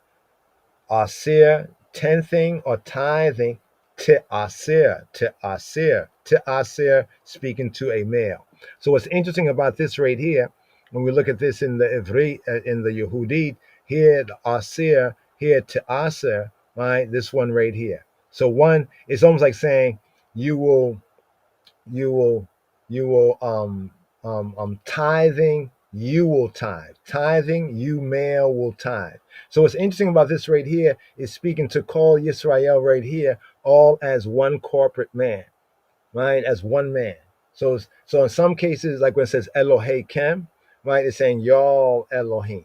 When it says Eloheka, it's like as if speaking to an individual man, the I, your Elohim. So there are cases where all of Yisrael, when we look at the Yehudit, the language, is being spoken to as one man. And this brings out the new covenant sense, right? That we are members of one body and Moshiach is our head. Right? So Asir to Asir. Asir to Asir. Asir to Asir ret kol tibuat. Et, what will you, the et here is the verb object marker, right? The et, the aleph tav, right? The aleph tav, or some say the alpha and the tav, right? The aleph tav. So et, what will you tithe a tithe? In other words, you will tenth, tithing or tenthing, you will tenth. That means you're going to really tenth in that sense, but it's actually not the word true or truly. Asir to asir ret call. All, call, mind, all, the whole thing, mind, tibuat. So what is the tibua? Tibua is the produce, tibua. What's the tabua, yo? What's the produce? What's the fruit of it? Like what's the result in a figurative sense? But literally, what is the tabua? Right? The tibuat, the produce of, right? The product of, the revenue of, right? 1A, the product, the yield, right? The crops of the earth, of the land, of the ground, usually, right? But this now is also what income is. You see, there's a difference between making income properly in language and a wage. See, wages. Like most people get wages, right? But they really don't have income, right? You have to understand that the land, you see the connection with the land? both from the fruit of the land and then also from the livestock. So in the ancient today, right, ones have bank accounts and this and that, right? But and don't have land by and large, but understand how important land is. And the land is important for your stock or your livestock, right? And this is where scripturally and properly speaking in context of language, even in English, but they already fool people, so people are already fooled, right? But when we start to study this, we say, wait, income is not wage. That's why we ask the question of who should tithe. Who are the ones to tithe, right? In the community, who are the? It's those who had land, right? And because those who had land and therefore having livestock, because land and livestock kind of go together. You know what I mean? In creation, in reality, right? So the income is the revenue, right? So you have this land, right? You put seed in the ground, and then the crops grow. A tenth of that, right? You have animals, and from this season to that season, more animals are produced, and therefore there is that tithe.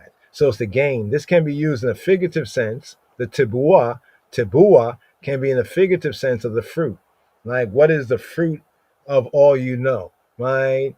Wisdom, this is the gain, right? Then we have the fruit of the lips, or the product, the produce, the tibua of the lips, the fruit of the lips, right? So this is a noun feminine. Here Strong's break it down as income, the produce, right? Literally, or figuratively, or we can say literally and figuratively, the fruit, the gain, the increase, the revenue. So everyone did not tithe, right? Because everyone did not have land to go in or enter into, or have that which they put the seed into and the fruit came out of. Those who were farmers, those who were like shepherds and cow herds and cattle herds, right? They are the primary ones being spoken of here. Now, this doesn't mean that ones could not give a gift. One could give a gift to Yahweh, to the priest. One could give an offering. Of course, of course. But the tithe, we're talking about tithe now, right? So, because there were many people in Israel who were wage earners, right? They worked for somebody, or they worked on somebody's, land, right? And that one who owned the land, right, gave them a wage or paid them for their service, right? So whatever they got paid from their service, they were not obliged according to Torah to say, oh, I now have to give a tenth of this. Because if that is so, then show us in Torah. They can't, right? So notice when the churches talk about, they talk two things, right? They say, well, there's no more law, as though they're lawless, right? But then they say we're not done with the Old Testament. We talk about, look, you see the clean foods and unclean food. They'll twist up the verse where Yeshua and his disciples were accused of violating Torah because they were eating without washing their hands. The whole scene is not about eating unclean food. It was eating without washing their hands, right? You know what I mean? And they twist it and say, well, he says, therefore he called all things clean. No, he said that when you eat, right, you eat, it goes in, right, goes to the belly, and then it goes out. When it goes out into the draught. And that's what purifies all foods. Because you know what happens? To show science, even science backs this up today. If people eat food and yet they don't do the other thing, right? Put it in the draught, you know what I mean? You know what I mean? Or we say the toilet, or they, you know what I mean, exit it, then that's sickness. That's what happens, that they even say right now, health condition, most of the illnesses are caused in the belly, right? Or related to the belly. So what Yeshua was saying was something very, as they would say today, holistic, but people don't get it, right? Because, ones have been deceived. You know what I'm saying? So I just want to point that out right there, that because people say, oh, he said that we can eat anything. Really? Where did he say that? It says, those things that God created to be eaten by those who have knowledge, right? They give thanks, those who understand what the truth is, right, of the matter. So that whole scene, when they try to throw that scene at you, oh, he said, and the scene about what he said about, how it's purged. It's purged because the belly, right, taking, it was the body taken from food, that which you can use, and then the garbage part it pushing it out of the body is how the body purges it. That's what he's talking about. Right? You know what I mean? He's nothing in the whole scene. They were eating what corn? They was passing through the corn. They was eating corn. They was not eating pork chops or something like. And people, if one to one listen to this and you do that, we're telling you what thus saith. You know what I mean? And also showing you the holistic reason for it. Not saying that if you don't eat that, and you eat everything strictly according to what's said here, that doesn't make you holy as to spirit, right? But that does make the body according to what he says is for the holy people to be set apart. Because man is a tripartite being, spirit, soul, and body, right? So the body does matter, right? That's why it says, we can find that in the New Testament speaking about the body, right? But here it says, it's called tebuat zareka, right? All the produce of your seed. Right? And here it's not of your seeds, it's of your seed. It says of your seed, singular, not speaking of many, but speaking of one. You know how they try to run that one there, you know what I mean? And confuse the people even more so, right? Right? As though like Yisrael is not in the, still in existence. It's not still part of, Yahweh's word. You know what I mean? Even after the fullness of the church age. Here it says, call a tibuata zareka, right? Hotse, that which comes forward, right? Ha-sada, of the sada, right? So we have the sada. The sada is the field in the sense of cultivated land, right? Cultivated land, right? The context here, right? It says shana, shana, shana, shana. So the shana, shana, right, is year by year. Now, why does it say this here, right, with this concerning tithes? Let me just touch on this briefly. We want to return to this and go through this a little bit more, right? But just to give one the overview, right? Because it's interesting because the latter-day so-called Christian churches, many of them talk a lot about tithe. Sow a seed, sow a seed. You see you see how they're taking it so-called metaphysically, sow a seed, but where you sowing the seed? In the church? So wait, the church is the field? Is the church the field? The master, Jesus of Nazareth, Jesus Christ, Yeshua HaNotri. What does he say? What does he say? He said the field is the world. Uh-oh. Uh-oh. Oh, that means that a lot of those churches that teach that, they basically are worldly churches. Come out of her. They would do better if they didn't throw the law, the Torah away and misunderstand, what has been done away with, right? But it says, thou shalt truly tithe, right? All the increase of thy seed, the increase of the seed, right? That the field, in other words, you take the seed, you put the seed in the ground, something grow from it, right? And much might grow from that, and it's a tenth of that, right? So from everything that's grown from the seed, you take a tenth, right? The tenth of that which comes out the field, right? Year by year. Notice they say week by week that whenever you get paid, then you owe, a tenth of it to God, right? But then is it going into the barns? Right? Does anybody ever talk about the barns? They like to talk about Malachi. You have robbed me, right? But what about the barns? Where are the barns? The church is the barn. So we should be able to find some of that in the church somewhere, right? When we need it, right? The people are hungry. But anyway, here, let's look at this just briefly right here on the tithe, just to understand the tithe. The question was, how much of a tithe is required to be given to Levites? Check this out, right? Check this out right here. A tenth part. Note, however, that after harvesting, 1/50th of the yield, right, was separated for the Kohen, right? There's such a thing called the heave offering or the teruma, right? The teruma. After this, a tenth was given to the Levite. This is called the Ma'aser Rishon. What is the Ma'aser? Ma'aser Rishon? Ma'aser Rishon? The Ma'aser Rishon is the first time. Besides this, there's another time, right, according to scripture, that is separated to be eaten in the Mishkan, in the holy place, right, during the celebrations. It says 3 times in a year during those celebrations. This is called the Ma'aser Sheni.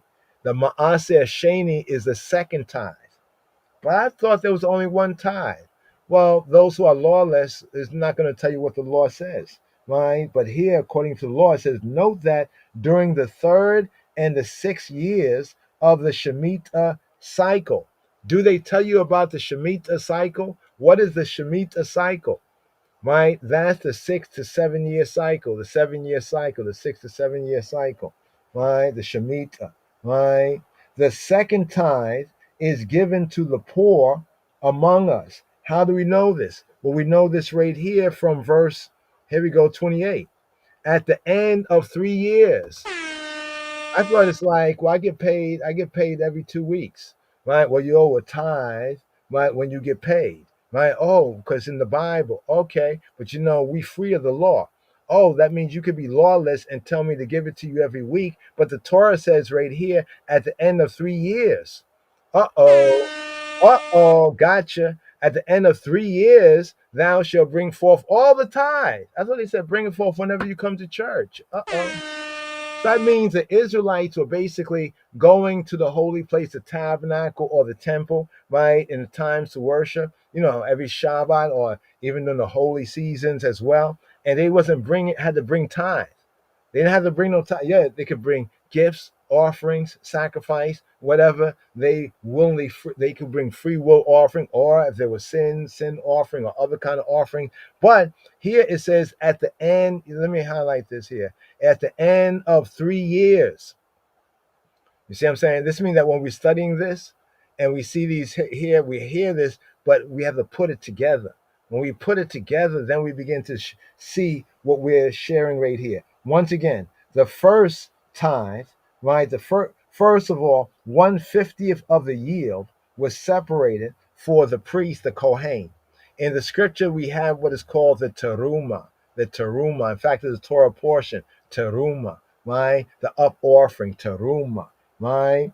And then after that, right, a tenth was given to the Levite, right? And that first one, the first tithe, was called the Maaser Rishon, right? And beside that, there was another tenth, another tithe that is separated to be eaten in the Mishkan, in the holy place during the celebrations, like the 3 times in a year, especially during the season that is coming up, the tabernacle season.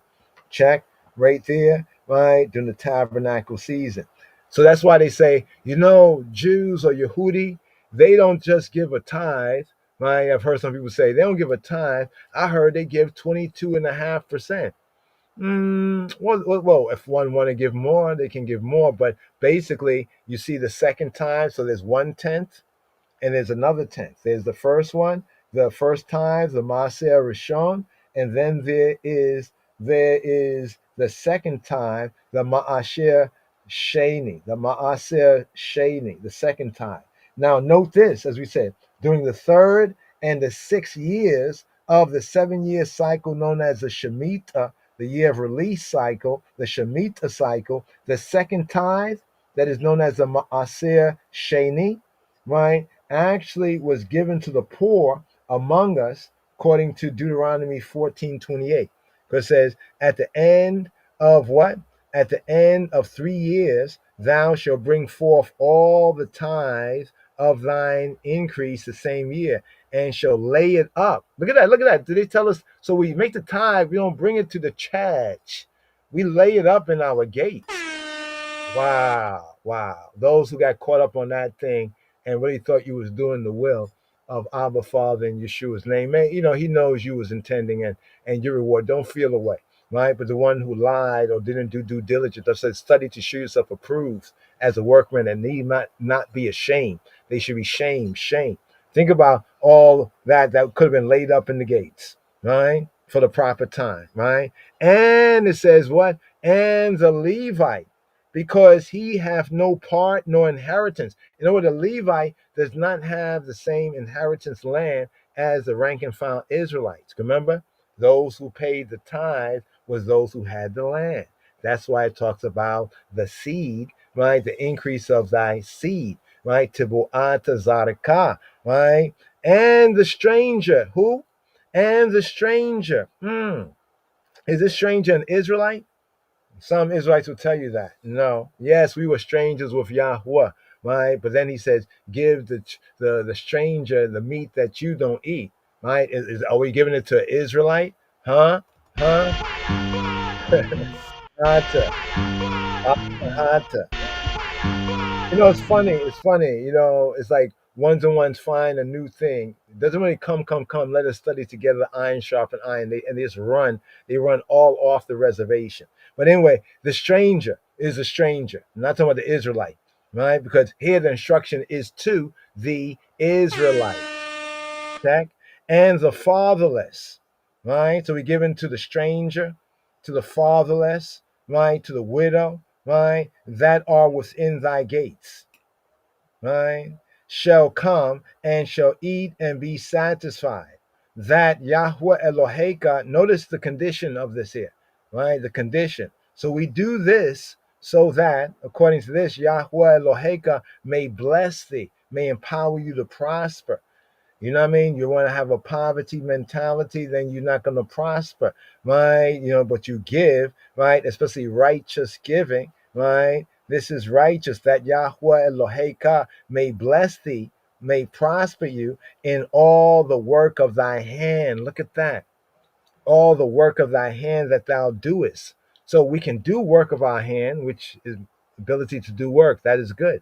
But here in the covenant speaking, if we are, what is it, niggardly, right, or stingy, or we do not give, right, righteously, right, and we say, Lord, bless me, he blessed me, that's just hypocritical talk, right? Because notice right here. So there is this connection of doing for others in that sense, and Yahweh will do for you and will even bless the work. I've been working hard with my hand, can't get a blessing.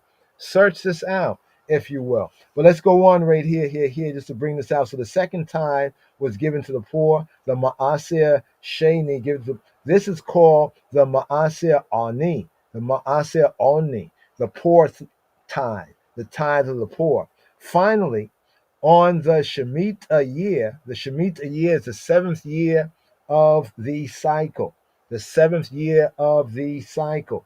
None of the tithing Torah, none of the tithing laws, direction, instruction are applicable during that year, right? That year is as like a Shabbat, right? This implies that we should donate what we learned from studying even the tithe and how it is ordered. And there's a little more detail, but we'll get into that as we move forward. What we learned from this is that we should donate or righteously, right choice, righteously donate or give 1/5, a fifth, right? This is pleading the fifth, right? A fifth of our resources to fulfill the mitzvah, the command, the mitzvah. What is the mitzvah? The mitzvah of charity, and in the Hebrew, charity is known as tzedakah.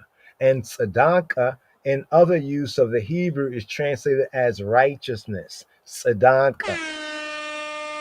Note also that money is also an acceptable form of tithing. Now, I heard someone say, it never was money, it never was never. I mean, I said, man, as many times as they said never, right? If that could just wipe it all away, right? But that doesn't wipe it all away, right? Notice what it says right here.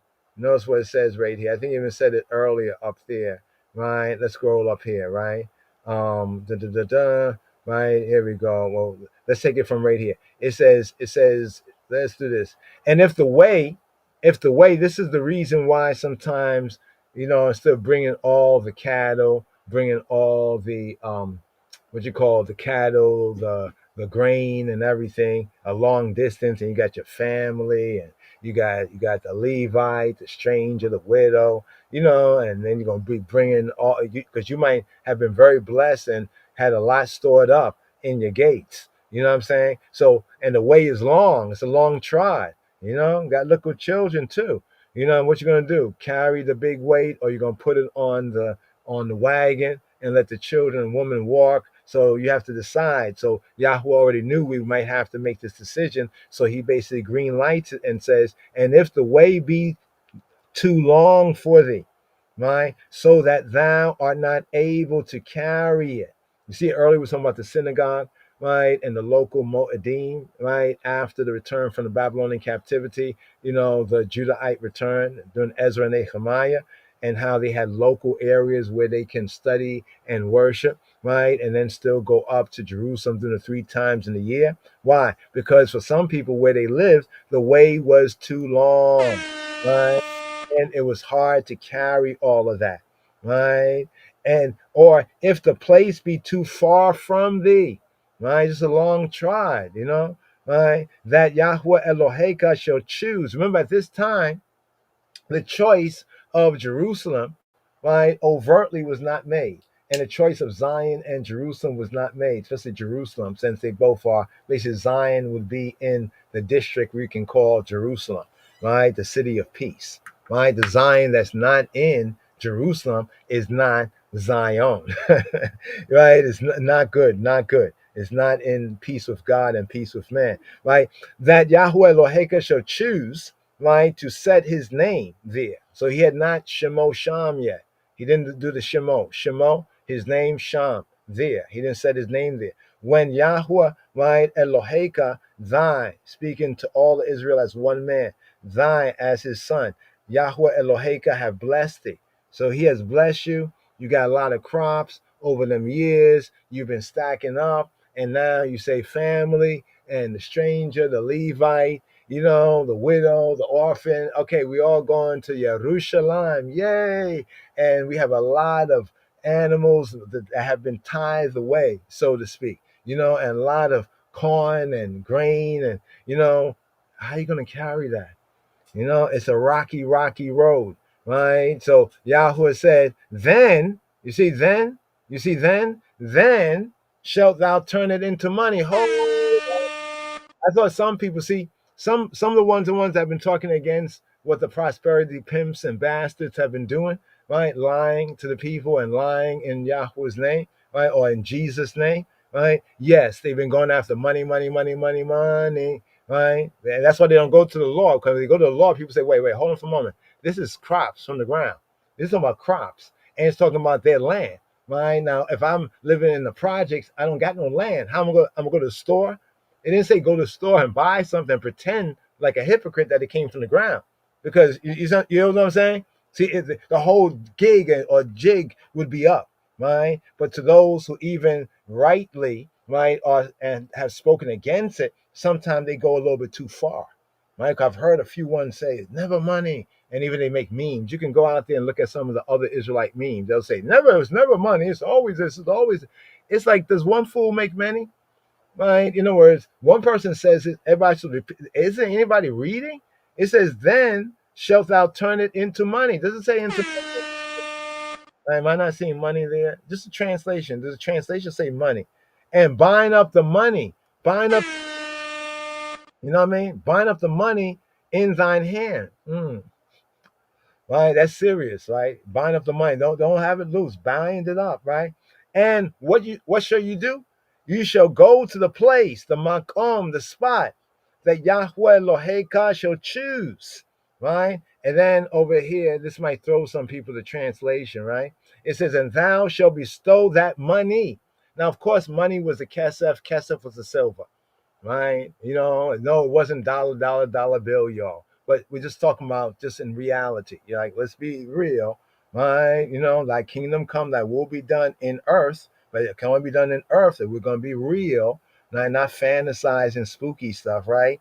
Thou shalt bestow that money for whatsoever thy soul lusteth after. Did they translate this in the King James? In the King James, right? And thou shalt bestow that money for whatsoever thy soul lusteth after. Right, let's hit the note, right? Lusteth after, right? It says desirous right there. Let's do this right here. Because lust, right? So here, of course, it's a translation, right? Because some people say, hey, you won't have to go to, the Hebrew, but the translation is good, right? And then they'll say, well, lust is always bad instead of teaching. Right? Instead of teaching, right? It says, don't lust after your neighbor's wife. Shouldn't you desire your own wife? Right? Shouldn't you? Awa, Ava, Ava, look, awa mean to desire, right? To incline, right? Incline, to covet, right? To wait longingly. I don't want to wait. Yeah. And wish, to sigh, to want, to be greedy, right? To prefer, even to prefer, it's awa, right? In the sense of bringing on the PL sense, to desire. You desire, you really desire something, man. I really want some of that. Well, technically, that word is lust, right? You see, I would say, take our minds out of the proverbial Babylonian gutter, right? You know what I mean? To understand the good and the bad, even of words, right? See, Adam, Wahawa, they chose to want the knowledge of good and evil, and then Yahweh, in His mercy, He gave His direction, instructions, so we can know. Right? You shall know the truth. To desire, to crave, the heat pa'el sense, right, is to desire, to long for, to lust after, like bodily appetites. So there's a good sense, like, okay, we all got food, right? I got the same food as my brother here, right? But I desire the food. My lust make me eat the food fast. After I finish eating it, I belch, and then I go grab my brother's food. Isn't that a bad sense of lust, right? That's a bad sense of desire. You see, in the bad sense. Now, if I just ate my food and I push myself away from the table and I Baruch Ata Yahweh Eloheinu Melech HaOlam, right? I bless His name, and I'd say to my brother, you enjoying it? That's good food, man. Eat it up, right? That's the good sense, right? To wish for, right? See, wish becomes so bad that some of us don't want to wish no more, right? But anyway, this is an interesting verse right here. That's what we wanted to go to it, right? In the context, is that thou shalt bestow that money. Here we can look at money. Money is the kesef. Kesef is the silver. Literally, kesef is for silver, right? The kesef, the silver, right? It's the metal, right? And it's also the main currency, right? But it comes from the word kasaf. Kasaf is to long.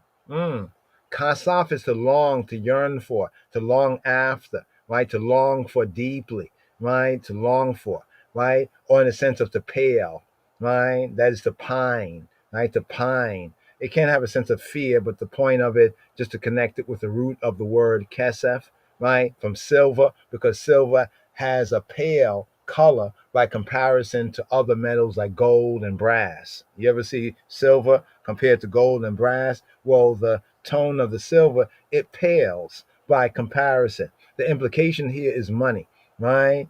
For whatsoever thy soul, right, lusteth or after, right? For oxen, right? For sheep. You ever went someplace and there's food to eat and you've been traveling. You ever travel someplace, to family or whatever, there could be some good food there. I mean, you're lusting for some food. You know what I mean? You're desiring, strongly desiring. I know people want to try to blot that word out, but notice it's here in the translation. Deal with it, right? For oxen or for sheep, right? Or for wine, or for strong drink, or for whatever thy soul, right? Thy soul, right? Give her what she desire, whatever thy soul desireth. Notice over here is sha'al and sha'el. What is sha'al? Sha'el is to ask for. Like sometimes you're like, man, you know what I really want to eat right now? And it's like your soul is saying, eat this, is desiring this. And it says, and thou shalt eat there lifnei Yahweh Eloheka, right? And thou shalt rejoice, thou and thine household. So we see that this next tithe right here, right? That this right here, which is brought forward, is brought forward. This is a tithe that you put up, right? Right? You put away, and then you spend it on your family. That's in your family circle, right? When has the church, not the church, I won't say the church, but counterfeit, right? The counterfeit ones amongst the true ones taught this, right? When have they taught this, right? When they talk about tithes, right? You have robbed the Lord, da, da, da, da, da, da, da, right? But I think we're free of, right? We're free of the law, right? So you just want to take, notice how they just take the tithe out of they pick and choose. Okay, let's take the tithe out of here. And notice that the tithe is in the very same chapter as the kashrut, the clean and unclean foods. You notice that? You notice that right there. It's in the very same chapter, right? And then it gives us the warning here, and the Levite that is within thy gates. So here it gives us the idea that ones and ones who had a piece of land and had gates should make room for a Levite, right? That was one way, right, that one should have access to the word of God, right? If it's a Levite that's really on their duty, right? Thou shalt not forsake him, right? Don't forsake him, for he hath no part nor inheritance with thee. Now think about this in the real context. That the Levite only has Yahweh.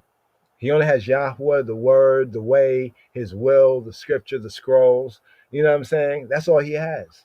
Right? You know what I mean? Not like the Israelite that has inheritance land that's passed on from generation to generation, crops, cattle, all of that. Right? So you forget about the Levite. Right? You know, and in a sense, that's how ones would be cursed with a curse also. At the end of 3 years, so it tells us when this thing will be done. Notice that. Notice it tells us when this thing. So it's not like every year we do this, right? Because even if we take a tenth, sometimes we have much crop, sometimes many cattle or sheep would multiply, sometimes not. But at the end of 3 years, so notice the 3 years, the Trinity of years cycle, right? Thou shalt bring forth all the tithes of thy increase to Buat, right? Right, right, of thine increase, the tithes of thine increase. There we go, right there. There we go. The tabuah, right? The produce, the revenue, right? The tabuah, the income, right? What comes in from the land and what comes in from the increase of cattle.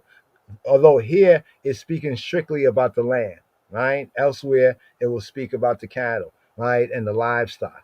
And the Levite, because he have no part nor inheritance with thee. Notice how he keeps reminding the Israelite that the Levite, remember the Levite. The Levite is different than the other Israelites. In fact, the Levite is not even in the number of the 12, which tells us that there were 13 tribes, right? Right, but the Levite is with Yah, right? You know, his inheritance with Yah, so he's not accounted in the number. And the stranger and the fatherless and the widow that are within thy gates. So think about this here. This instruction, who is it speaking to? Is speaking to a male, is speaking to the mandem to whom more is given, and is speaking particularly to the men who have land, right? The men who have inheritance land, right? Because if you don't have any cattle and if you don't have any land, how in the world are you going to give tithes according to the mitzvah, right? Or the mitzvah according to the commandment here? You see what I'm saying? Right? See, this is the context that needs to be taught, right? They shall come, right? So when one went up, one can be like, yeah, you know, I'm ready to go up. This is the third year. I'm going up by myself and I'm going to just enjoy all by myself. All right. No, it says, and the stranger, don't forget the Levite, right? The stranger and the fatherless, right? And the widow, right, that are in your gates, right, that are on your property, your compound, your gates, your estates, you know, right, shall come. They shall come. So when you're ready, like, I'm ready to go. And they're like, wait, are we coming too? Right? And like, no, you can't come. You're violating the command, right? And shall eat. They shall eat, right? They shall eat that which the tithe that you stored up for those 3 years. They shall eat and be satisfied. It's not like, oh, I'll give you a little something. No, they're going to eat till satisfaction, right? So that what? So that Yahweh Eloheka may bless thee in all the work. Remember this Torah portion is re. Before thee I set a what? Right? A baraka and a kalala, a blessing and a curse. And this is a consequence based on our action or inaction, right? That Yahweh Eloheka may bless thee in all the work of thy hand, of thy yad, right? All the work of thy yad, of thy hand that thou doest. So it's good to work, but it is great to have the baraka, right? That blessing on I and I work. So just a little brief right there on tithe, right? You know, according to the scripture, you know, what the pastor, you know, what many pastors and preachers just totally have ignored, right? And also showing their hypocrisy. They draw from the law one thing. And they'll say, well, it's because it mentions how Abraham, you know, gave Melchizedek tithe, and Christ is after the order of Melchizedek. But so where is your regulation for tithe? Let's just say that's true. And let's just say tithes are still in effect. But where's the regulation for that? Huh? It's just what the pastor feels. I need a new jet. I need a new car. I need a new house. Right? Come on now. Stop it. So here. Just want to zoom in on that. A little darash, right? A little midrash and darash there. Chant. Time just be moving right here. Brothers and sisters and brothers right here. We're going to just quickly segue just a little bit to prayer right here. But be sure, Yah willing, we'll follow up. We already taught on it, but to teach on it again, because we always can learn from Yahweh, right? From Yah's way, truth and life. So here, we're gonna segue to look at the time. Gonna segue just a little bit on Psalm 5 and the main theme of Psalm 5 being a prayer, right? The main theme of the 5th Psalm, right, being a prayer. I think we had the dove. Right, let's actually bring this forward right here. Right, let's bring this forward right here. Seeing which version here. Okay, the Midrash is kind of short right here. Right, but here. Right, this psalm right here. Let's bring. Okay, let's try this one here. Shema Yisrael.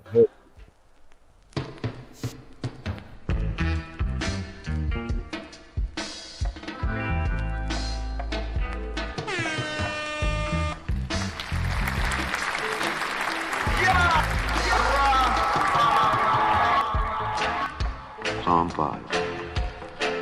מזמור למנצח אל הנחילות מזמור לדוד.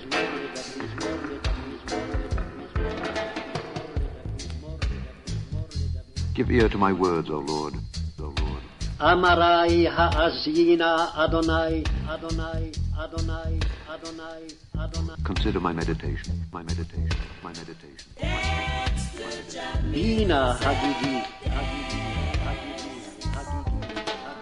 Hearken unto the voice of my cry, my King and my God. מלכי ואלוהי, ואלוהי, ואלוהי, ואלוהי. For unto thee will I pray. כי אליך אתפלל, אתפלל, אתפלל, אתפלל, אתפלל. My voice shalt thou hear in the morning, O Lord. In the morning will I direct my prayer unto thee, and will look up. For thou art not a God that hath pleasure in wickedness, neither shall evil dwell with thee. The foolish shall not stand in thy sight. Thou hatest all workers of iniquity. Thou shalt destroy them that speak leasing. The Lord will abhor the bloody and deceitful man. But as for me, I will come into thy house in the multitude of thy mercy, and in thy fear will I worship toward thy holy temple. Lead me, O Lord, in thy righteousness because of mine enemies. Make thy way straight before my face. For there is no faithfulness in their mouth. Their inward part is very wickedness. Their throat is an open sepulchre. They flatter with their tongue. Destroy thou them, O God. Let them fall by their own counsels. Cast them out in the multitude of their transgressions, for they have rebelled against thee. But let all those that put their trust in thee rejoice. Let them ever shout for joy, because thou defendest them. Let them also that love thy name be joyful in thee. For thou, Lord, wilt bless the righteous. With favor wilt thou compass him as with a shield, as with a shield, as with a shield, as with a shield, as with a shield, as with a shield, as with a shield, as with a shield, as with a shield, shield, shield, shield, shield, shield, shield, shield, shield.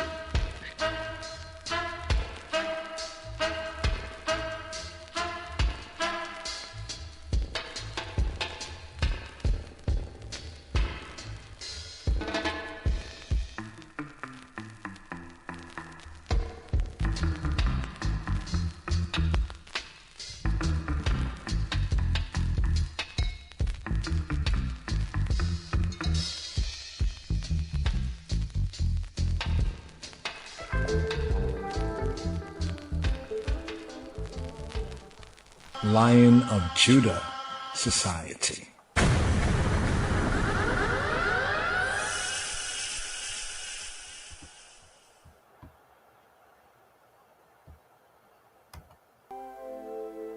Mizmor Hey, Psalm 5.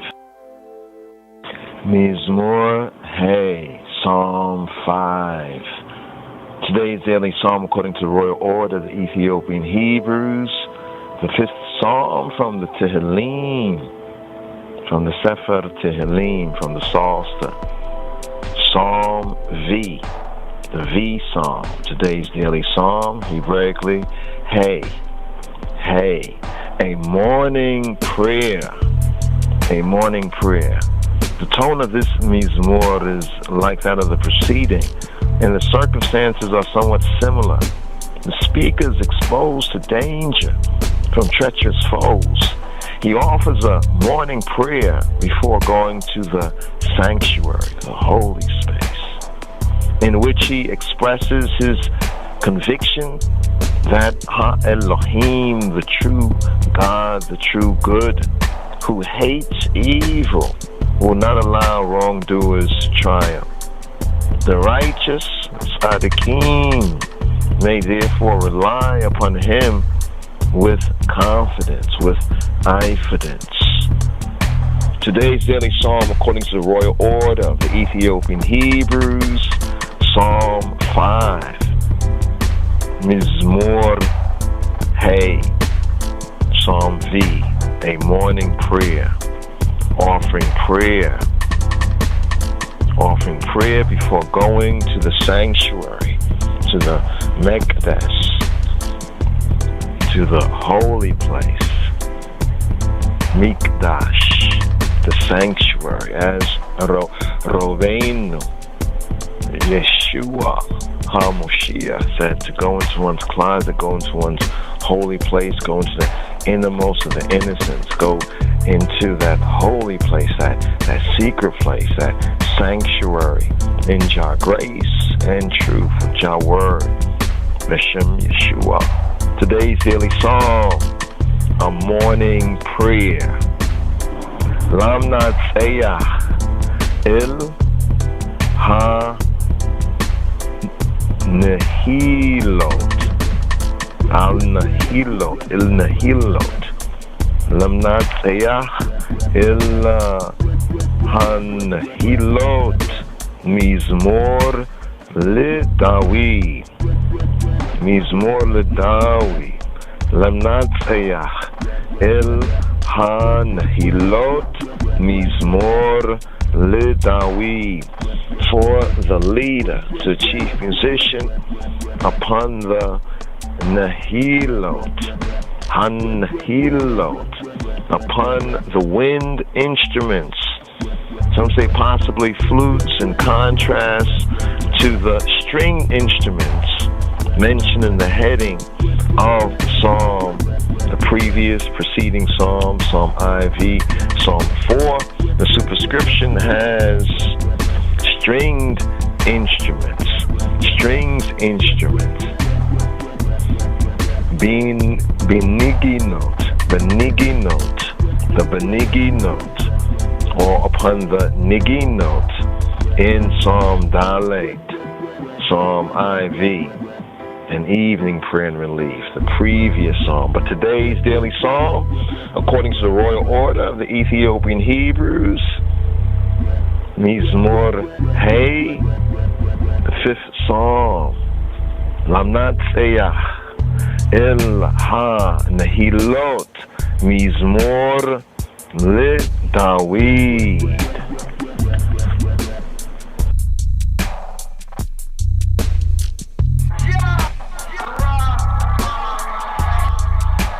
Mizmor Hey, La Menatzeach, El HaNehilot, Mizmor LeDavid.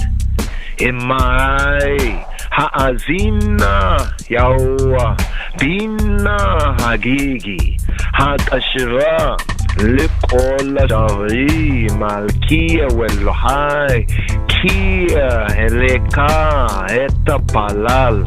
Yahuwah Boker Tishma'a Koli, Boker E'eraka Leka, Wa'etzepah Kilo El Hafetz Rasha, Ata lo yugureka ra'a lo yita yatsavu aholim leneged oineka sanita kolapo leaven te aveda dovre hazab ki adamim umirma yitaev yaw وعني برova حسدك عفو فتك اشتخوا إلا هكالك عرشك بيراتك يوا نخيني سيدك أتك لما أنا شوراي خوشار لباناي داركك كينا بفيه نخونا كربام هوتك أبر بطوح قرونام لشونام يا خليكون هاشميم إلهيم يبلو ميا مو صوتهم بروفا بيشيهم هادي خيمو كي مروباخ يسمخوا خلا خطيرك לעולם ירננו ותעשיק עלימו ויעל צורק אוהב שמך כי אתה תברק צדיק יהוה כצעינה רצון אתה אתערנו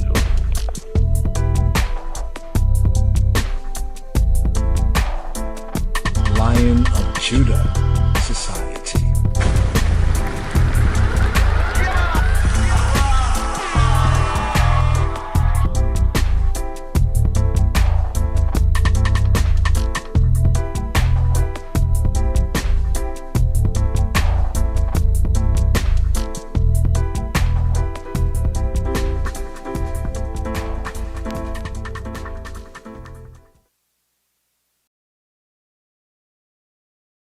Yes. Morning prayer. Just a little bit here on prayer.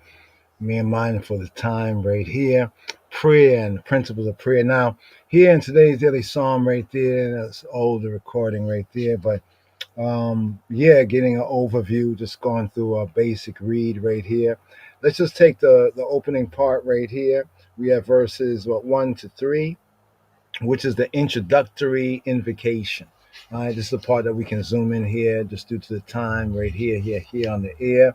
Give thanks, brothers and sisters, those who hear this now and in the future. So we have a dawning prayer in the dawning. Right, break of dawn, la minatzeyach, to the chief musician, right, to the musical leader, the musical director, la minatzeyach, ilha nechilot mizmor le dawi, to chief musician upon the nechilot or il ha-nechilot,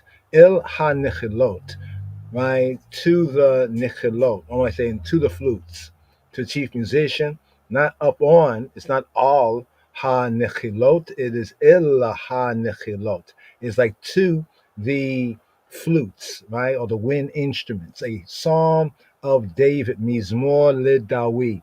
That part there, that first verse right there, superscription. In the Hebrew, that's the Aleph verse. That's like the first verse. So there's a numbering difference, right, from the Hebrew manuscripts, right? So to the chief musician upon Nechilot, or to the Nechilot, Ha-Nechilot, a psalm of David, Mizmor Lidawi. That there is a verse by itself. And then here is like the first proper verse in King James Version. So many King James versions, we will have at the first verse, give ear to my words, Yahweh, consider my meditation. Amarai hazina Yahweh, bina hagigi. Amarai hazina Yahweh, Amarai hazina Yahweh, bina hagigi. So here's like a command to he who be. First, ha'azina from the root azan. Azan means to hear, to listen, right? Azan, to hear, to listen, in this sense, to be obedient, right? But in the case of prayers, asking Yahweh to hear one's tefillot, one's prayers, right? Or tefillah, one's prayer. But the root sense, remember the word for ear, right? In Hebrew, one dialect of Hebrew is the ozen. The ozen is the ear, right? In I think in Ge'ez, it's the izin, right? The ozen, izin, azan, right? It basically means to broaden the ear and hear, to expand the ear. Here Strong's bring out the Afro-Semitic sense of it, to broaden out the ear. You know, like with the hand, you know, when one's put their hands behind the ear to hear, broaden out the ear, right? The sense of this sign symbol is like really, really here, right? Really, really here. Amarai, my Amar, right? Or Emer, like in the root sense, Emer, right? Amarai, right? Amer, Emer is the utterance, the word. Now, of course, the bar is word, right? This here is brought out as almost like my sayings, like what I'm saying, right? Amarai, my saying. Ha'azina, brought out the ear. Yahweh, oh he who be. Bina, right? Bina, consider being, right? Bean, right? Yo, I keep it a bean, right? We're saying to Yahweh, Bina, Hagigi. Bina, consider, or in the sense of being, getting to the root here, to discern. This is the verb, right? Bina. So saying Bina is like a command, right? It's like command, do this, like discern this, discern, Bina, right? Bina Hagigi. Discern my Hagig. Discern my murmuring, my muttering, my murmuring in pleasure and anger, my reason. You know, like when you're talking, even you're talking to yourself, you're trying to reason it out. Like, yeah, is it really like this? No, I can't be like that. Oh man, I wish it was, yo. It used to be so much better, but now, you know, it's going back and forth, right? That's the Hagig, Higayom, the Higayom, the meditation, right? But here he says Hagigi, my Hagigi. Bina, discern my Hagigi, perceive my Hagigi. In other words, perceive with the mind, observe. You know, like when one is in a meditation, sometimes one says good things, right? It's right. And sometimes just thinking a lot of you're murmuring, you're reasoning with yourself on it. Other things come out too. So here's like to say to Yahweh, discern between this and that, right? Almost like accept the good.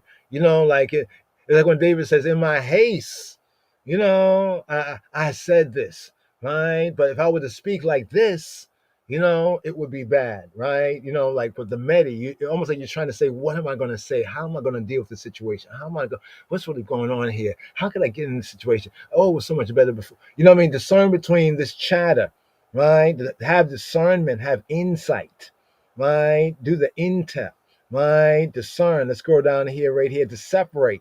This is the true sense here, bringing out the Hebrew, the Hebraic sense, the inner sense right here, the inner sense, even in the innermost, mentally, right? To being, right? Keeping it a being, right? Bina Hagigi, right? So the first part, Amarai, my sayings, what I've been saying, Amarai, my words, to say like my sayings, Amarai, Ha'azina, broaden the ear, Ha'azina, Yahuwah, Bina, consider, translation says consider, we bring out separate mentally, distinguish, in a general sense to understand or consider, but in the detail is separate, right? What is going on in my Hagig? What is Hagig? It's a whisper, my musing, my murmuring. You know, sometimes you can't help yourself. Sometimes, well, not that you can't help yourself, but sometimes it just happens. You find yourself just talking, you're like, was I talking to myself? You know, like you're trying to, you know, you're musing, right? You're musing, you're meditating out loud, right? You know, you're musing. They say from Haga. This is the root of Hagig. Haga, right? You're moaning. Oh, why am I always going to this? You're growling. You're uttering. You're musing. You're muttering. You're meditating. You're devising, plotting, speaking. Right? There's a lot of chatter, chit chat, chatter. right? Sometimes it's hard for even ourselves to really discern between this and that. We be like, I know I said some good things, but I said a lot of stuff right there because we're murmuring, right? We're medi. It's a medi, right? Whether it's in pleasure or in anger, the implication that you're pondering, right? Pondering, right? It's kind of interesting because the same word haga is translated in some places in KJV as imagine. Right? You imagine, think about, oh man, if it's like this, then right? You're meditating. You could be mourning. Oh man, why does this always happen to me? Right? You're muttering, right? You're roaring. It's sore, right? You're speaking. But notice one form of it right here is studying. Sometimes study is like that. I'm trying to figure this out. How in the world they get to this? Like, how did they get to this point right here? Oh, if you did this, nah. Oh man, I can't get this.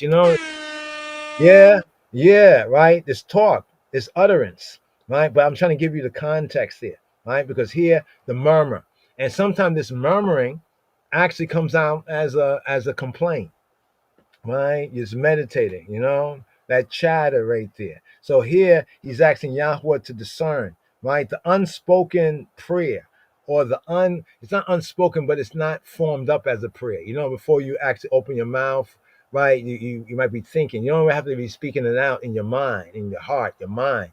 You're thinking this and that, trying to form the words, right? That which is not spoken, or that which is not intended to be spoken. You know what I'm saying?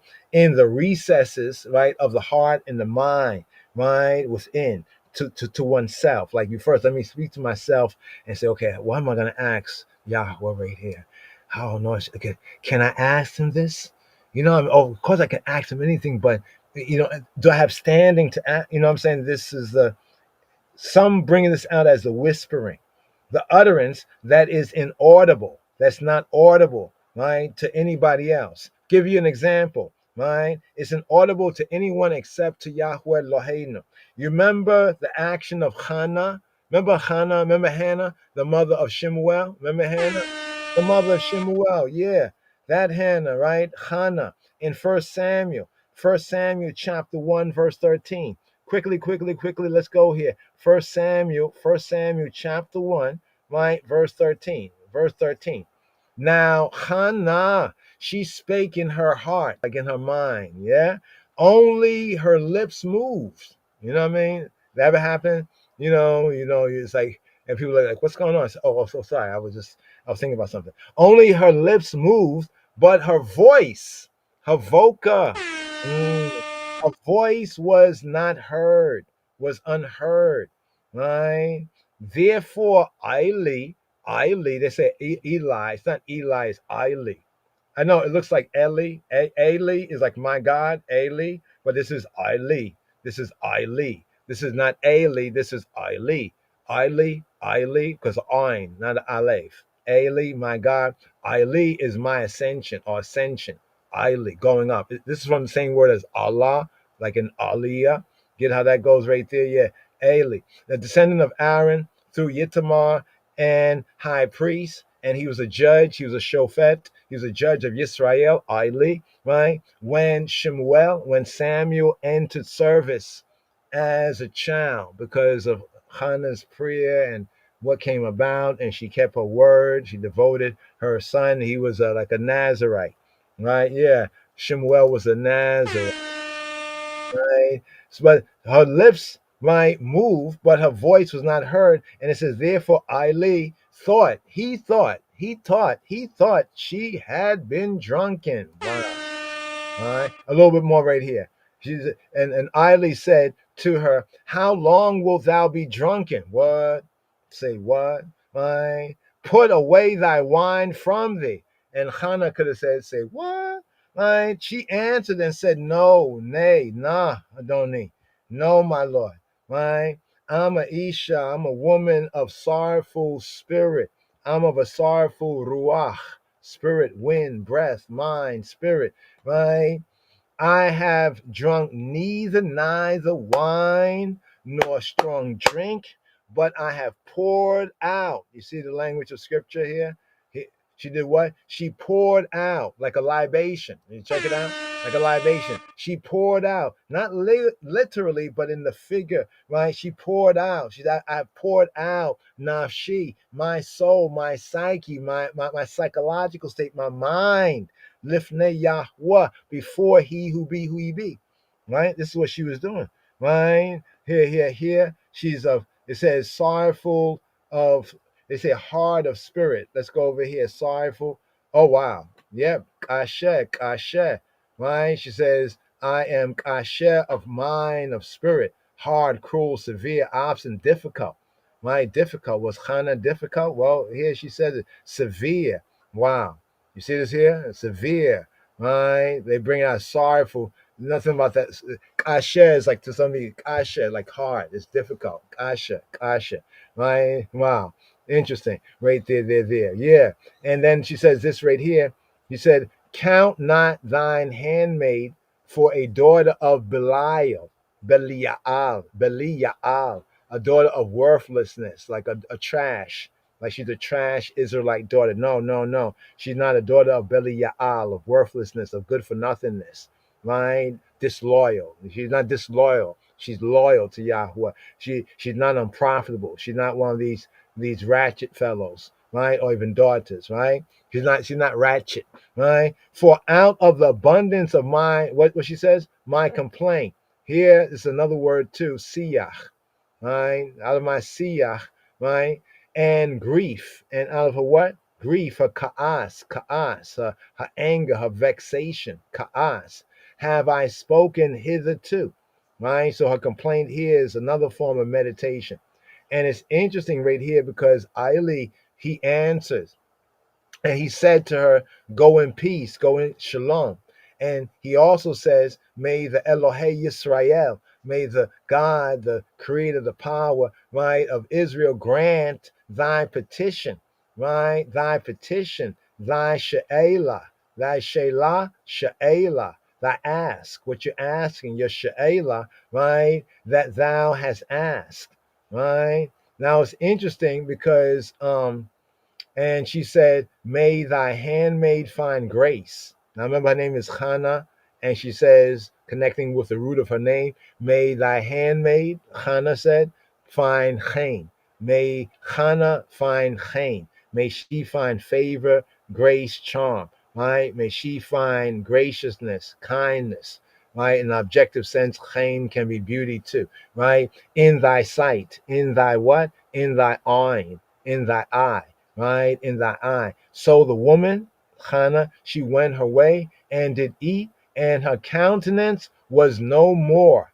Right, her countenance, like her face was no more. It's not saying that she didn't have no more face. Countenance is face, panim. Right, but it's the context is sad, but the word sad is not. It's an old Hebraic idiom. Right, he was angry. Yeah, but his countenance was no more. Was not like he's not angry no more. It's like it's not sad no more. So it's interesting because, in a sense, with a priest, remember that Eli, he was a priest, and in a sense, by what he said, remember Shemuel would come along and be devoted, right, to Yahweh, right? So he would grow up as like a priest Nazarite, right? And then he would eventually take Eli's place because Eli had two bad sons, Hophni and Phinehas. I think Vaughn Benjamin touches on them, Hophni and Phinehas, and also check out that tune, Belial, right? Be loyal. But I just want to go there just to bring out this sense right there.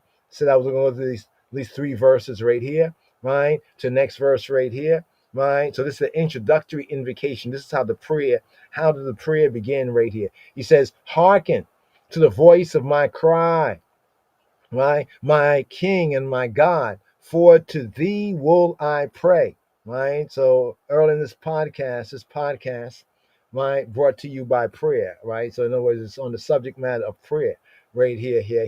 And this psalm, right, prompted it, right? But yet we went into kind of a deeper connection with prayer, sacrifice, the smoke, the ancients, the prayer, the connection, giving scripture here and there, right? But here we have hearken to the voice of my cry. Take the first part first, right? Hak Shiva, Hak Shiba, Hak Shiba, Hak Shiba, Likola Shawi, Lekol shawi malki welohai ki eleka etapalel ki for eleka to the I male and none other, O Yahuwah. Etapalel etapalal, I will palal. I will palal. Here's the word palal. Palal is an interesting word. It's at the root of palal, falal, tefillah. Tefillah is prayer as a noun. Palal or falal, see here, palal or falal is to pray, the verb. But notice what the word pray, right? Right? And this is different than when we look at pray in the English. If you look up pray into the etymology of pray in English, it's like beggy, beggy, beggy, beggy, beggy, beggy. But here it's more like to intervene, to interpose. But it's also to meditate and judge. It's really meditating judgment. See, the Hebrew sense of prayer is more like, what right do I have based on your word? Right? That's why it says, he who turned his ear from hearing Torah, right? Even his prayer is abomination. Because that means he don't really understand what tefillah, right? Well, Hebrew prayer is, and not understanding what palal is. And if he do understand that, then one is really ratchet, knowing what they know and doing what they do. So this word actually means to judge. So in a sense, prayer in the Hebrew sense is an aspect of self-judgment, right? In other words, between myself and Yahweh, I am here and he is there. He is holy, holy, set apart. I am here, right? How can I bridge this gap, right, between like me and thee, right, to intercede, right? So in a sense, prayer is actually an intercession for yourself. Right? But here, Strong's bringing out best. A primitive root, what does it say? To judge. Look at that. That's our point right there, to judge.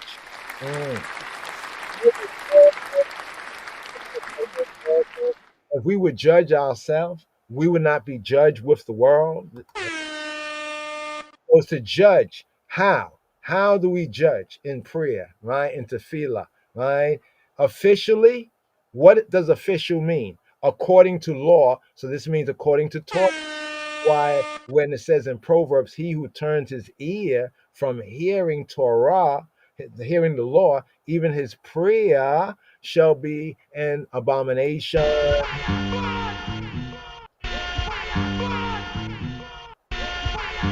So falal to judge officially or mentally. We say officially and mentally. So prayer in the Hebrew sense, when he says eta palal, right? He says ki eleka, to for because to the eye eta palal, I will pray, right? I will pray in what sense? I will judge officially, right? What I'm saying, I'm judging it according, right, to your Torah, according to your way. Even if I've fallen short, I'm going to acknowledge this and plead for mercy according to your Torah, according to your way. You see what I'm saying? So prayer in the Hebrew sense is there's an aspect of self weighing, right? This is why David's Psalms are so beautiful to study. A man after Yahweh's own heart.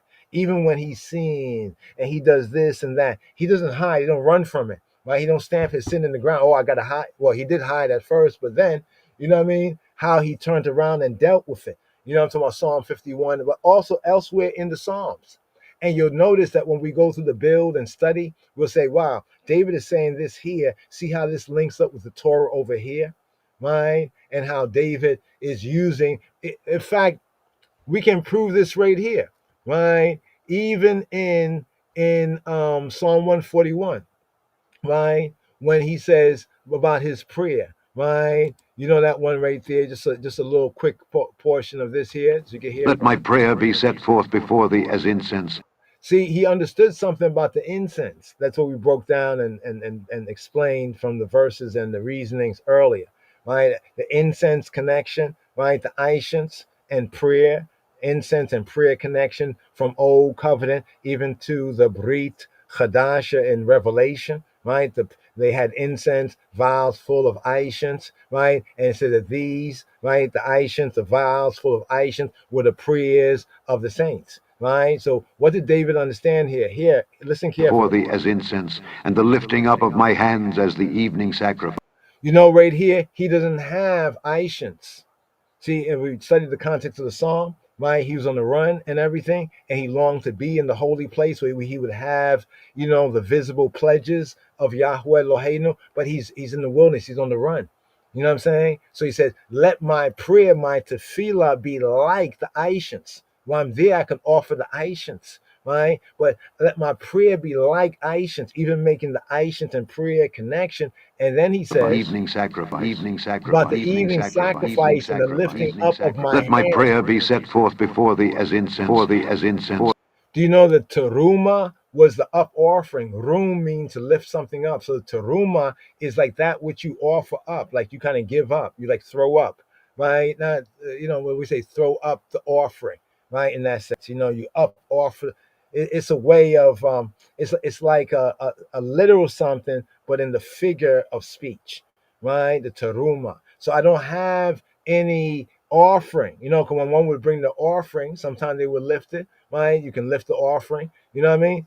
But he didn't have an offering. So he says, when I lift my hands up, because the hands also, what the hands symbolize in the Hebrew roots and culture, and in the Yehudi language, the hands, you know, the yada, toda, lift your hands up, put your hands up. Also the hands we offer, and with the hands we receive. Check that out right there. So even in this psalm, it kind of proves part of the point that we're making right here. Let my prayer be set forth before thee as incense, and the lifting up of my hands as the evening sacrifice, evening sacrifice, evening sacrifice. And notice he's connecting his prayer here with the sacrifices, even though in the context of it, he's far from the sacrifices. He's far from the holy. Right? Remember, it says Dawid, a man after Yahweh's own heart, because he understood the heart of Torah, right? To judge officially and or mentally, right? Well, he says this in his word, like Dawid said, although I have not this, right? Not by my righteousness, but by thy righteousness. You know that in this case, for me to pray about my righteousness, it basically is like wasting my time. Right, I'm acknowledging I don't have no righteousness, right? So it's not my righteousness, but your righteousness and your mercy, you know, and your mercy, you know what I mean? So he appeals to the mercy. So this is how the prayer is. So it's not just please, please, can I get this? Even if it's please, can I get this? It is based on his word, making that petition, and how is my standing according, right? According to that word. You know, like sometimes you go to court or people go to court and they might get their case thrown out because they say, well, you don't have standing. You see what I'm saying? Need to have standing, right? Check your standing lest you fall, right? The extension is to intercede or pray. Notice what they say, by extension. But in the first sense is to judge officially, that means according to Torah, and mentally, according to your heart and your mind. That we're the love of all our heart, right? All of our soul, right? So we have to check ourselves and be clear. That's why Dawid in some of the Psalms, he said, my soul is agitated, my soul is downcast. You know what I mean? He's articulating what his soul is going through, because sometimes, you know, you have to just speak on it. You have to just admit the obvious, right? And then fall on the mercy of the court, right? In Yeshua's name. So right here, where it says, hearken to the voice of my cry, right? So the first part, hak sheba, here kasha, prick up your ears, right? It's like to prick up your ears. The sense is like to prick up the ears. Hak sheba, prick up the ears, right? Really like tune in. Likal, to the call. Here's the call. The call is the sound, the word sound and power. Hak sheba, likal shawi. Likal shawi. Now, in modern Hebrew, they might say shavi, but the ancient pointing is shawi. Here they say shava, but actually it's shawa. It's shawa, right? Shawa, right? Shawi. You know, it sounds just like it sounds. Shawi. What's a shawi? Shout. My shout. My cry. It's not boo hoo hoo. It is shout. My hallelujah. Yeah. Hallelujah. In my shout out. My shawi from shawa. Shawa is to cry out for help. Yeah. Right? Shout. Like somebody say, help, right? Our way as Israelites, according to Torah, say help was like, yeah, right? And calling upon the name, Shawa'i, right? And we're calling, we're crying, shouting, right, to be free or to have some burden or some obstacle, right, taken from off us. It's a shout. Oh, boom. There we go right there. You see down there? There we go. You see what it says shout, right? So the fuller verse, Hakshava, Likol Shawi, Likol to the voice, Shawi, to the voice of Shawi, Shawi, Shawi, the voice of my shouting, my shouting, right? My calling out, right? Malki, my king, my Malki, my Melech king, Malki, my king, my we and Elohai, Welohai, Haliai, Welohai. Here in the verse it's not Elohim but Elohai, and my Elohim, Malki, my king, Welohai, Malki, Velohai, Malki, Welohai, Malki, we Elohai, Malki, Welohai, my king and my God, my creator, my power, my ruler, my judge, also in that sense. My king and my judge, Malkia Welohai, Highly. So my king, Malki, my Melech, my Neguse, my Negus, my Melech, Malki, as a subject. So here Dawid is teaching something about prayer, right? In his prayer, right? And then even later, Judaically, Hebraically, we can see that this pattern is kept. When we come before Yahweh Eloheinu, it's as coming before like we are subjects. Like it's a kingdom. Remember, it's always about the kingdom, right? That's what it's be the work about the kingdom. So that means we're the king's men. So we come before him, he is our king, and we are subjects, right? So as a subject appeals to his monarch or to his king, right? To his king to right his cause, appealing to the king and the judge, because usually the king is the Supreme Court judge, and Yahweh, right? He is the supreme of the supremes, the king of kings, right? The God of gods here, right? To right his cause, as we have in Psalm, right? And other Psalms as well. So in this context, he says, as a subject appeals to his monarch, right? Like today, we will go to court and we take it to the higher court, right? In the ancient pattern, one would go to the king, right? And here, Dawid, right? Here, I who be a king. Remember, Dawid who be a king. Check it. Check this. Dawid who be a king. I don't think you hear me. Dawid, who be a king, he turns to the King of Kings, right? As the King of Kings turns to the King of Kings. Check, right? To justify me, right? And then he says, Elohai, Elohai, my Elohim, Elohai, my Elohim, my creator, my judge, my ruler, my Elohim. Now, Hebraically, when we have Elohim in Psalms and elsewhere, but especially in Psalms, it's calling on Yahweh, the aspect of Yahweh in his role. He who be, who he be. Well, as Elohim, who he be, is his role of judge, right? Is his role of judge of judge. Right. So right there's it, right? So that et palal. Now, right here, let's touch on this one right here. This is where we're gonna seal for right now, just due to time.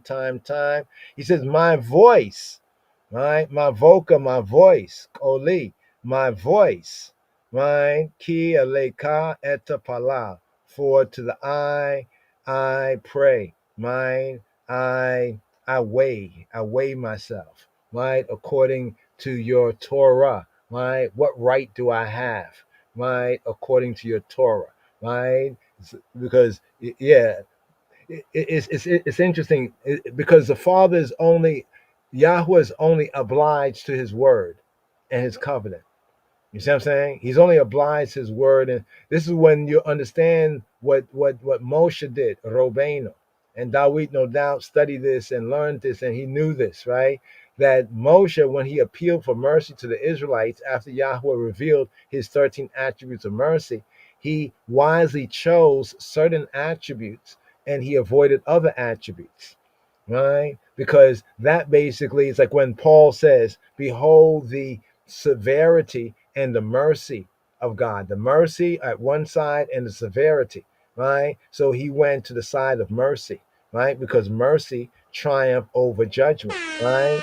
So therefore, because he spoke those words to Yahweh and says, for you are, and almost like telling him who he has revealed and said he be, right? That's why Yahweh says, I have forgiven them according to the tenor of your words, the tenor, right?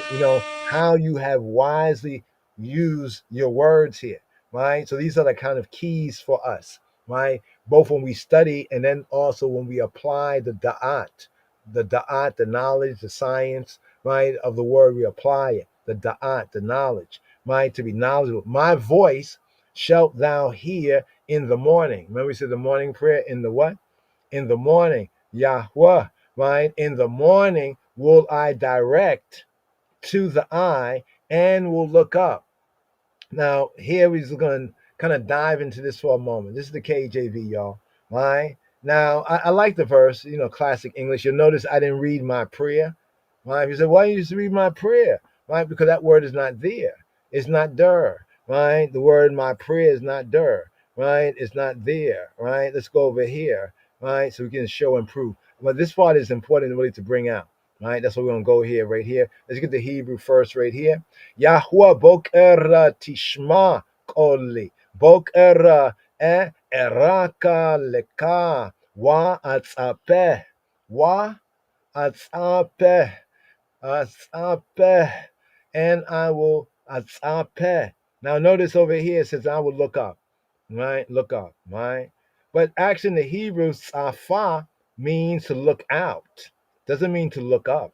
It means to look out, right? It means to look about. It means to spy. It's like when we use the word pre, right? You're pre, like the preview. You're looking, you're scoping, right? To keep watch. I'm going to watch closely, right? Say watch and pray. But here, Strong's here brings the word even more fully out, right? From the primitive Afro-Shemitic root. You see where it says Safa, Safa, Sape, Safa. Here we have properly to lean, right? I will lean, right? I will lean. He says, Boker, morning, erak, leka. I will order to the eye. I'm going to order to the eye in the Boker, wa atzape, va atzape, right? Wa atzape, and I will tzafa, tzapa. What is tzapa, right? Or tzafa is to lean forward, and I will peer. I'm a peer, right, into the distance. The implication of this is I'm going to observe. I'm going to await because I trust. It shows my trust in your truth that you will answer my prayer. So there's nothing here about looking up. There's nothing here about looking up. Right? This is how they translate it in this place here, but you can see it means to lean forward. Right? Lean forward. Right? You're leaning forward. Like you're trying to see something, you see something a distance away and you're trying to get to see it, you start to lean forward. Right? And is that him? That it? Is that it? Is that her? Is that it? That sense there, right? Not look up. Right? So it's kind of a miss. Look forward would be better, right? And I will look forward, right? Asape, asafe, asape, right? I will look forward, forward, forward, forward. So let's break down and build this verse. First of all, it occurs when, right? In the Boker, right? So we say Boker Tov, Boker Tov, Boker Tov, Boker Tov, right? The morning, the dawning, the break of day. Right, the end of the night, the Lila, the coming of the daylight, the coming of, they say, sunlight rise, the rise of the light, right, of the day, the beginning of the day, of bright joy after night of distress, right? So he's looking forward, right, to the next day, right, looking forward to the dawn, right, to the dawn, right? The word morning is dubious. Right? You mean morning or you mean morning? You see? So we prefer the word dawn or the dawning, which is the break of day, right? So we have right here, he says, Yahweh, oh, he who be. So the first word here is not my voice. The first word is Yahweh. Oh, he who be, Boker, morning, in the dawning, right? In the morning, Yahweh, Boker Tishma, Oli, Tishma, Oli. In the morning or the dawn, Tishma, Tishma, Shama, right? Shama, listen, hear, obey, right? You don't have the power to hear with attention, and it's the implication that he will hear and he will do according to what I'm asking. Yahweh Boker Tishma Koli. He will hear Koli, my word sound, my voice, my call, Koli, Koli, Koli, right? And then he says the next line, the second line, where it says in the morning, Boker, Boker, right? The dawn, the break of day, Erak. Boker Eraklika. Boker Eraklika. Eraklika. Erak. Erak is interesting. Here is the word direct, right? From Arak. So here we have Arak, right? Like Arak. Yeah, I know it sounds like Iraq, but no, Arak. Arak here means to arrange, means to set, to put, or to lay in order, to arrange. So here in the second part of this verse here, it says, Boker, the break of day, Erak, I will arrange, Erak, I myself, first person, Erak, right? I will arrange, I will set, I will put in order, Erak, I will set an array, Erak, I will prepare, Erak, I will order, Erak, I will ordain, I will handle, furnish, Erak, esteem, equal, equalize, level vibes, direct, I will compare. So you can see the general sense. Now, notice in this context here, Erak. So he says, Boker is in the dawning, the break of day, Erak leka. Erak le for ka, for the eye male. Erak leka. I will arrange for the eye, to the eye, right? Set, lay in order, arrange. I will state, like almost like stating a case, right? State in order, like court in the dawn, like you have to get to court early in the day. Well, his prayer here is that sense here. I'm going to set forth a legal case. Torah wise, this will be a Torah worthy case. The legal, according to his instruction, his direction, set forth, set in place. But there's a secondary sense that's interesting, right? Boker Erak leka, right? Erak, I will compare, right? To the eye, I will arrange. It's an interesting sense. We can get into the minutia, but the basic here, I'm going to set in a row. I'm going to arrange. I'm going to put in order. And see what it says, put in order. This can be applied in a very wide variety of apps. How it's applied, applying the da'at, applying the knowledge, the gnosis, the science, right? What we know right here. So the word that's missing is Iraq. You don't say tefillati Iraq leka. I said tefillati, my prayer, because the word tefillati is not there. That's why it's italicized there. I'm going to direct to the eye. I'm going to set in order. Will I order, right, to you? What's implied here is the tefillah, but prayer is not said. It carries on from the theme of the preceding, right? The preceding verse. Remember the preceding verse where he says, for to thee, ki eleka, for to the eye male, eta palal, right? I am going to judge according to the Torah, mentally, officially, what to bridge that gap between me and thee, right? According to your instruction. So like if I don't have right, I'm going to fall on mercy, right? His chesed. That's why he said he will keep to Yisrael, right? The covenant and the chesed and his mercy and his loving kindness. This is how important that is. Yeah. You don't have the money, but somebody else puts it on their credit, right? And gets it for you. That's kind of bringing out the sense here. So in the morning is the appropriate time to offer tefillah, offer prayer, right? Before the secular duties of the day commence. We see this in other Psalms like Psalm 59, roundabout Hebraically verse 17. We also see it in Psalm 88, right? In the Hebrew, verse 14. Will I order? Will I order? What will he order? I'm gonna order my praying, it could be a prayer, it could be an intercession, it could be praise, psalms, you know what I mean?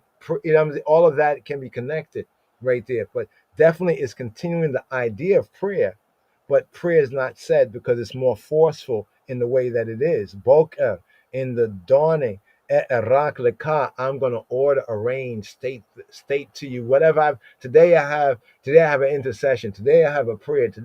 Tomorrow I have a Thanksgiving. But in the dawn, this is what I'm gonna work out. When I rise up, this is what I'm gonna work out with you. What I'm gonna order. The Hebrew is will I order. Erak, like it's like looking for. I'm gonna do this at that time. I will. Erak leka, to the I, to you and you only. The object having to be supplied. That's why they put in my prayer, because in the Hebrew verse there is no object there, right? And this is the part of the Hebrew verse right here, just these three words right here, right? Boker erak leka, right? The dawn, the break of day, the morning, erak, I will order leka, to you. There we go. I will order to you what? Right? This has to be supplied, right? It might be my plea, right? He could be, he has a plea. He want a plea bargain. In Job 32:14. Or it can be zabchi, like my sacrifice.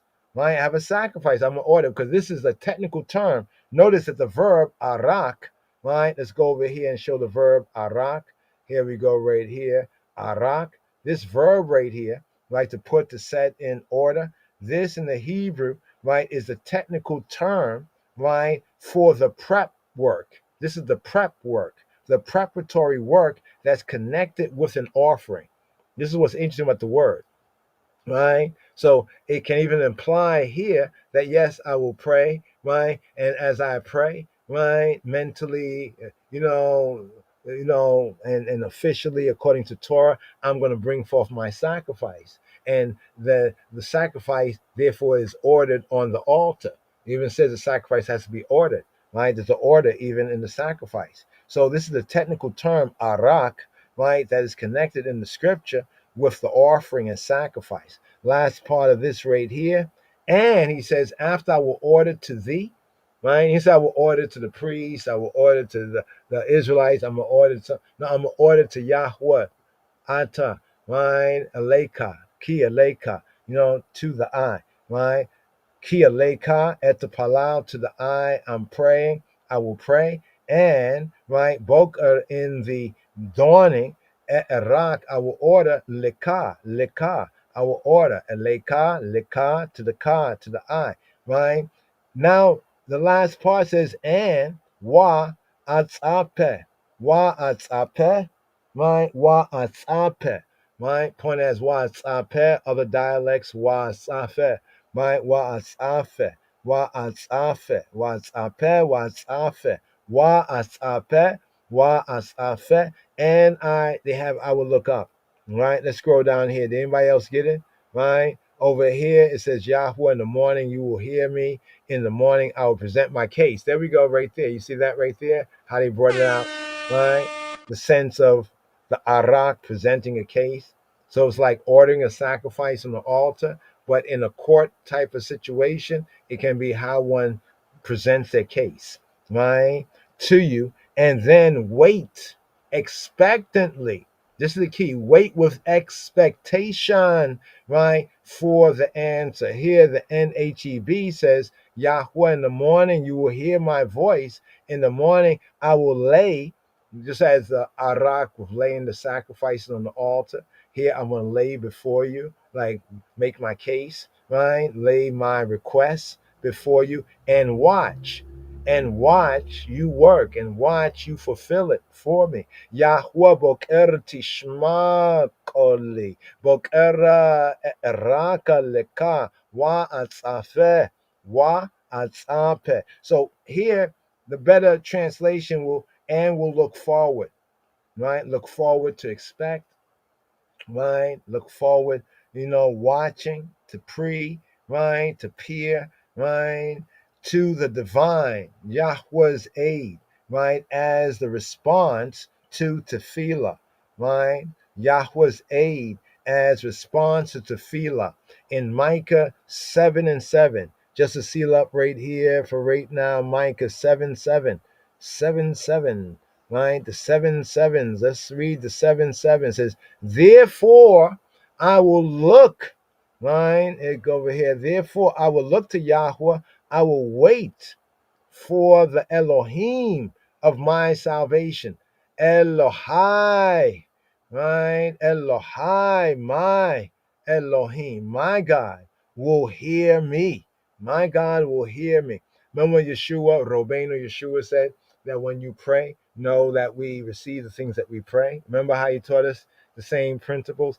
Wa'ani, Yahuwah atzapeh. So here it says, Wa'ani, and as for I, by Yahweh, in he who be, atzapeh, by Yahweh atzapeh, right?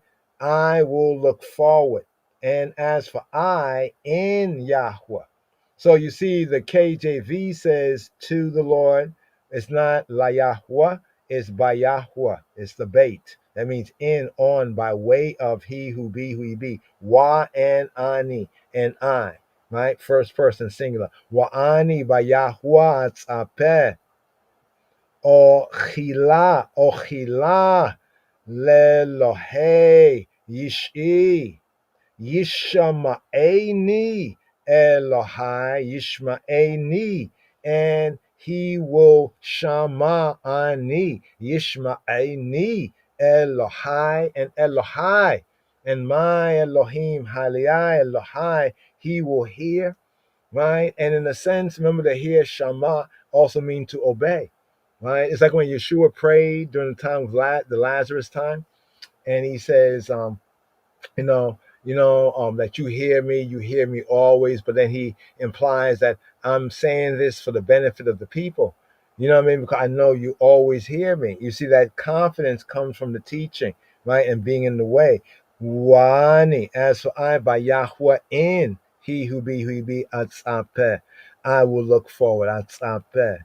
Ochila, right? Ochila, right? And here I will yachal. Ochila, I will wait, I will expect. You see, even the Hebrew sense of the words that seem to say wait, the real sense is like expectance, right? Right? Being patient, hope, but expectant, right? Right? This one can also mean ochila, taking, even if it's taking pains, right? Right? But lelohe, I will wait, even if it pains, because I know he may not come when I want him to come or to manifest, but he will, right? Ochila, right? Ochila. So here it says, I will wait, Ochila lelohe, to the Elohim of. So in this verse, we have Elohe, the Elohim of, and we have Elohai. Elohai is my Elohim. Elohe is the Elohim of. That means something else has to come after. We can say Elohe Yisrael, right? Elohe Yaakov, Elohe Abraham, Elohe Yitzhak, you know what I mean? The Elohim of. Here's Lelohe, Le for Elohe, Lelohe Yish'i, Yish'i, the Elohim of my Yesha, my salvation, my deliverance, my victory. So the Hebrew word for salvation also has the implication of victory. Victory. You know what I'm saying? He is the God of my victory, the God of my salvation, the God of my Yeshua. Ochila. Ochila lelohe. Ochila lelohe yish'i. Yishma'eni. Yishma'e. He will hear Ani. He will hear I. Yishma'eni. Yishma'e. Ani. He will hear me. Right? Elohai. Elohai. Right? My Elohim, my God, my true good will hear me. You hear? You heard? So right here. Brothers and sisters and brothers, give thanks for your time. Right here, hope and pray, that ones and ones receive a bracha, right? From this right here. Let's bring this out right here. We have one dub, right? Let's bring this out right here. Okay, here we have, let's bring this out right here. Here we have the Loxley Castell, right? What a great day. What a great day. You know, and in Yah's way, truth and life, may may y'all, and I, may we might have a great day in the way, the truth, and life of King of Kings Christ, Yeshua HaMashiach. Here, the 12-inch classic right here, the English and the Hebrew.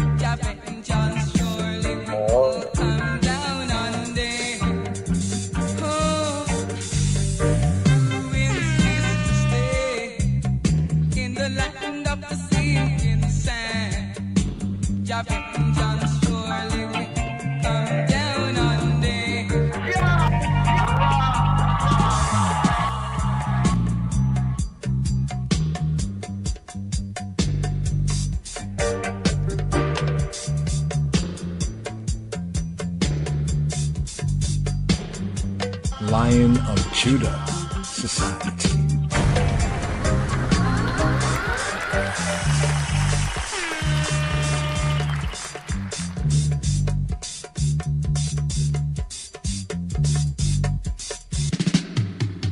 Psalm 5. Give ear to my words, O Lord. Consider my meditation. Hearken unto the voice of my cry, my King and my God. For unto thee will I pray. My voice shalt thou hear in the morning, O Lord. In the morning will I direct my prayer unto thee, and will look up. For thou art not a God that hath pleasure in wickedness, neither shall evil dwell with thee. The foolish shall not stand in thy sight. Thou hatest all workers of iniquity. Thou shalt destroy them that speak leasing. The Lord will abhor the bloody and deceitful man. But as for me, I will come into thy house in the multitude of thy mercy, and in thy fear will I worship toward thy holy temple. Lead me, O Lord, in thy righteousness because of mine enemies. Make thy way straight before my face. For there is no faithfulness in their mouth. Their inward part is very wickedness. Their throat is an open sepulchre. They flatter with their tongue. Destroy thou them, O God. Let them fall by their own counsels. Cast them out in the multitude of their transgressions, for they have rebelled against thee. But let all those that put their trust in thee rejoice. Let them ever shout for joy, because thou defendest them. Let them also that love thy name be joyful in thee. For thou, Lord, wilt bless the righteous. With favor wilt thou compass him as with a shield, as with a shield, as with a shield, as with a shield, as with a shield, as with a shield, as with a shield, as with a shield, as with a shield, as with a shield, as with a shield, as with a shield, as with a shield, shield, shield, shield, shield. מזמור ה' למנצח אל הנחילות מזמור לדוד. אמרי האזינה אדוני בינה הגיגי. הקשיבה לכל שבעי מלכי ואלוהי, כי אליך אתפלל. אדוני בוקר תשמע קולי, בוקר אערוך לך ואצפה. כי לא אל חפץ רשע אתה, לא יגורך רע. לא יתיקצבו הוללים לנגד עיניך, שנאת כל פועלי אבן. תאבד דוברי כזב, איש דמים ומרמה יתעב אדוני. ואני ברוב חסדך אבוא ביתך, אשתחווה אל היכל קודשך ביראתך. אדוני נחני וצדקתך למען שוררי, הישר לפני דרכך, כי אין בפיהו נכונה, קרבם אבות, קבר פתוח גרונם, לשונם יחליקון. האשימם אלוהים יפלו ממועצותיהם, ברוב פשעיהם הדיחהו, כי מרו בך. וישמחו כל חוסבך, לעולם ירמננו, ותסך עלימו, ויעלצו בך אוהבי שמך. כי אתה תברך צדיק אדוני, קצינה רצון תעתרנו.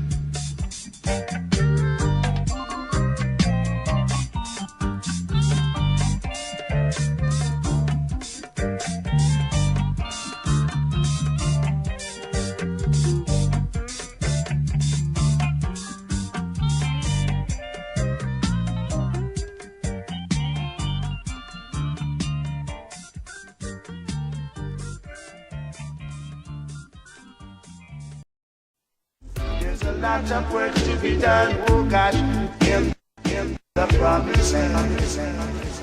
Whom shall he teach knowledge? And whom shall he make to understand doctrine? Them that are weaned from the milk and drawn from the breasts.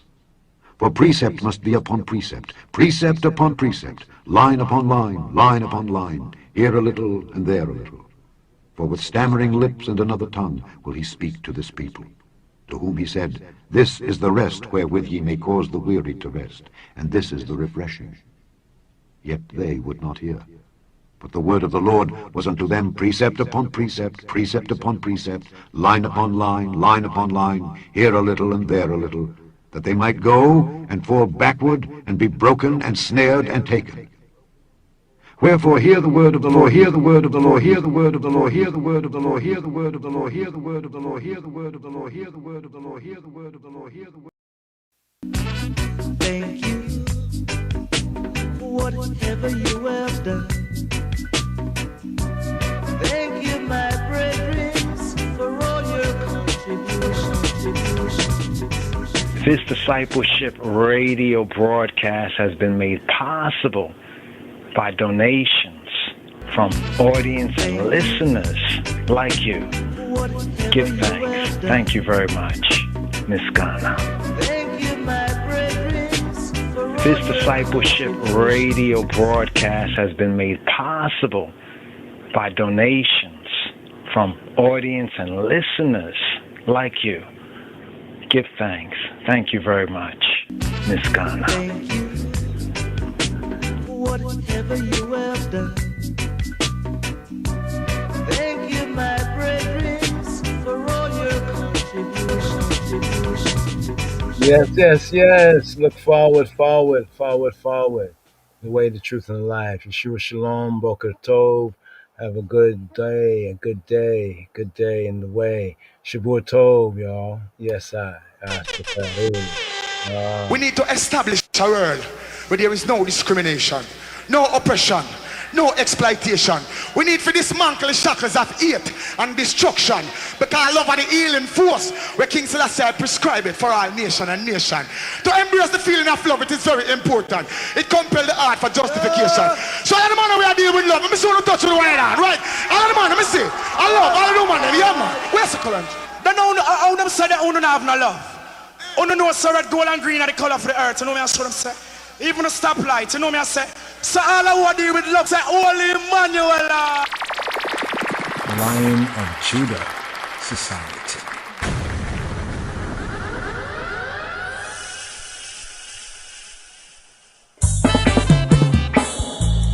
Lion of Judah shall break every chain.